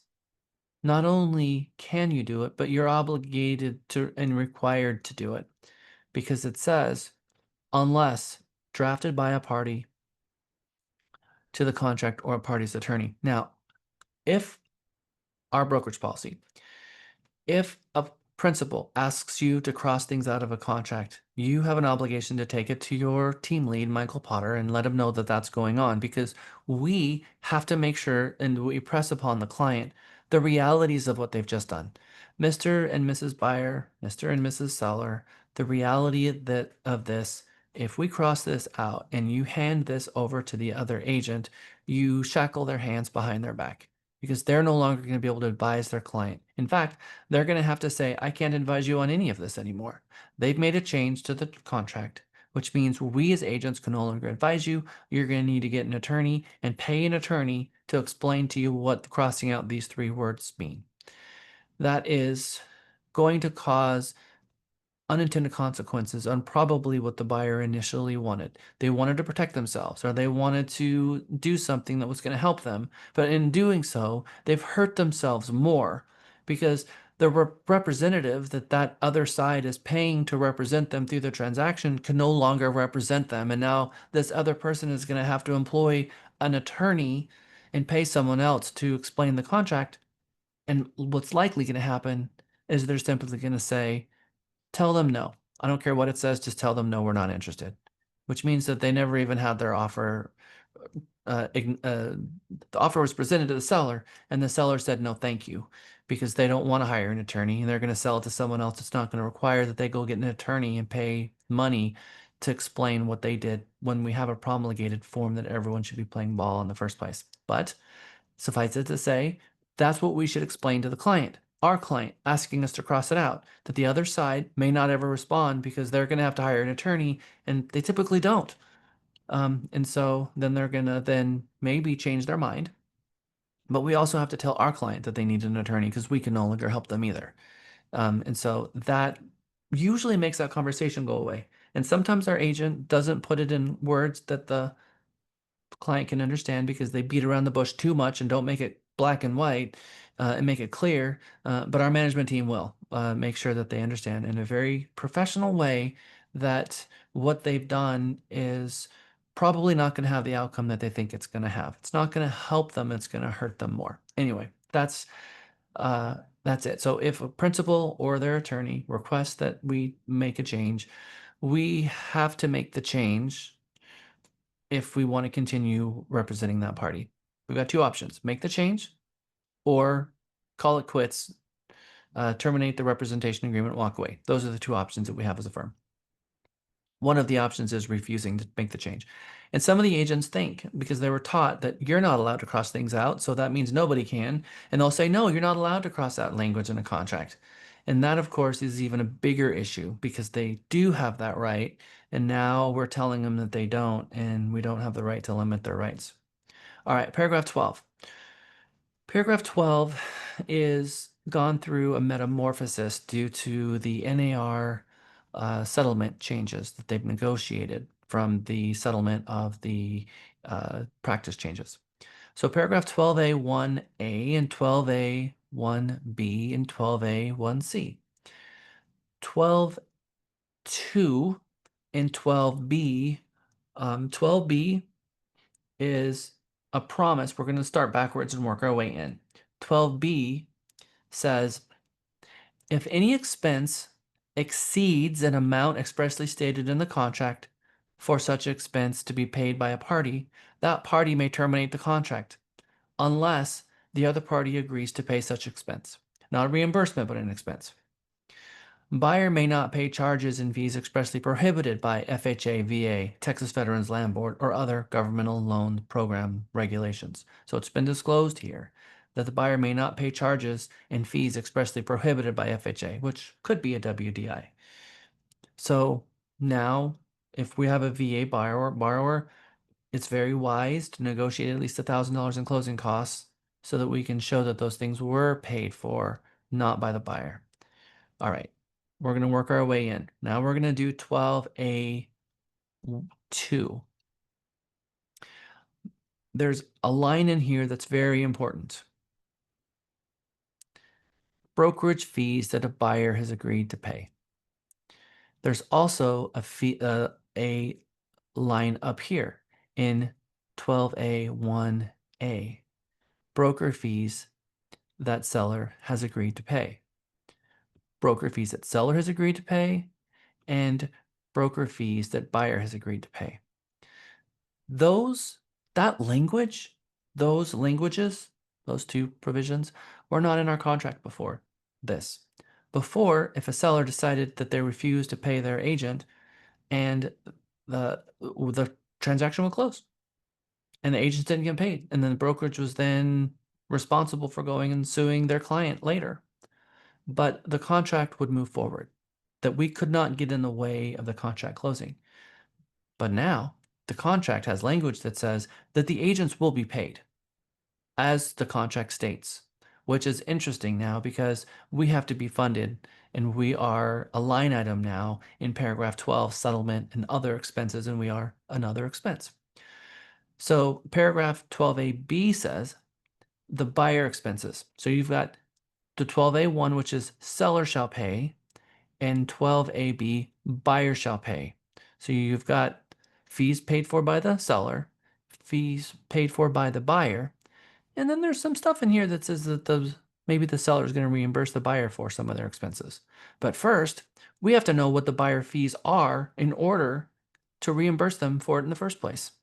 So buyer shall pay the following expenses: buyer expenses, appraisals, loan application fees, origination charges, credit reports, preparation of loan documents, interest on the notes from the date of disbursement to 1 month prior dates of the first month's payments, which we call prorations, recording fees, copies of easements and restrictions, loan title policy with endorsements required by the lender, loan-related inspection fees, photos, amortization schedules, 1/2 of the escrow fee, all prepaid items, including required premiums for flood and hazard insurance, reserve deposits for insurance, property taxes and special government assessments, final compliance inspection, courier fee, repair inspection, underwriting fee, wire transfer fee, expenses incident to any loan, PMI, VA funding fee, FHA mortgage insurance premiums or mortgage insurance as required by the lender, brokerage fees that buyer has agreed to pay,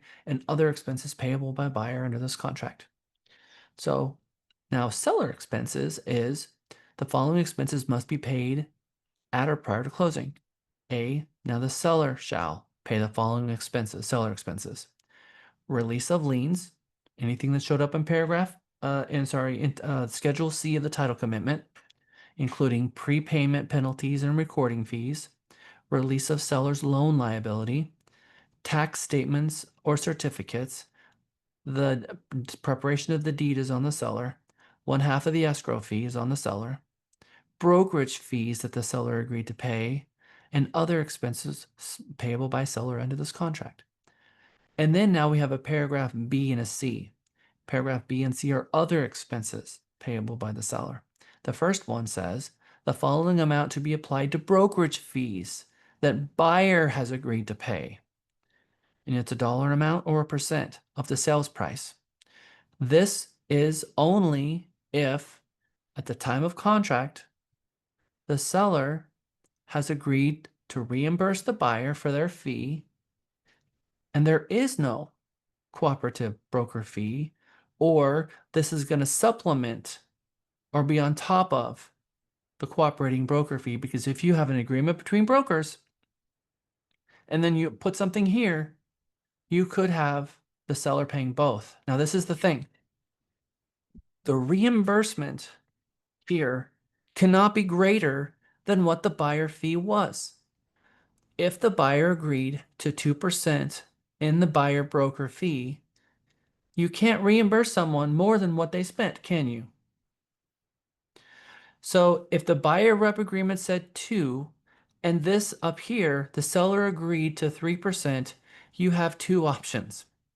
Accept 2% or maybe revise the buyer agreement to 3%.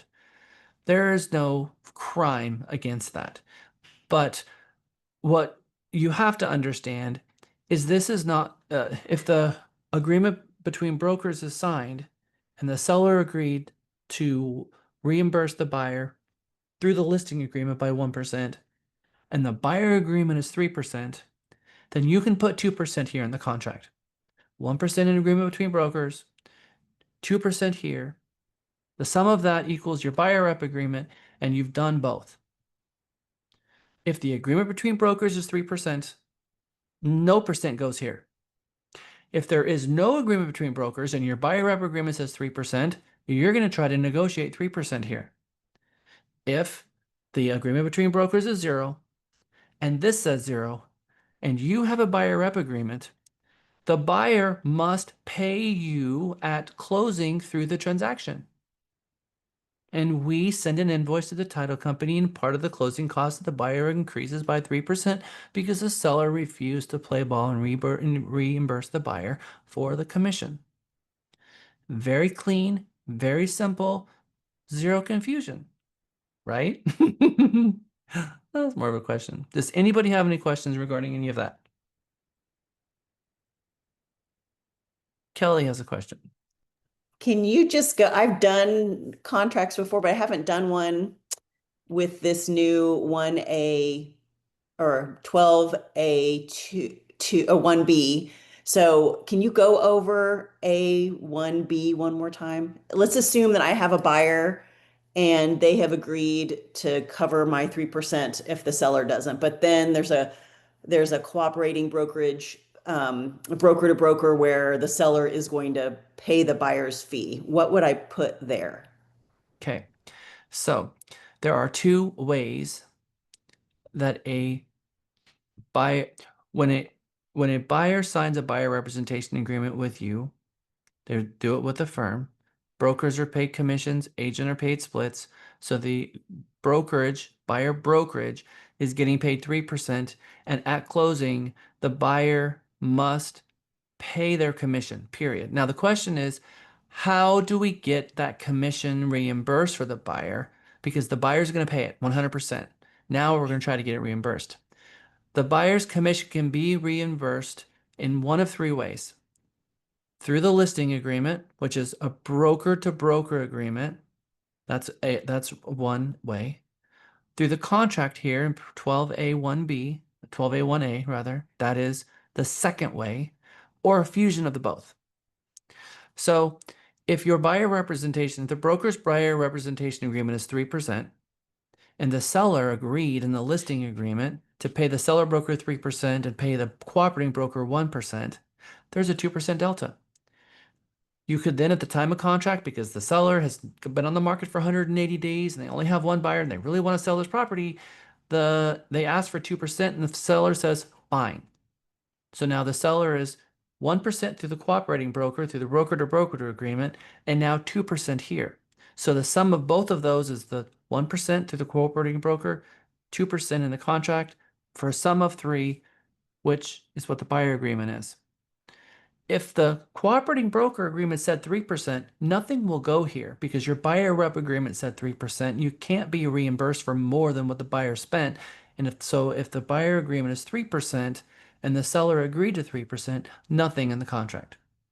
If the buyer agreement is 3% and the seller had no cooperating broker fee at all, then you're going to try to negotiate the full 3% here.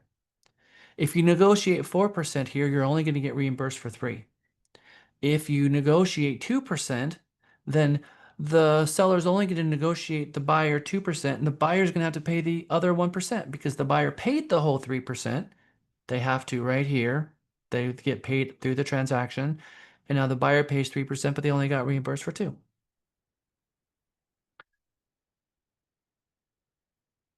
I hope everyone understands that. Usually people walk away with a pretty good understanding about how this works. Okay, good. Paragraph 13, prorations.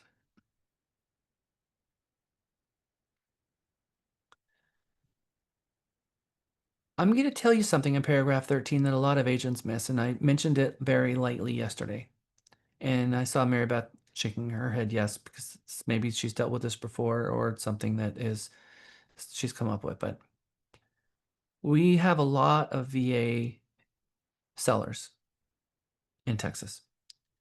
And a lot of those sellers have disabilities. Or we have a lot of over 65 people in Texas selling their homes. We have a lot of people with exemptions filed against their home other than homestead that is changing the property tax for the next year for the buyer. So some exemptions the seller gets to take with them. If a seller takes an exemption with them, that means that the buyer is going to be without an exemption when they purchase the home. If the seller has an exemption, they're going to give the buyer a credit for the current year so that next year the buyer can take their money and the seller's money to the appraisal districts and pay their property taxes. If the closing happens on October 1st, the seller becomes the owner on October 1st. They should have no liability for any amounts prior to October 1st. They didn't own the home, wasn't their home, regardless of anything. I don't care, fair or otherwise.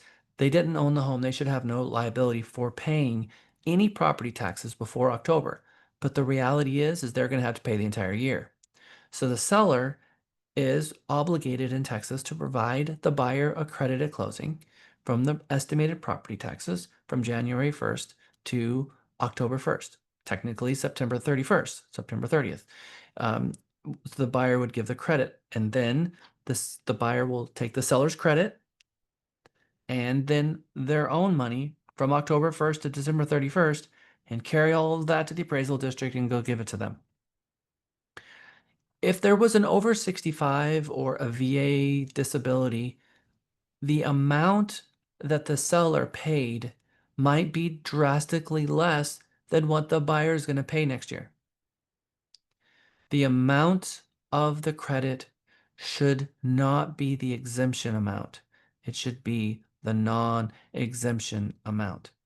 It's up to you to make sure that happens, because you might have a closer that is a former military person who has a soft spot for military, and they're going to put in the exempted amount because the title company is the one who's doing this. Whoever the closer is filling in that blank. And if the agents or the parties are not questioning what that amount is, no one's going to ever question it. And the credit is going to come up short by thousands of dollars possibly. And then the title company to boot is going to say, and by the way, if you guys don't like it later, you're not going to come to me and whine. You're going to deal with it between yourselves. Pretty much what they say. They say, if it becomes a shortage, that you guys agree to work with amongst yourselves to be able to cure that later, that the title company has no liability, although the title company is the one that filled out that blank. So it's my recommendation that you ask the closer how that they came up with that. If there's a lender, ask the lender also to look into that. Now, the lender, if there's a lender involved and there's an escrow account, a good chunk of that money is going to get thrown into the escrow account, so there's sufficient money to pay the tax bill next year. I want to bring that up because I believe that it's an agent's responsibility to get into the proration amount and determine whether or not the right amount has been, and at least tell the buyer. There is an exemption on the property for 100% disabled. Their taxes are basically nothing or very low, and they're trying to give you 500, but your taxes are going to be 3,000. So, Mr. Buyer, that's what's happening, and you can now negotiate with the title company because this is a negotiation that has to happen. Taxes for the current year. Interest, rents, and regular periodic maintenance fees, assessments, and dues, including prepaid items, will be prorated through the closing date. Tax proration may be calculated taking into consideration any change in exemptions that will affect the current year's taxes. If taxes for the current year vary from the amount prorated at closing, the parties shall adjust the prorations when tax statements for the current year are available. If taxes are not paid at or prior to closing, buyer shall pay taxes for the current year. So they should right here know that there's going to be changes and exemptions, and that they should take that into consideration, and the buyer should make note of that. Meg. At what point in time during the transaction would you want to check with title to see how they're going to calculate the prorations for taxes? When they're balancing the closing disclosure. Okay, so closer towards the end. Mm-hmm. Yeah, because they're still trying to get everything together, and they're not going to even begin working on it until they start getting docs on the lender. The moment they get docs on the lender, then they're going to start putting together this closing disclosure and start balancing it. They're going to send a copy to you, and you're going to say, okay, how did you derive this number? And then try to figure that out. Okay. Can I add something? It also depends on if you're working with the buyer, you could be talking to the lender well before that, because oftentimes the lender has calculated it based on if she thinks there's going to be an exemption or not. So sometimes you may know sooner. Mm-hmm. And so the title company is going to fill it out, but they're balancing it between all the people. What's going to happen is the title company is going to require that a certain amount of reserves be placed into an escrow account, 3 months of reserves. But the amount collected could be different than the reserve amount. So we have to make sure that all of those things are in fact adding up to make sense, so that they are not adding $500 a month as a reserve amount and collecting $200 a month. So making sure that everyone is on the same page. Paragraph 14, this is what happens if there is a material change in the property condition while it's under contract. Only while it's under contract, while you have an executory contract. If any part of the property is damaged or destroyed by fire or other casualty after the effective date of the contract, seller shall restore the property to its previous condition as soon as reasonably possible, but in any event by the closing date. If seller fails to do so to factors beyond seller's control, buyers have a couple of options, starting with terminating the contract and the earnest money will be refunded to the buyer.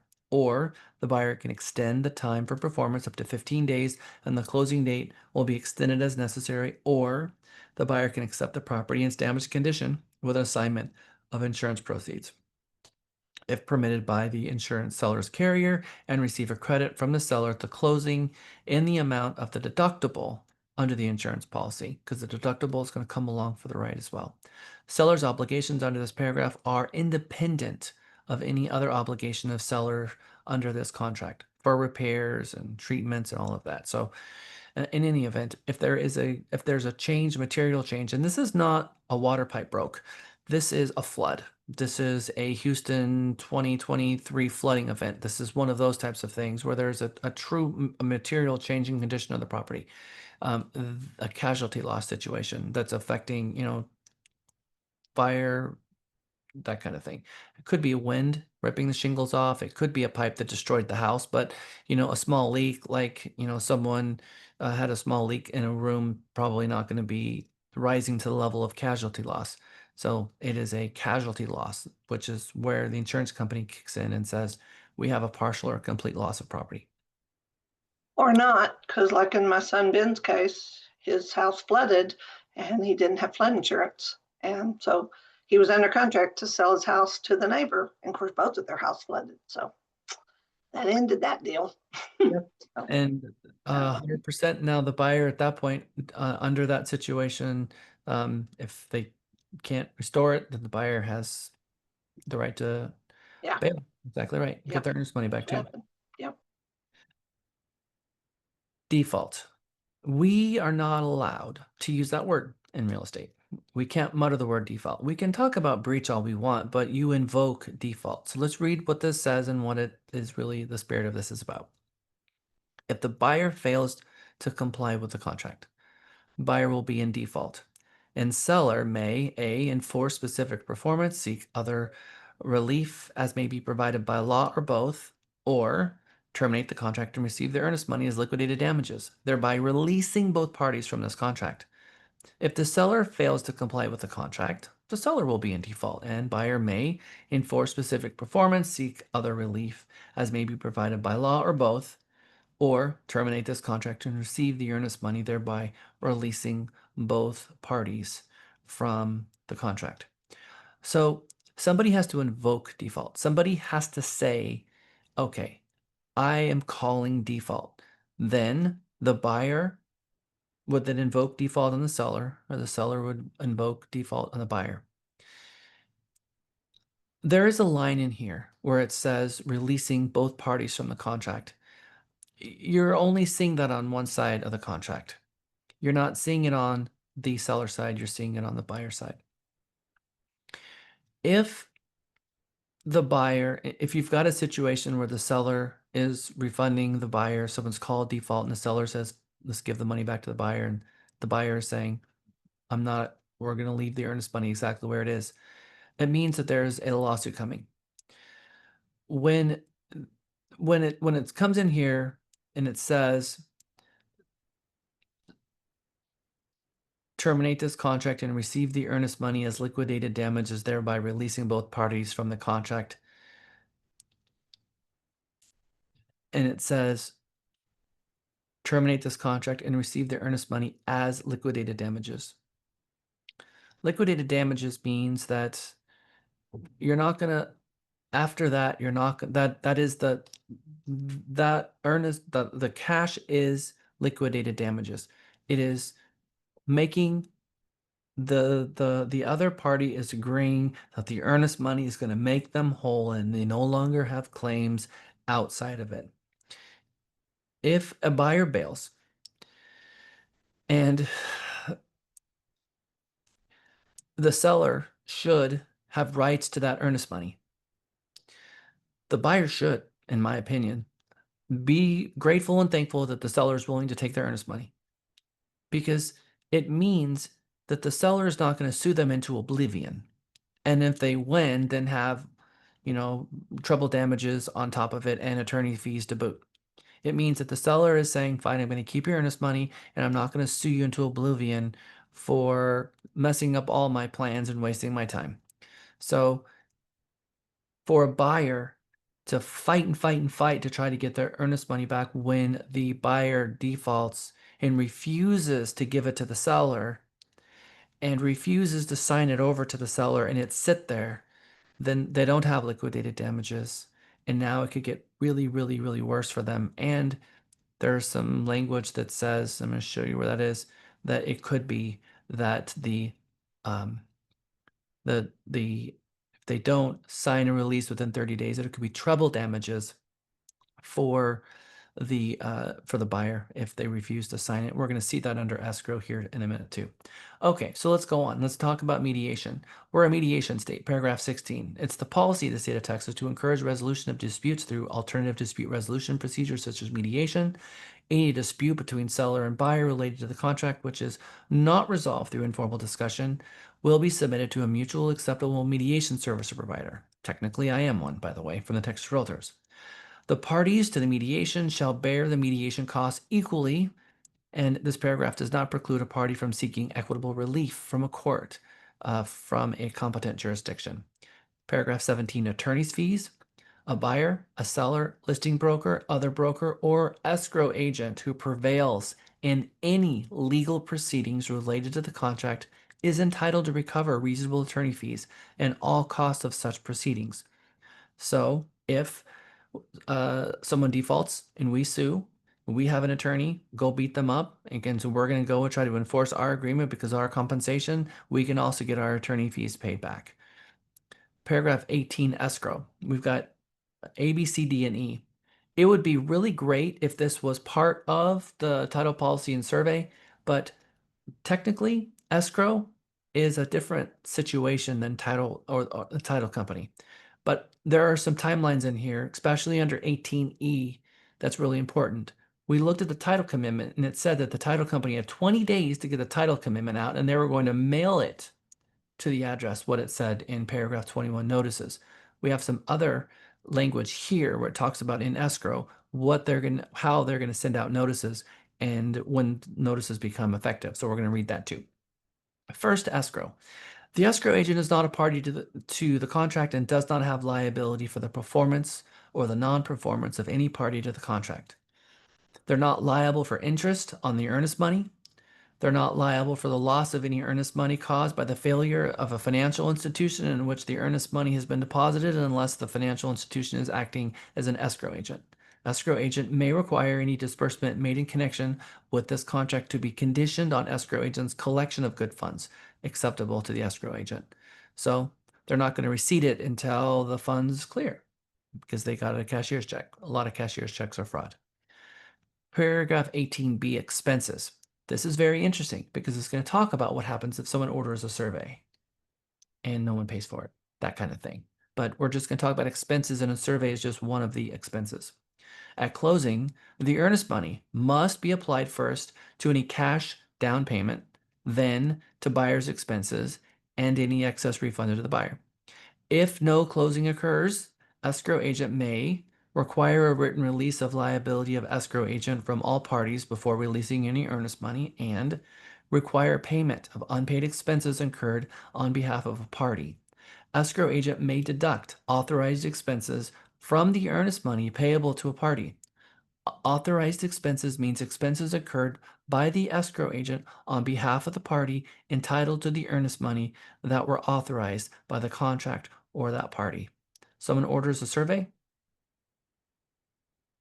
Transaction doesn't complete. Title company can withhold it from the earnest money. Demand. This is very important, this demand section, because it puts a demand, and this is where the brokers get involved in here. Upon termination of this contract, either party or the escrow agent may send a release of earnest money to each party, and the parties shall execute counterparts of the release and deliver same to the escrow agent. If either party fails to execute a release, either party may make a written demand to the escrow agent for the earnest money, if only one copy of the demand to the other party. If the escrow agent does not receive a written objection to the demand from the other party within 15 days, escrow agent may disperse the earnest money to the party, making demand reduced by the amount of unpaid expenses incurred on behalf of the parties receiving the earnest money, and escrow agent may pay the same to the creditors. If escrow agent complies with the provisions of the paragraph, each party hereby releases escrow agent from all adverse claims related to the disbursement of the earnest money. What did this say? This said that if the contract falls apart and they're fighting over the earnest money, if one part, in order for the title company to release the earnest money, someone needs to send them a demand. And if only one person sends the demand, 15 days later, the title company will release it. If both of them sends a demand, well, then they've got an issue, and now the court is going to have to figure it out, and it becomes locked. If they only receive one demand and they're going to release it to that person, they're going to deduct any expenses that are being held at the title company of fees that they incurred from a third party. They can't add their own fees to this, but it's a third party fee. So something like the best example that I have here would be possibly a courier fee that they incurred to a third party, possibly even a survey, something like that. Now, damages. This is where I mentioned a moment ago that there could be treble damages or more.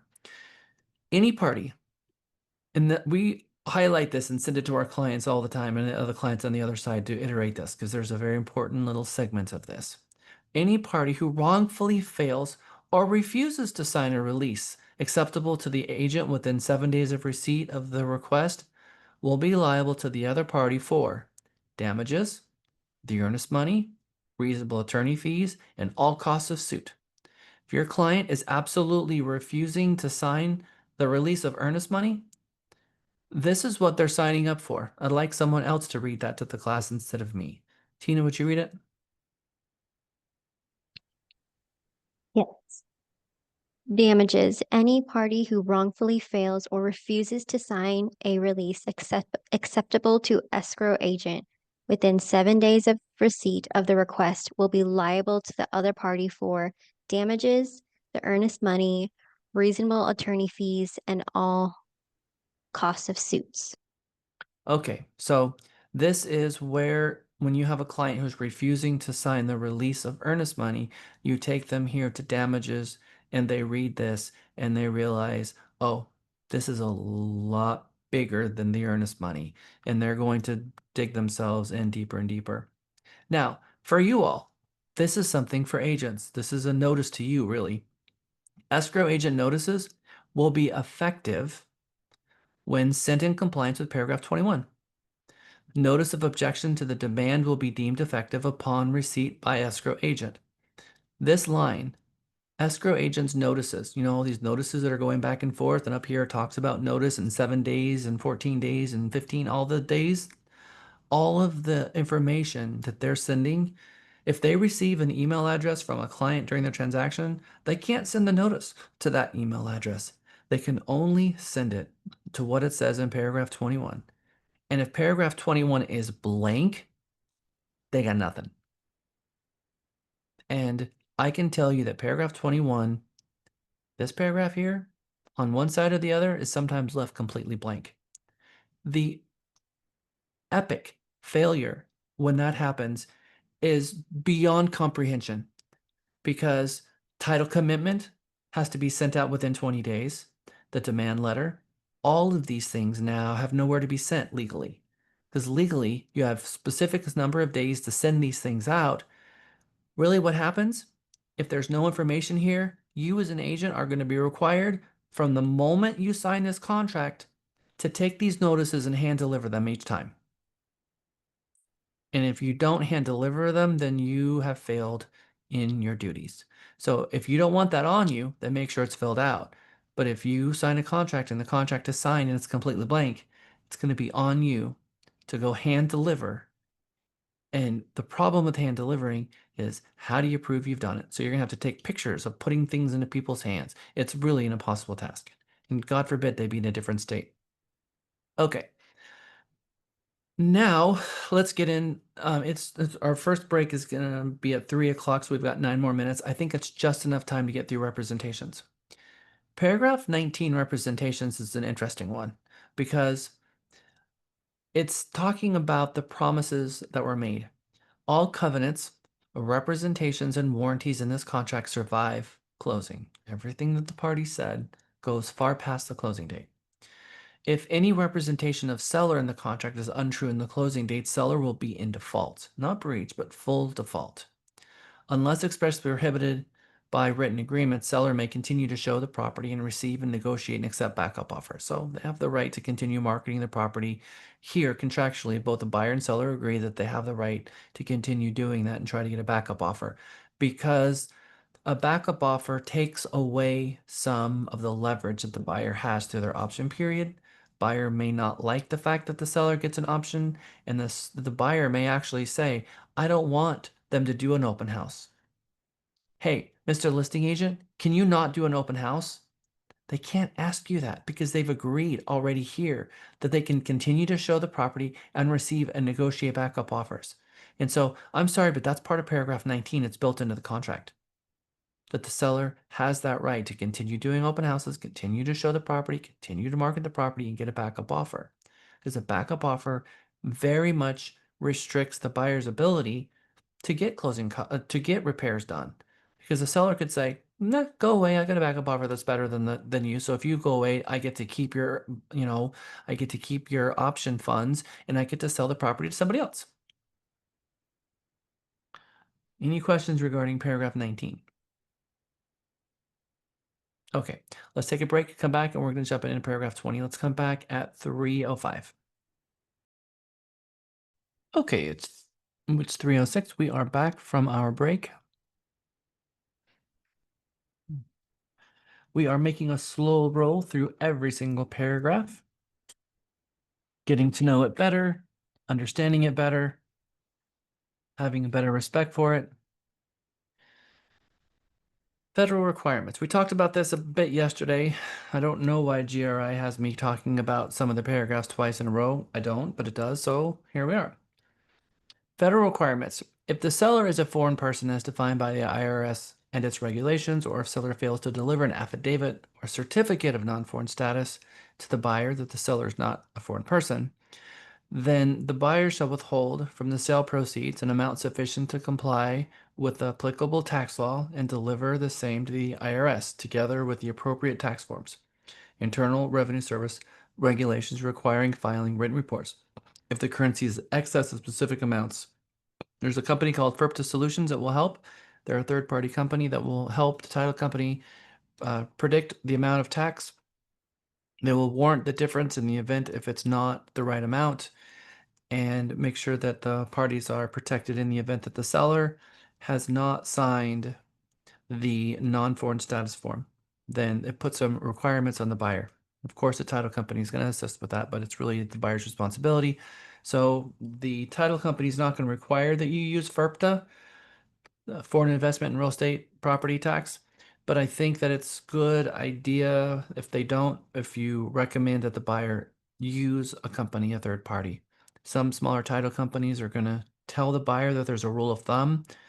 But the problem is, if they don't use a company like FERPTA and they don't collect enough tax, a tax bill will be generated against the property. The IRS will send a tax bill and the buyer will owe the difference later. And it would not be fair for the buyer to end up owing that tax. Paragraph 21, notices. Obviously, we've had quite a bit of conversation about this paragraph today. This is the big one. It's very important that the parties have their information here. It should not be secret. For years, agents caused a problem because they didn't want to put the client's information here because they had a concern. Parties were going to pick up the phone and call each other, or the other agent was going to pick up the phone and call the client. So they wanted to hide the phone number and the email address from everyone, thinking that they were going to help keep the transaction on the rails that way, because what good come from putting the party's phone number and email address on the contract? The agents thought nothing good can come from that, so I'm simply not going to do it. Or they would put their own information on there. They'd put their own phone number and their own email address. So then if one of the parties picked up the phone and called the other one, they could say, aha, I caught you. As if they're doing something wrong by calling each other. The parties have the right to speak to each other. They have the right to speak to each other at showings. The seller has the right to be at home during a showing. The buyer has the right to go knock on the door. They have the right to meet each other. Now, we may ask them not to do that. Our buyer representation agreement and our listing agreement can tell them that they should not negotiate outside of us. But having conversations with each other does not always mean it's negotiations. We don't have the right to tell them that they can't. We don't have that authority. We are there to advise them and to help walk them through the transaction. We don't get to make decisions for them, and we certainly don't have the authority to tell them that they can't speak to each other. If they choose to do so outside of, us, that's up to them. If they do so, we can't stand up and protect them for any conversations that took place. So they're, adding liability and risk to each other in some cases, and some cases not. Sometimes they just want to have a conversation, and it's their right to do so. Names, party phone numbers, party email address, party addresses, and then the agent's email address is at the bottom. This new version of the 2024 contract that we have added these two bottom lines here, where it says with a copy to the seller's agent at, when then the email address would go down here. Because it's not that the agent should receive the document and then the agent share it with the client. It's the clients are supposed to share documents with each other and CC the agents. That's the true way real estate's supposed to be conducted. We are supposed to advise our clients to send an email, and they send an email and CC us. We're supposed to help them fill it out, send them a document. They're supposed to sign it and send it to the other side and CC us.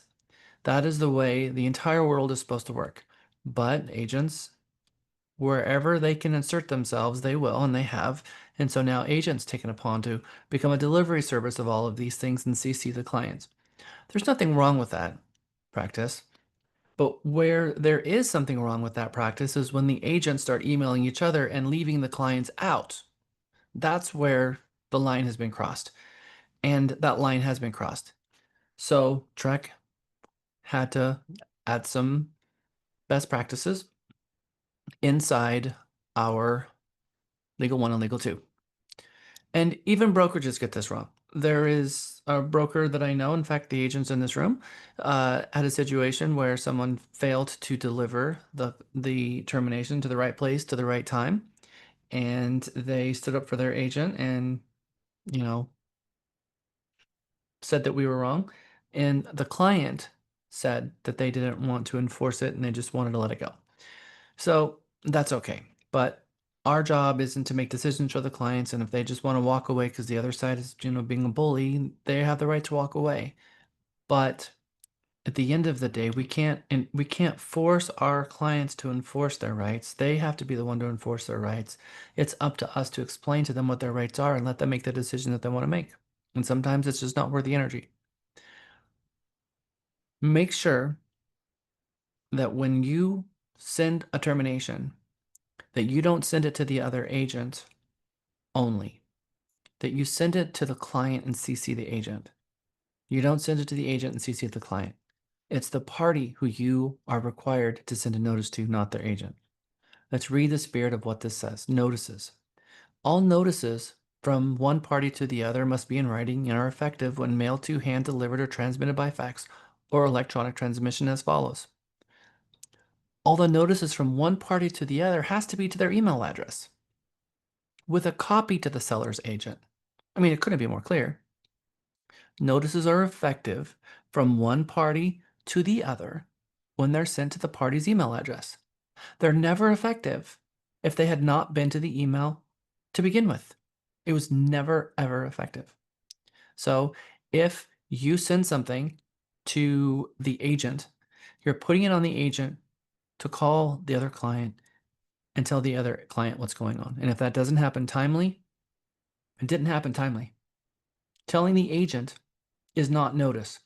The agent telling the client is notice. And if you put the agent between you getting that notice and you make them the transmission of that noise to the end party and they don't get it there in time, you didn't get it there in time. And you didn't send the notice to the right place because contractually, in the four corners, all notices from one party to the other must be in writing and are only effective when mailed to, hand delivered, or transmitted by fax or electronic transmissions to whatever it says here. Now, if there's nothing here, then what do you have to fall back on? Hand delivered.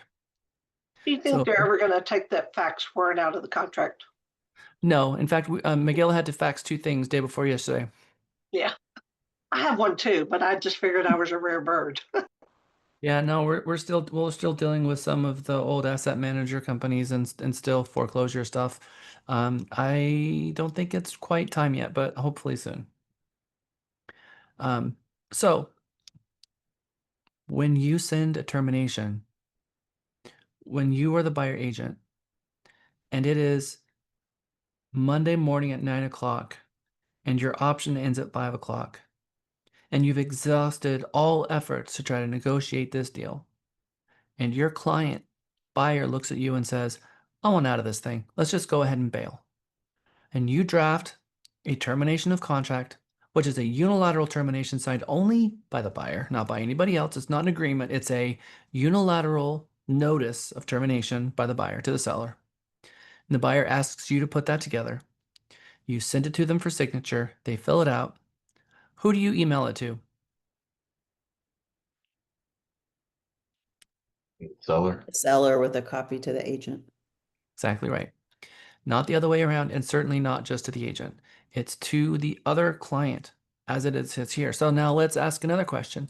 You're negotiating an offer and the other agent says, don't worry about it. Just get this over to me. I'll fill it in. Just have your client sign everywhere and I'll return it back filled in. Well, what do? Press for it and ask for it because it's considered a counter if they fill it in and then everybody has to initial the counters. It's considered substantive, and a substantive is a counter. So just exactly as Mary Beth said, we cannot leave it blank. So in that regard, it's going to be a counter. So we're not going to fill this in. We're not going to fill it in until we have everything done. That's my thing. If you send this over and you don't have it, I tell my clients, let's not just sign here yet. We can initial every place, but we're not going to sign here until we have this filled in. That would be my recommendation, but you don't have to be that drastic about it, but you want to make sure that you press hard to get this information. Well, why do you need that information? And then you're like, okay, who's their broker? Oh, you don't have a broker. You are the broker. When are you licensed? I see. You were licensed in 1982. And there's not going to be anything getting in between you and the client. And I have no hope in getting this done. Mr. and Mrs. Buyer, this is what we're setting ourselves up to working with this agent. Everything is going to have to be hand delivered working with this agent. Go to your manager. The manager will call them and say, look, we're going to send you a copy of the Legal One manual. And the Legal One manual currently states that you must put the client's information in the contract and try to get this agent to understand. And sometimes they will understand, oh, well, I haven't taken Legal One this time around. I didn't know things changed. Nothing changed, but it finally, we're getting more people to know about this. So if you find yourself in that situation, get with your team lead, Michael Potter. Him and I have dealt with this a gazillion times, and we'll deal with it a gazillion times more. And so far, we've had a 100% success rate. Yeah, And I was gonna say that I've had a few times agents push back on me about it. And I go out there to track where it talks about paragraph 21. And it was back in 2018 when it was changed. And I just take a little snippet of it. I either send it in a text or send it an email and say, this is why. And because it very clearly says why, and it's the parties. And generally they go, okay, let me get it. And so far I've gotten it. And listing agents, one of the things that I like to do beforehand is include this information in my offer instructions. You'll see my offer instructions has the legal description, it has the seller information, any exclusions, and if there is non-royalty addendum that's being offered ahead of time, what that is, etc. All of that is part of the offer instruction so that if, God forbid, I'm not available and they need to everything that they would possibly need to put an offer together is in the offer instructions and ready to go to make it as easy as possible to get an offer in. Because that's what I want and that's what my seller wants. Okay, paragraph 22, agreement of parties. They call this agreement of parties because it's the overarching agreement. Because this contract, this 11-page contract, is only one of the elements of the agreement. The agreement is all things considered.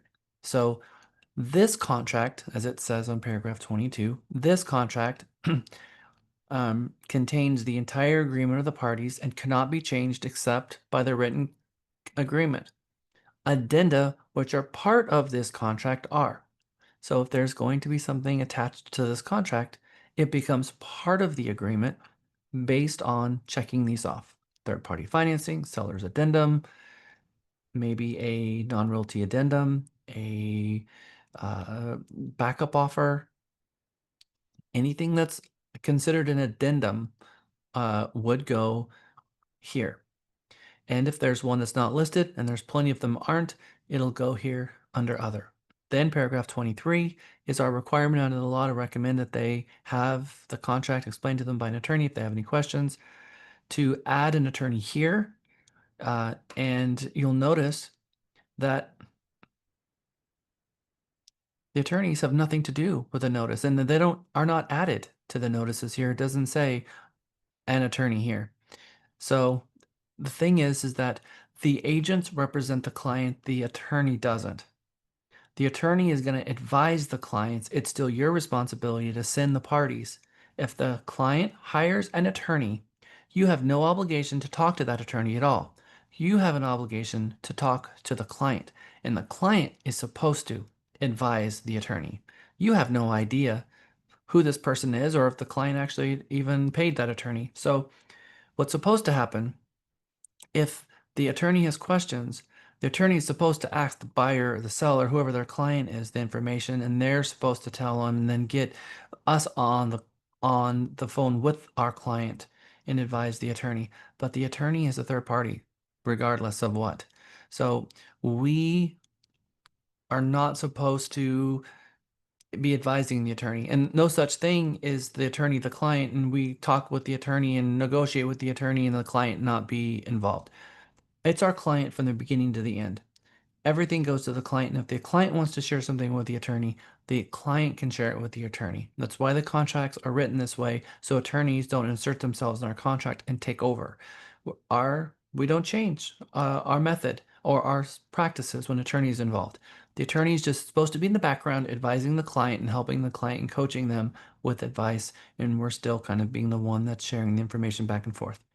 Nothing stops the attorney from firing off emails and CCing us as well. They have the right to do that kind of stuff because they're representing the client. But they don't contact us and tell us to do this, this, and this. If they do, we call the client and say, look, I was advised by the attorney to do these things. Are these things your wishes? Yes. Okay. I will follow your instructions and only your instructions because you are my principal and nobody else. This box, did you notice it has a square around it? That square is there for a reason. And so is this square. This was explained to me by a long-winded attorney once. Let me show you what they said. If you were to color in this entire thing, everything in here is part of it. That this is not part of the contract. This is not an agreement. This is part of the agreement. It would have been better for them to take a box down here and then underneath this, put it in here, but they decided to do it up here. Suffice it to say that they sign, and above the sign is the effective date, which doesn't make any sense. And I think that Trek should sign it because the effective date should not be above the signatures because they needed the signatures in order for this to exist in the first place. This is not part of the contract. But what they are hoping is that the seller signs it and the last person to sign fills this in. You see, the last person to sign fill it in is not supposed to be the agent. It's supposed to be, guess who? The client. The client is the one who's supposed to fill this in with their own pen. We can help them if they don't, but they actually are the one who's supposed to fill this in. And then it goes to the title company. But sometimes Oh, can I interrupt you? So Yeah. if we're sending it to them through .me to e-sign, and we know they're going to be the last ones, then do we just put that date in there that they sign it? So then it's complete. We don't have to. I do. Okay. All right. Good to know. I like that. When they're the last ones, I always put the date right here and I drop it down. I don't break it up into 3 pieces. I just put the date right here and that's perfectly okay. And the date exists right there all by itself. And I do that every single time that I'm the last one to sign. Perfect. Love it. Thanks. And now it got electronically signed based on them doing it. But what's not supposed to happen is them not sign it, us not sign it. It go to the title company, and the title company now have a version of a contract that doesn't have the effective date filled in. Trek is cognizant that this is a naughty word. They've known this for a long time. They've left it this way. That's why they went ahead and put this over here, the effective date. There are different types of contracts, and attorneys use this word executed in 2 different ways. Executed means signed. Now, you can fully execute a contract. Now, sometimes contracts have contingencies that are unresolved, which means you sign a contract and it has unresolved contingencies, which means the contract is signed on point A, and all of these contingencies that have to be met, including a closing date, which comes in the future, all have to be met over time. And then eventually it closes. The contract was executed and created up here on day 1, but it's an executory contract because it is not going to be fully executed, meaning the contract is not going to be fully executed, which means all the parties have completed their obligations. One obligation of the parties is to sign the contract. Once they've obligated and signed the contract, then they have all of these unresolved contingencies to complete. Don't call it an executed contract. I have an executed contract. If you fill in this date on day 1, technically on day 0, when you fill in this date, it's an executory contract. That is the correct term. At closing, when it funds, you have a fully executed contract.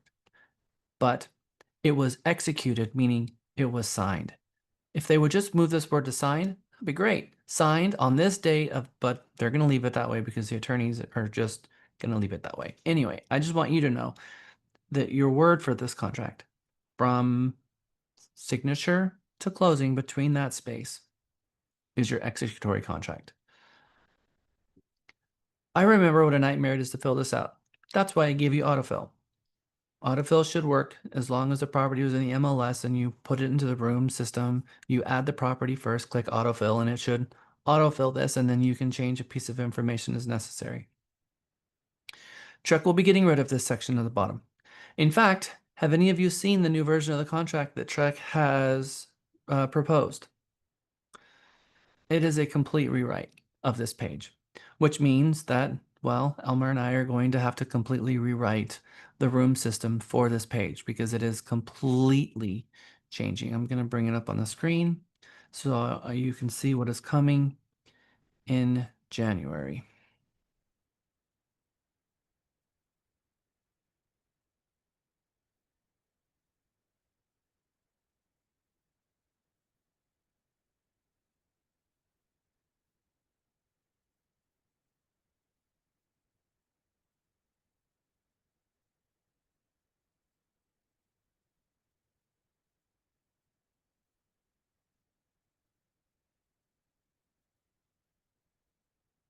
Okay.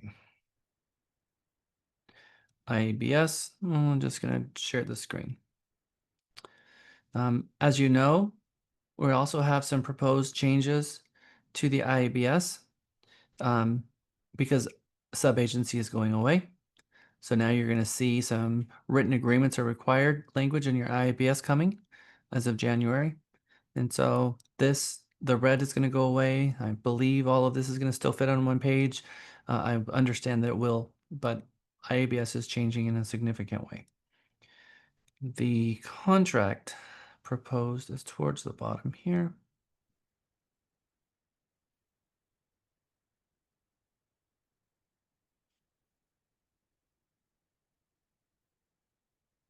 Well, they're all the same. All the contracts are the same, so we can see using this version of it. This is going to be the new brokers page. The brokers of the sale are broker firm, broker, license number, associate's name, team name, and then broker firm represents the buyer as buyer agent, represent the seller only as seller's agent. Broker firm represents seller and buyer as intermediary down here. So you're seeing a significant change to what we've come to see as the left side and the right side. Now they're breaking it up to the seller agent on the top.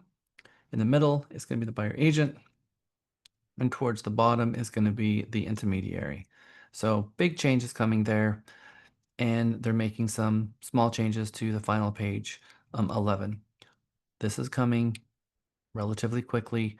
We're likely to see this popping up here in November. So just know there's never a dull moment. There are also proposed changes to paragraph 12, where you're going to see what the paragraph we just went through, not to exceed, to be applied towards a broker's fees owed by buyer and the buyer's broker.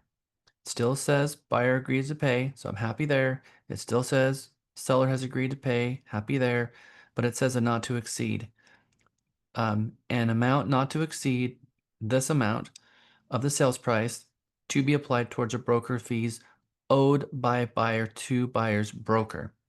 And so there you go. They are making it clear that it's being paid to the buyer's broker, not to the buyer, but to buyer's broker, because there's a reimbursement.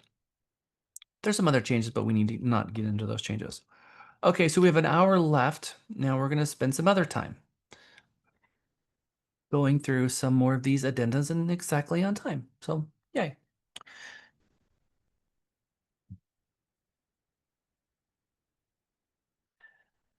An amendment.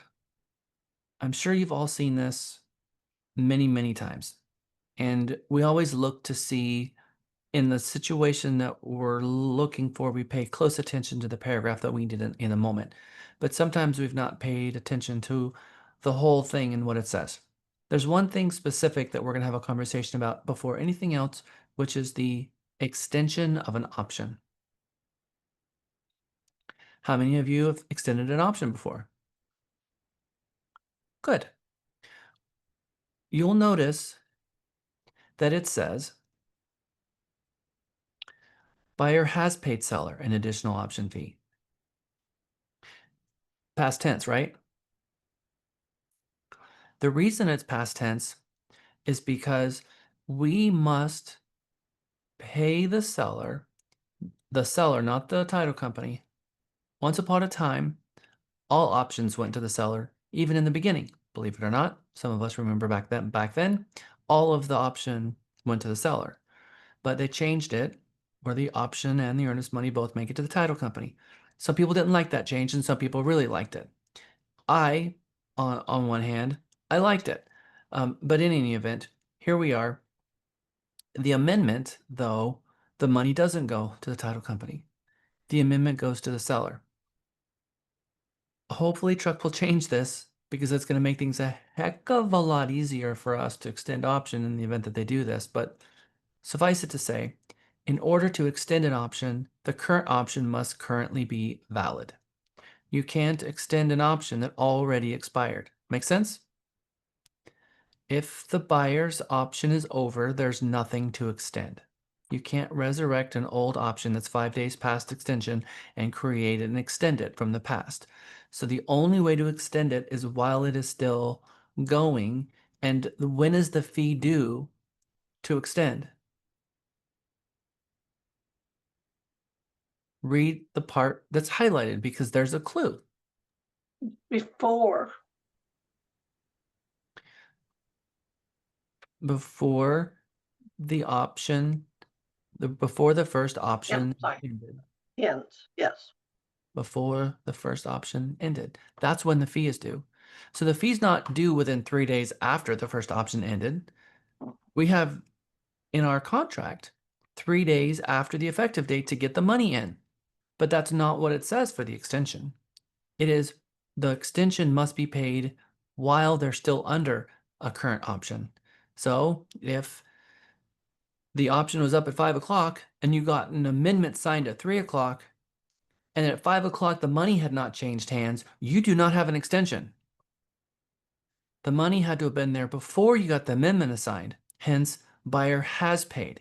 Because the expectation is that before the amendment is signed, the buyer's already received the seller has already received the money. That is the assumption here. Now, I've had buyers and sellers that were okay with Venmo. How do you feel about that? I think it's wonderful. I think SOCOM also is wonderful. Okay, yeah. So buyer has paid seller an additional option fee of X amount for an extension of the unrestricted right to terminate the contract on or before 5 p.m. on the X date. So all they're doing here is extending the option fee. And then here it talks about whether or not that additional fee will or will not be credited to the sales price at closing. So there is a way here to put some money into the seller's hands outside of another way. We've used this from very interesting ways, by the way, because how can you get the seller money that they need to make a repair? Okay, well, we're going to increase the option by $500. There's some interesting uses here because this is money that they get to put in their pocket.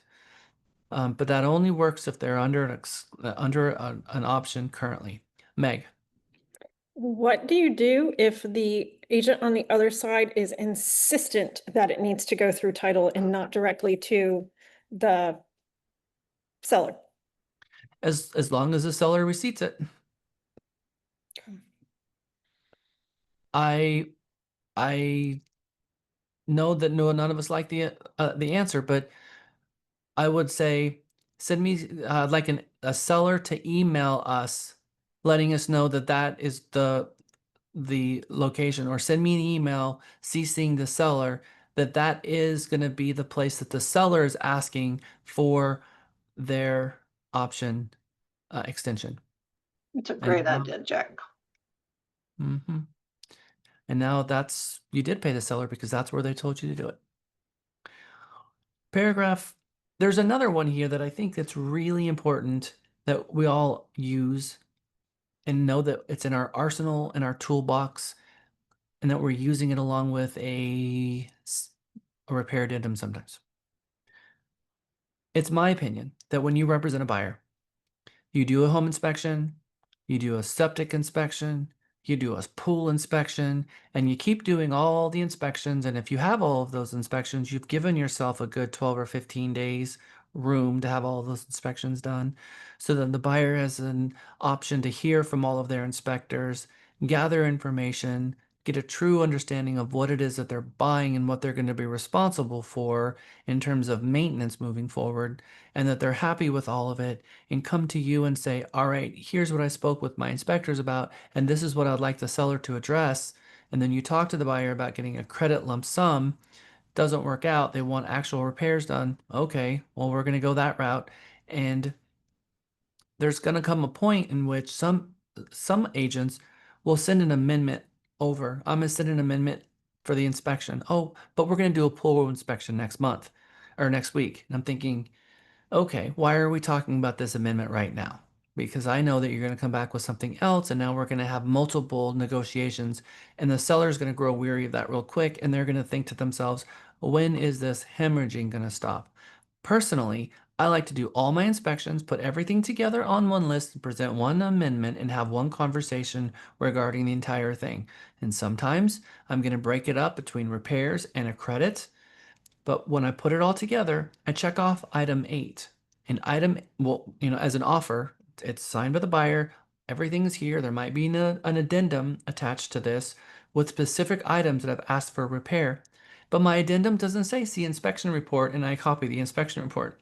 It doesn't have big chunks of the inspection report thrown on there because what does that mean? Yes, you've shown me a problem, but did you ask me to fix it? So we have to be very careful in what we ask for to make sure that that's clear in the amendment that the buyer is asking the seller to fix this item, not it's an amendment, here it is.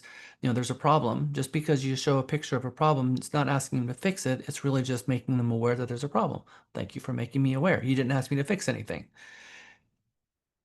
If you're going to ask them to fix something, I don't like to show the inspection report. Now, I might share it with the listing agent if they ask for it because they want to really see what's going on, but I'm not going to include that in my request. It's going to be, here are the items that we would like fixed and become as detailed as possible. And if you've not done that before, you need to get with your mentor. And if the mentor and you are also having problems, you'll get with Michael Potter. But the reason I'm checking off number 8, why, and just put that on hold for a second, Eki, because I want to get through this first. Why would I check off 8 here along with my amendment that's all filled out and ready to go? Gavin. So that you don't do all the repairs and then the buyer still decides to back out. Well, so that they know that you're not going to come back asking for anything else. So, Gavin, that's a funny thing because that's possibly true, but by the time the repairs are going to be done, it's going to be pretty close to the close date because usually they're not going to do the repairs immediately. But because your option at this point probably got 1 or 2 days left. And so you're not going to get the repairs done in the option period. It's going to get done really later. But what Maribeth said is actually true, that the seller knows that when I sign this and I put my signature on this piece of paper, we're done. We've agreed we're moving forward. The option period is going to go away. I no longer have the restricted right to terminate anymore. And now the seller has a couple weeks to make the repair or not make a repair because that's a credit, whatever we've agreed to. But this here is telling him the hemorrhaging is going to stop. We are, on day 10 of day 12. We've done our inspections. We're happy with what we've got here. As long as you agree to this, we're done. We're going to move forward. It's a very powerful statement saying that it gives the seller more incentive to sign this than had you not checked it off. But the buyer might not want you to check it off because the buyer might say, I really want 2 more days. I really want 2 more days. And it's like, you get it. You'll get the 2 more days because as long as this is not signed, you're going to continue getting them. But once they sign it, you won't. So, okay, Aki, I know you have a question. All right, I have a question. My friend is planning to sell her duplex built in 1963, and her property is like labeled as a asbestos property on county CAD or MLS. And how do I need to disclose? Well, if I gonna help her, how do I need to disclose on the amendment? She's going to disclose if there's any health and safety issues on the property, that environmental hazards is on the seller's disclosure. You're going to send the client the seller shield. The client's going to fill out the seller's shield, which is the seller's disclosure, and make sure that you let them know, pay close attention to lead-based paint, asbestos, environmental hazards, and fill that out correctly so that you can properly make that disclosure to a buyer. She fills out the disclosure that way, and then she's good. You don't make a disclosure in a situation like that. You want the seller to make the disclosure in writing in the seller's disclosure. Oh, okay. So she just identify what she's having, or I don't know. Get a copy of the seller's disclosure and read the seller's disclosure from page 1 into the very end, and you'll see exactly what it is that she's filling out, and it'll make a lot more sense to you. But get Okay. seller's disclosure is the venue that the seller has to make disclosures of condition of the property to all the prospective buyers. Okay. All right. Thank you. Okay, so this is going to be an amendment if the parties are going to be amending the agreement that they have. You're not going to use the contract that has already been put in place and cross it out and write things on it after it's been agreed to. We're going to always use an amendment. So paragraph 1 is if you're going to amend the sales price or the cash portion or the sum of financing. If the property doesn't appraise and the buyer is going to bring more to the table, it's a good idea to get an amendment signed showing that what the new cash portion, what the new financing portion, what the sales price is going to be. Sales price is going to remain the same, but the sum of financing and cash portion will change to make sure that there's no confusion there. Paragraph 2 talks about whether or not the seller is going to agree to a repair. You might say, see addendum. And we have an addendum sheet in our room system that's one big piece of paper that you can type on, which is good use for this. Sometimes it's going to be small and it'll all fit right here. Seller to have the HVAC service by an HVAC professional and all filters replaced. Whatever the repair is going to be. If it doesn't fit in here, then you're going to put it on the C addendum and put the addendum there. Now, we also have paragraph 3. If you're going to change paragraph 9 is the close date. So if we're going to push the close date out, that's what's going to happen here in paragraph 3. Paragraph 4, 12A1B is going to be the closing costs that we've got B and C. B is the commissions, C is the closing costs. So if the commissions are going to be amended, how much commission is going to be paid is going to go here. Or if the closing costs are going to change, that's going to be added here. Paragraph 6, the cost of lender required repairs and treatments is itemized in the attached list will be paid as follows. This would be lender required repairs. That's different. We should not have lender required repairs and repairs commingled in the same conversation because it should be delineated what the lender required repairs are because the lender wants to see the lender required repairs in their own section. Then if we're going to extend option, paragraph 7, 8 to terminate the rest of the option period on behalf of the buyer as leverage to get them to sign the amendment, as we just spoke about a moment ago. And then the third party financing has a paragraph 2A and a 2B. 2A is buyer approval and 2B is property approval. If the buyer has not been approved and they still need more time to get buyer approval, that will be modified here in paragraph 9. And then paragraph 10 is something else that they've agreed to.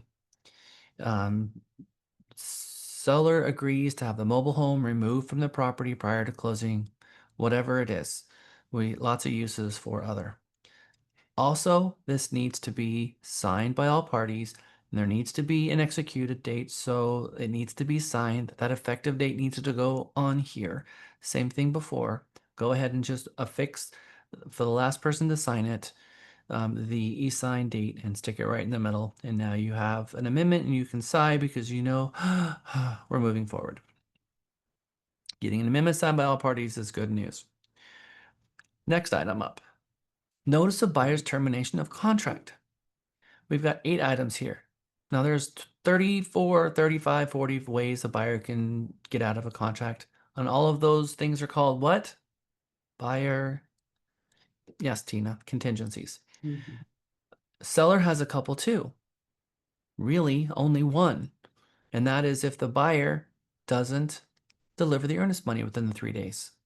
If they don't deliver the earnest money within 3 days after the effective date in the beginning of the contract, the seller now gets an out to be able to back out if they so choose, or leave it alone and give the buyer more time, which is likely what they'll do because they want to sell the property. But it's not a good practice not to get the earnest money in because it was a promise that was made and the buyer's already breaching the contract early on, and that is not a good sign for anyone. So, sticking with this agreement, notice the buyer's termination of contract. There's 8 ways here that you can use this form. unrestricted right for the option period. Buyer can't get financing. The property doesn't satisfy the property approval, third-party financing. The property buyer elects to terminate under paragraph A of the addendum for property subject to HOA. HOA addendum, paragraph 5, 7B2 is the seller's disclosure notice. Remember that 7 days after the contract, if the seller did not give the buyer the seller's disclosure before going under contract, they get a free 7 days out. Here's where they would exercise that right to get out. Buyer elects to terminate under paragraph 3 of the addendum concerning right to terminate due to lender's appraisal. We showed you that yesterday. The buyer's right to terminate due to lender's appraisal is a full waiver, a partial waiver, or an additional right to terminate. So if they have a conventional loan and they want to make sure that they can terminate and get their earnest money back if the conventional loan doesn't appraise, they can. This is where they would do it here. And buyer elects to terminate under paragraph 6D, that's our objections paragraph, or 6C if it's a condo contract. That objections thing, if there's a barn that's sitting on the property line and the buyer decides that they're going to object, and they're going to cite paragraph 7. Or if they object under any other provision that's not listed here, which could be a backup addendum, could be a short sale addendum, could be lots of reasons. We put that here.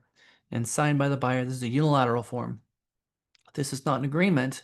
This is a notice of buyer's termination. Mr. and Mrs. Seller, notice that it's done. As of this date and this time, the contract is officially dead. There's no way to bring a contract back to life. Sometimes an agent will get one of these signed by the client and they'll have it at the ready because things are getting close and the amendment is sitting with the seller and it's 3 o'clock and you're messaging the listing agent, oh yeah, my clients are going to sign it. No problem, my clients are going to sign it. 3:30, my clients are going to sign it. You still don't have it back. You get this signed and you're waiting and you're waiting. We've had situations where the client signed it at 7 o'clock at night and the buyer agent let the time go by. And by the grace of God, that amendment came back signed. What happens though if you truly have a situation where a buyer agent told you, well, let's say that again. If you have a seller agent that told you that the amendment was sitting with the seller and the seller was going to sign it and it's not yet 5 o'clock and you don't have it, can you just take them for their word? You can't. So the buyer who really wants to move forward and really wants the seller to do this, you can tell the client this. If you don't have it back before, let's say 4:30, you have 2 real options forward. 1, terminate and buy another home, or move forward and expect not to get your request approved. I don't even give them the light at the end of the tunnel. Well, maybe they'll return it later. Because after 5 o'clock, there's no reason for them to turn it in at that point because you've already moved forward. So it's almost a fiduciary failure for the listing agent even to send it to you after 5 o'clock because you moved forward. But we've had situations where it's happened. So the buyer, if you're negotiating and it's noon on the last day, you should stop negotiations. And what should you do instead? If you're at noon on the last day of the option period and you are still negotiating, what should you do? Get this form signed, ready to go.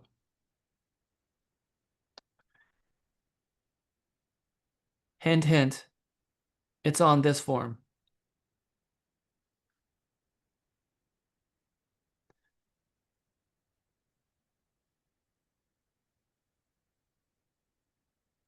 I'm giving you a bigger hint. Pay additional option money to move forward, extending your Get time. an extension. Extend the option period a couple more days to give everybody more time so that we're not pulling out our hair. So what I would do before I would get a termination signed, I would probably get an amendment signed to extend the option out before I set in the buyer's head to get this thing blown out and say, look, all right, apparently you guys need more time. we don't want to be negotiating this thing up to the hour. Let's give them more time. Oftentimes what I get back, and immediately I get the signed agreement back. Usually, because then now they realize, no, I don't want to give them more time to back out, because the seller's thinking, well, we're giving the buyer more time for the back out. And we already know what they want. Let's just sign this and be done with it. And if the other amendment has the additional closing costs and price change and repairs all on there, along with the termination of the remainder of the option period, you're very likely to get it back. But all I'm saying is, I don't disagree with you, Gavin, that at some point we're going to need to get this signed and they're ready, but it's the buyer's decision of what they want to do. Because you very well could have an amendment signed by the buyer that's not signed by the seller. Another one to extend option that's not signed by the seller, and a termination. And you sent them an option extension and an amendment, and you're holding the termination. I would call the listing agent and say, I got a termination signed by the buyer, and I'm not going to send it to you until 4:30, but I've been instructed by my client, if that's what they told me, to send this to you at 4:30, because we're not going to go past 4:30. I need to get this back. So have your people sign the extension to get the option money in, and then that gives me a couple of minutes to get the 30 minutes to get the money over to them. Because remember, I don't want an extension at 5 o'clock because the money has to get sent over. So I need time to get that done. So that's It's the also good to have your client send you something in writing, even if it's an email that says, okay, I've signed the termination, but I don't want you to send it until blank time. And then that way you're covered, that's why you have permission to hold it and sit on it. That's exactly right. Because a signed termination is their authorization to send it to you. So holding it back could be dangerous, because later they could say, well, why didn't you send it? I signed it. Or the attorneys say, did they not sign it? Don't you have an obligation to get that turned in? So hopefully this is going back and forth on an office line and on a text message and on an email, and that you have that documented on why you have not delivered it, because you should have some way to back up your claim that you're not supposed to deliver this until a deadline occurs. And even if it's a deadline, I'm going to call them and say, okay, it's 4:30, you want me to send it? I'm not going to just send it. I'm going to call them and get them on the phone and do it. I had a situation a couple of years ago where I was working with a referral client of mine who did not ask me to get the termination together, got on a plane at 2 o'clock, and I could not get a hold of them at 4:30. And they said that they were going to call me, and they didn't. And I had no idea what to do. And I was just going crazy. Talk about anxiety, because my client wouldn't call me, and they told me to get it prepared, and then they never called me again. So I just fell back on, I did not have instruction from the client to do anything. So anyway, all right, moving on. We've got 30 more minutes, so we're going to push through. Lead-based paint, 1978.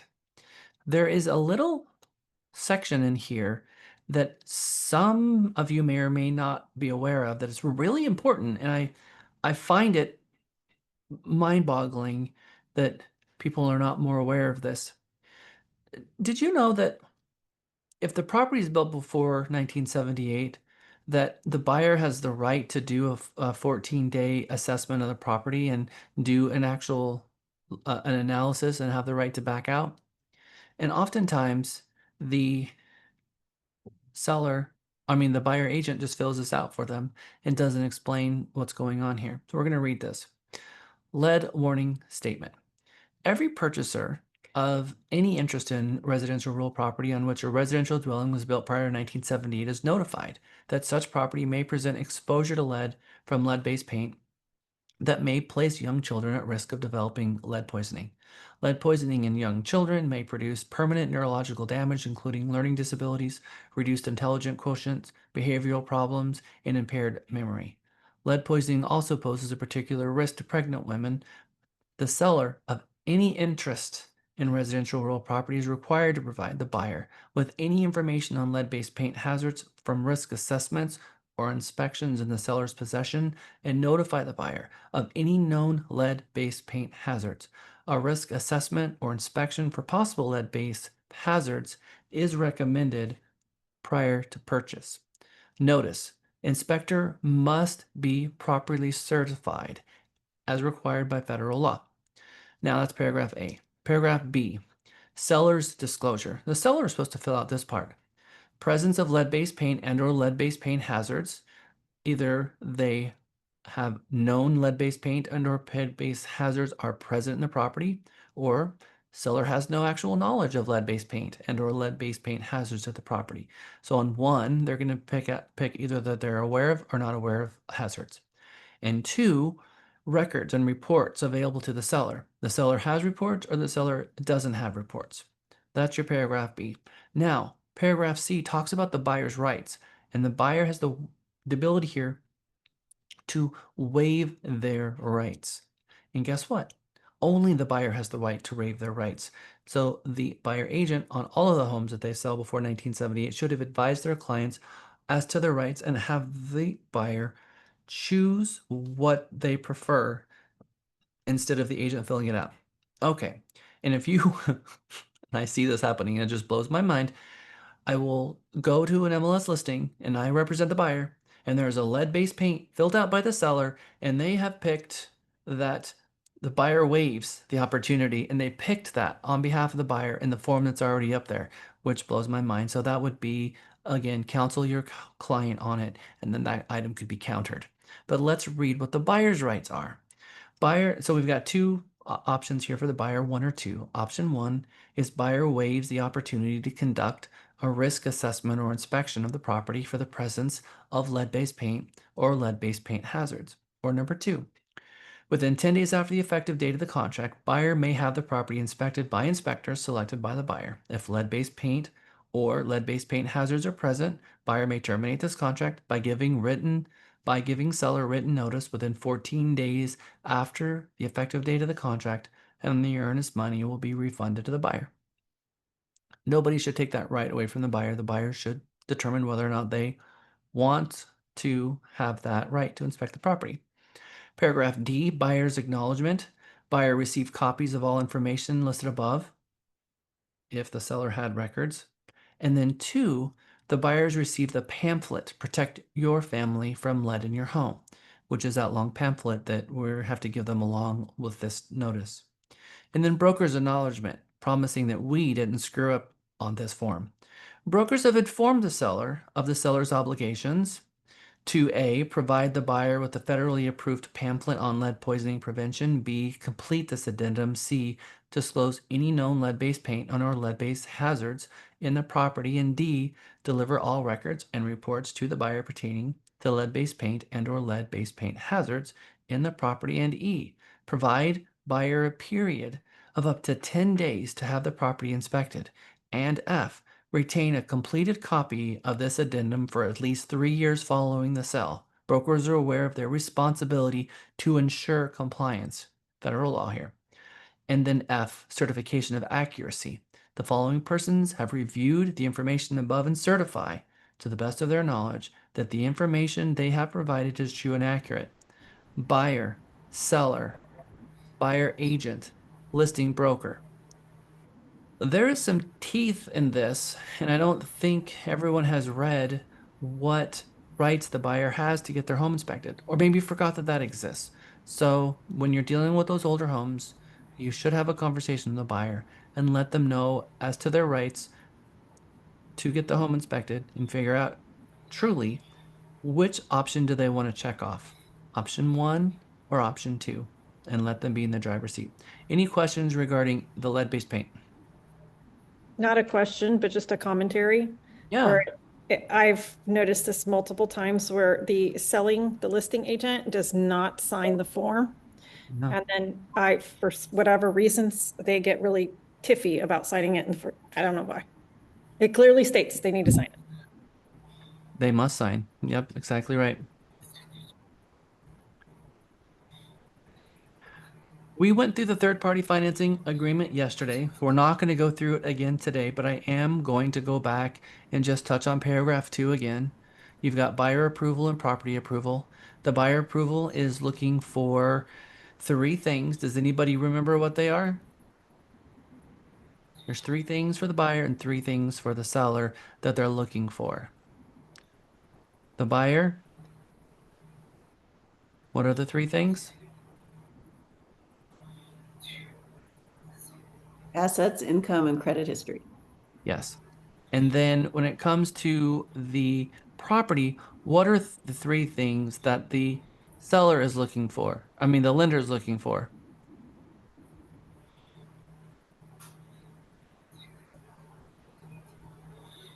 I highlighted them. Appraisal, insurability, and lender required repairs. That's exactly right. So there's six things. We've got the assets, income, and credit history of the buyer. And then the property is the appraisal, insurability, and lender required repairs. And someone tells me, what is insurability? Buyer has to be able to get insurance on the property. What are the other two insurances? What are the three insurances? Insurance on the house, you mean? Or, That's only one small part of it. One very Okay. small part of it. oh, title policy? Title, Yes, that's one of the three. So we've got hazard insurance and title policy. Do you remember what the third one was? Flood. home, No. home warranty? No. There you go. FHA insured. That FHA will lend on the property or VA will lend. Remember that FHA and VA are insurance. All they're doing is providing So that's only if they have an FHA loan. or a convention V- VA loan. VA, That's right. yes, It's okay. one of the but so it's mortgage insurance, it's hazard insurance, it's title insurance, and all of those insurances that are going to be required. The insurability is all of those things. So the appraisal and that FHA will fund or VA will fund, they can get a title policy on the property and they can get hazard insurance on their property. So insurability is all of those things. Okay, good. And then paragraph 4 is only if the FHA or VA required provision kicks in, that notwithstanding any other provision of the contract, the purchaser shall not be obligated to complete the purchase of the property if it doesn't appraise, as long as the buyer ordered the appraisal. This only exists for FHA or VA. If you have a conventional loan and the buyer wants the right to be able to terminate if the property doesn't appraise, what should the buyer agent do for that conventional buyer? Fill out the right to terminate due to lender's appraisal form. Exactly right. Fill out paragraph 3, additional right to terminate. I'm going to come over here and I'm just going to bring it back up again for everyone to see.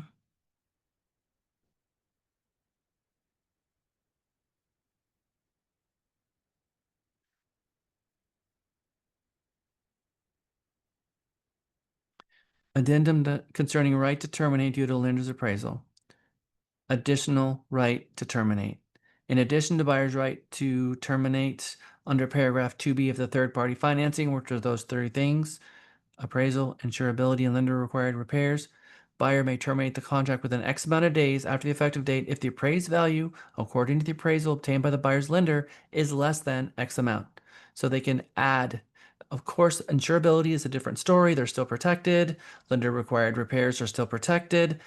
But here, if they want the right because it didn't meet value, this is where you would want to protect your conventional buyer.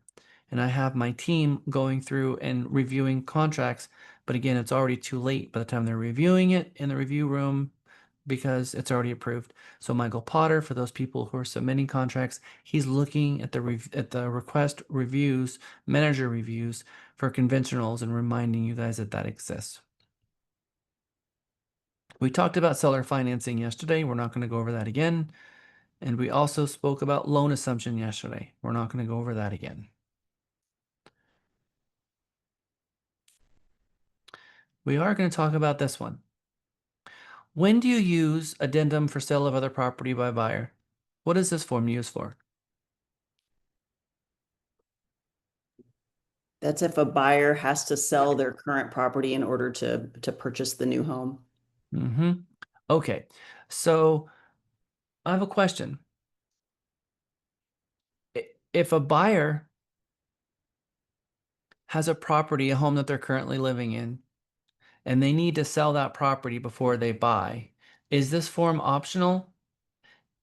if they're through their contingencies, the sale of their home, let's say you've got a client who you listed a property for, and this client attracted an offer, they're out of their option period, and you got a 45-day close, so you got 30 more days of the contract, and now you're going to go house hunting and find them a buyer, and you're going to try to align those close dates so that they close on the sale that you're helping them with and on the purchase on the same day so they can do a point-to-point move. They're not closed and funded on the property that they're selling. If they choose to be able to put the property at risk and lose their earnest money, must they use this form? Can they choose not to use this form? Yes, but they would need to be having a conversation with their lender to be sure their lender verifies that. So only if the buyer can purchase the home without the sale, which is going to be rare. So again, in this situation, we said that they have to sell their home.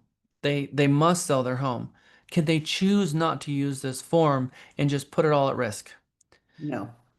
The answer is no, because it would not be fair to the seller. This is one of those scenarios where the Code of Ethics and the License Act says, but we also have to be fair to all parties. They can't perform and we can't lie and say they can. So the pre-qualification letter should state that one of the requirements is the sale of their other property. Don't not use this form. You should use this form and let them know, okay, we are following the rules here. We believe that we're going to make it to the closing table on their sale, but and you can make this as weak as possible, but you have to disclose to them that you have a property that you must sell and that the proceeds from that sale are going to be what is used for the purchase. A, the contract is contingent upon buyer's receipt of the proceeds from the sale of buyer's property at an address, and then contingency. If the contingency is not satisfied or waived by buyer by the above date, the contract will terminate automatically and the earnest money will be refunded by the buyer. So there is an address here and a date: at, on, or before. The contract is contingent upon buyer's receipt of their proceeds from the sale of buyer's property at this address, closing on this date, the contingency. If the contingency is not satisfied or waived by the buyer by the above date, the contract will terminate automatically and the earnest money will be refunded to the buyer. The sale of other property has sale of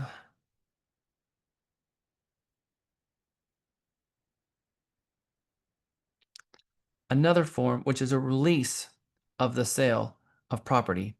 So you've got this, and then did they give me this one next? I think last, no, yeah. I don't know why they don't give me this other form. So here is another form: notices regarding contingency under addendum for sale of other property. Seller's notice to buyer to remove contingency. So that they're removing it once they go under contract. So either this is a Texas Realtors form, but I want you to know that once the property has closed, then they're able to lift this contingency and waive the contingency and move forward. This is the danger.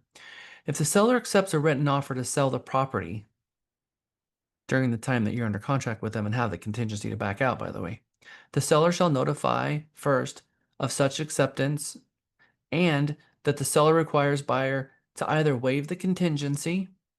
Buyer must waive the contingency on or before the 14th day, whatever you're going to put here, after the seller's notice to buyer. Otherwise, the contract will terminate automatically and the earnest money will be refunded to the buyer. Buyer may waive the contingency only by notifying seller of the waiver and depositing X amount of dollars with escrow agent as additional earnest money. At this point, they can waive the contingency without selling the property, but they can't not disclose that they had a contingency in the first place. All notices and waivers must be in writing and are effective when delivered in accordance with the contract. If buyer waives the contingency and fails to close and fund solely due to buyer's non-receipt of proceeds from buyer's property described in paragraph A above, buyer will be in default. If such default occurs, seller can exercise the remedies specified in paragraph 15 of the contract. So the buyer is taking a real big risk here of trusting that their buyer is going to fulfill their obligations under the contract and be able to get funding and get through the appraisal and close. For purposes of the addendum, times of the essence, strict compliance with the timelines for performance is herein required. And the only place this exists in the purchase contract is in the delivery of the earnest money option fee, or not even the close date. So they've got some teeth in it here that this timeline has to be respected. Now, maybe, well, let's just talk about backup offer. I think that it's all of our goal as a listing agent to try to get multiple offers. Would you agree with that? It's part of our entire mega listing presentation that we're going to do everything possible to saturate the market with advertising and make sure that the 30% and the 70%, and if you don't know what I'm talking about, that's a mega thing. The represented buyers and the unrepresented buyers in the marketplace all are aware and have seen the listing so that they expose it to the entire market, and that the property is exposed to the market long enough for all the buyers who would be interested have time to put and get an offer in. If you did get a backup, then a backup addendum needs to be attached to the second offer. You get a first offer signed, and we've had situations where agents didn't know that there was a backup addendum and they signed a second contract, and they had two contracts on the same property. And what a nightmare situation that is, because they did that before they got with their mentor. We don't sign two contracts. We sign a contract, and then separately, if there's going to be a backup offer, we have to check off on paragraph 22, agreements of parties, that there's a backup attached to the property, and this becomes part of the contract. The contract to which this addendum is attached, the backup contract, is binding upon execution of the parties, and the earnest money and the option fee must be paid as follows. Number one, I need you guys all on this because this is going to confuse you a little bit. The buyer shall deliver the earnest money and option fee as provided in paragraph 5 of the backup contract. And number 2, buyer shall deliver additional earnest money and additional option fee of X amount to the escrow agent within X amount of days after the amended effective date. They must immediately fork over the earnest money and the option with this attached. It's not waited until later. It needs to be within 3 days of them signing the contract. If the last date to deliver and then they're talking about additional earnest money. So sometimes what they will do, and they've done this here very purposefully, and I appreciate that they did, because maybe there's going to be a very small option and a very small earnest money. But when it comes to the option, they're going to pay one option and they're going to get 2 option periods. Maybe they're going to put $500 option, whatever, $100 option, whatever.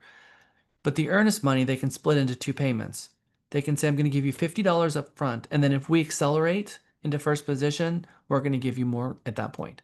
So start with $50 earnest money, and then if you accelerate into first position, you'll immediately owe additional earnest money. Buyer authorizes escrow agent to release and deliver the additional option to the seller at any time without further notice. Failure to timely deliver additional earnest money, failure to timely, all of this very much looks like paragraph 5 as it goes down. Until we get here. The backup contract is contingent upon the termination of a previous contract, the first contract, and you should have the date of that contract, for the sale of property. Except as provided by this addendum, neither party is required to perform under the backup contract, while it is contingent upon the termination of the first contract. At any time, the buyer can just exercise their right to terminate and get their earnest money back. Paragraph H says, if the first contract does not terminate on before a specific date, they're going to figure out what that date is. The backup contract terminates and the earnest money is refunded to the buyer. Seller must notify buyer immediately of the termination of the first contract. So if the first one does terminate, they must tell you immediately, and then you immediately accelerate into first position. For the purposes of performance, the effective date of the backup contract changes to the date the buyer receives notice of termination. So there's actually 2 effective dates of the first contract. This actually happens the same thing in a short sale addendum, so they followed that logic. When you get a backup addendum signed, the backup addendum has an effective date. You have 3 days to get your earnest and option in. Regular option, small earnest. This is going to be attached to it. Paragraph 2, you're going to say, if we accelerate into first position, we'll then owe you more earnest money then, but fine. But the moment that they tell you that the first offer has been terminated, you amend the effective date to the new date and the option period starts over, so you get 2 options for the price of one. Starts all over again. This thing gets ripped off, the cover sheet gets ripped off, and now you're no longer backup, you're in first position. If the first contract, you're still in a backup and those people are, negotiating the contract, they can do amendments, they can do whatever they want, it's not going to affect you. And if the buyer has unrestricted right to terminate the backup contract, the time for giving notice of termination begins on the effective date of the backup contract, continues after the amended effective date, and ends upon the expiration of buyer's unrestricted right to terminate. This is the paragraph that says you get 2 option periods. If there was a option paid in the very beginning, you get an option period all the way through the backup contract. You get notified that you're in first position. It amends and starts over at the new contract effective date and continues on until the number of days ends in the effective date. So that is how this addendum is written. If you've never done a backup contract before, get with Michael Potter and/or your mentor, and they will walk you through it. 5% of contracts bail, sometimes 7.5%. It's less than 10%. And yours is 5%. So if your client really, really loves a property and they want to put in an offer, there's a chance that they'll get their offer accepted. We've had quite a few, and I think NAR has been sending out some messages lately that this year they've had more contracts terminating than any other year. Kelly. With a backup contract, though, isn't it true that your client would lose their option fee even if they never go into the first position? 1,000% true. 1,000% true. The option is never refundable.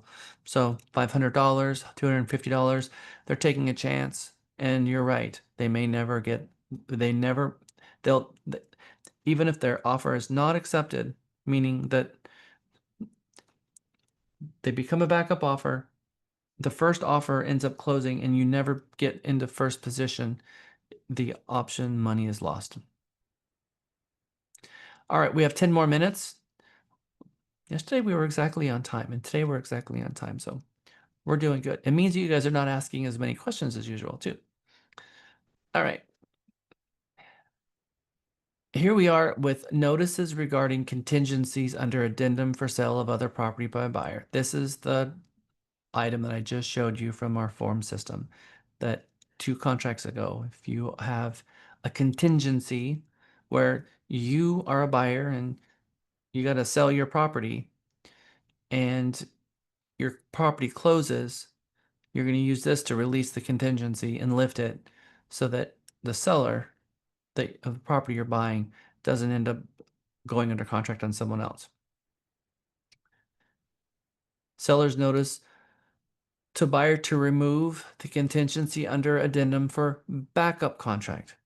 So if you're a backup and the first person accelerates, the first person terminates, and now you've got your backup offer accepted and you accelerate into first position, it says here that in the TREC promulgated form that the seller must notify the buyer immediately of termination of the first contract.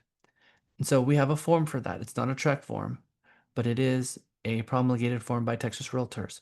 And this is a way for you guys to notify the backup offer. So you're the listing agent. You find out your first one has just bailed. You're like, dang, this is scary. All right, well, I guess we're going to go to our backup offer and notify them that the first one just bailed.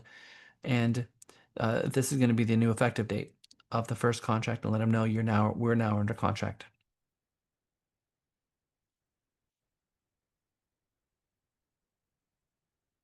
Meg, In that instance, let's say they had a backup offer, but they were still shopping around and put in an offer somewhere else. and What happens if they're under contract on another property? they should not have a backup offer out and an offer with someone else. That would not be allowed. They get to have one offer out and that's it. Okay, but not every agent is very bright, so. Well, I mean, what is the true answer? The buyer has to buy 2 homes. That's the true answer. Okay. So basically, if they have a backup offer and they want to keep shopping, they just need to send a notice to get rid of the backup offer, terminate that, and move on. Yeah, I mean, they can go shopping and they can try to get a good plan B, but that doesn't mean that they have to execute anything about it. And maybe it goes under contract or maybe it doesn't, but they are going to continue wanting to see homes. You're probably going to continue showing them, but the point they want to put in an offer, you're going to send termination to the first one and submit an offer on this new one. Yep. Okay, here we are. Buyer's temporary residential lease. We have 2 of these forms and they're both 2 pages long. We have the buyer temporary residential lease and we have the seller's temporary residential lease.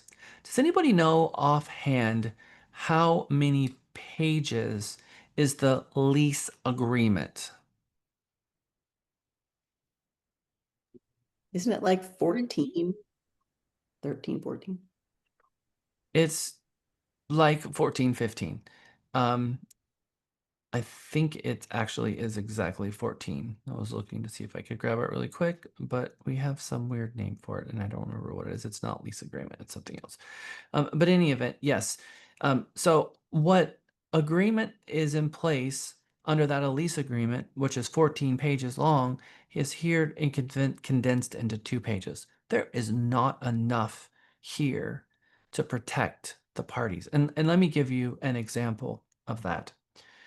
What happens if when the tenant moves out, let's say you got a buyer that moved in early and the transaction didn't close and they move out and there was a deposit, it says that in the lease agreement, you have to explain to them in writing of what items would be uh, that they could withhold for deposit items.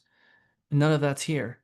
What condition they leave the property in is not here. What happens if they leave all their furniture and junk in the house that they don't want? It doesn't say in here what happens. So if a seller decides that they want to stay in 4 or 5 days after closing and they don't get everything out and you've already closed and funded, and 3 days later they start moving and they leave a mountain of junk in the house, it doesn't say what happens because the buyer already owns it. And so the parties are getting themselves in some real risk here. So let's talk about the seller's temporary residential lease. That's the one we see most often. I never recommend a buyer move in early. I wish they would throw that form away. We should never allow a buyer to move in early. Typically, the only time a buyer wants to move in early is if the buyer's having some issue with financing in the first place. And that's the last point you would want to have a buyer moving in and taking possession, because it even says in the contract on paragraph 10 possession that if a buyer moves in early and they don't buy the home, they become a tenant at sufferance. They move in early, or if the seller remains, there's a tenant in sufferance, and all that means is that now there's an eviction going to happen. So I don't recommend a buyer move in early, and if the parties are trying to put that together, really recommend trying to talk them out of it in any way possible. And if they do want to move forward with it, I recommend you get with your team lead, Michael Potter, so he can have a conversation with you to try to figure out how we can safely navigate this. Now, what is something that happens more often is the seller needs a couple days to get out. There could be a multiple offer situation, and buyers are saying, well, Mr. Seller, we want to be negotiable. I saw 6 month lease backs into 2021. Some crazy situations where the buyers were offering the seller to have a free six months. I mean, just crazy things that we've never seen before in the history of real estate. So it's not uncommon to see a seller lease back, but there's some dangers. In fact, I think I've shared this with a lot of my classes. There's been 2 situations where my client has sued people in small claims court. In both cases, it was a seller that I represented who stayed in the property for a few days after and had given a deposit and the buyer refused to give the deposit back, and they didn't have any reason to withhold it. The condition of the property was fine. There was no reason for them to withhold it, and we had to go to Taylor because both of them happened to be in Hutto, and they had to sue for the deposit back. Paragraph 1 parties, obviously it's going to be the same parties in reverse because the parties to the lease are landlord and tenant. If the seller is saying staying in after closing, who's the tenant? The seller. Right. So they're going to be flipped in that role. So the seller becomes a tenant, the buyer becomes a landlord, and this is signed before closing. So it's weird calling the buyer the landlord and they haven't even closed in the transaction yet, but it is what it is. Paragraph 2, lease. Landlord leases to tenant the property described in the contract between landlord and buyer as tenant and seller known as, and they put the property here. Term. The term of the lease commences on the date the sale covered by the contract is closed and funded and terminates, and they put in a date here, unless terminated earlier by reason of the provisions. So how many days do they need? Then there's a rental amount here. And there's some confusion and a lack of clarity here, and I've even reached out to Texas Realtors about it, and they didn't give me much information. This is a TREC form, and it doesn't make sense. I'm going to explain to you why. Rental. Tenant shall pay to landlord as rental X amount of dollars per day, excluding the day of closing and funding, with the full amount of rental for the term of the lease to be paid at the time of funding of the sale. So the entire amount is going to get paid. They may have a per diem, but a check is going to be written at closing for the entire amount, with the full amount of rental for the term of the lease to be paid at the time of funding. Tenant will not be entitled to a refund of rental if the lease terminates early due to tenant's default or voluntary surrender of the property. Deposit. Tenant shall pay to landlord at the time of funding of the sale a deposit as a deposit to secure performance of the lease by tenant. Landlord may use the deposit to satisfy tenant's obligations under the lease. Landlord shall refund any unused portion of the deposit to the tenant with an itemized list of all deductions from the deposit within 30 days after tenant A surrenders possession of the property and B provides landlord written notice of tenant's forwarding address. The question though becomes, what do they mean by landlord may use a deposit to satisfy tenant obligations under the lease?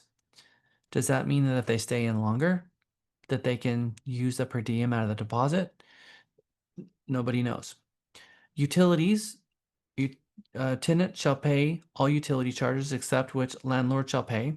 So they're required to pay for the utilities. Pets. Condition of the property. Tenant accepts the property in its current condition and state of repair, and the commandments of the lease. Upon termination, tenant shall surrender the property and landlord in a condition required under the contract, except normal wear and tear and any casualty loss. Alterations. Tenant may not alter the property or install improvements or fixtures without prior written consent of the landlord. Any improvements or fixtures placed in the property during the lease will become the property owned property of the new landlord. Inspections. Landlord may enter at reasonable times to inspect the property. Tenant shall provide landlord door keys and access codes to allow access to the property during the term of the lease. I've had situations where the buyer wanted keys and the seller said, no, they cannot have keys until after we move out. It's not what the lease agreement says.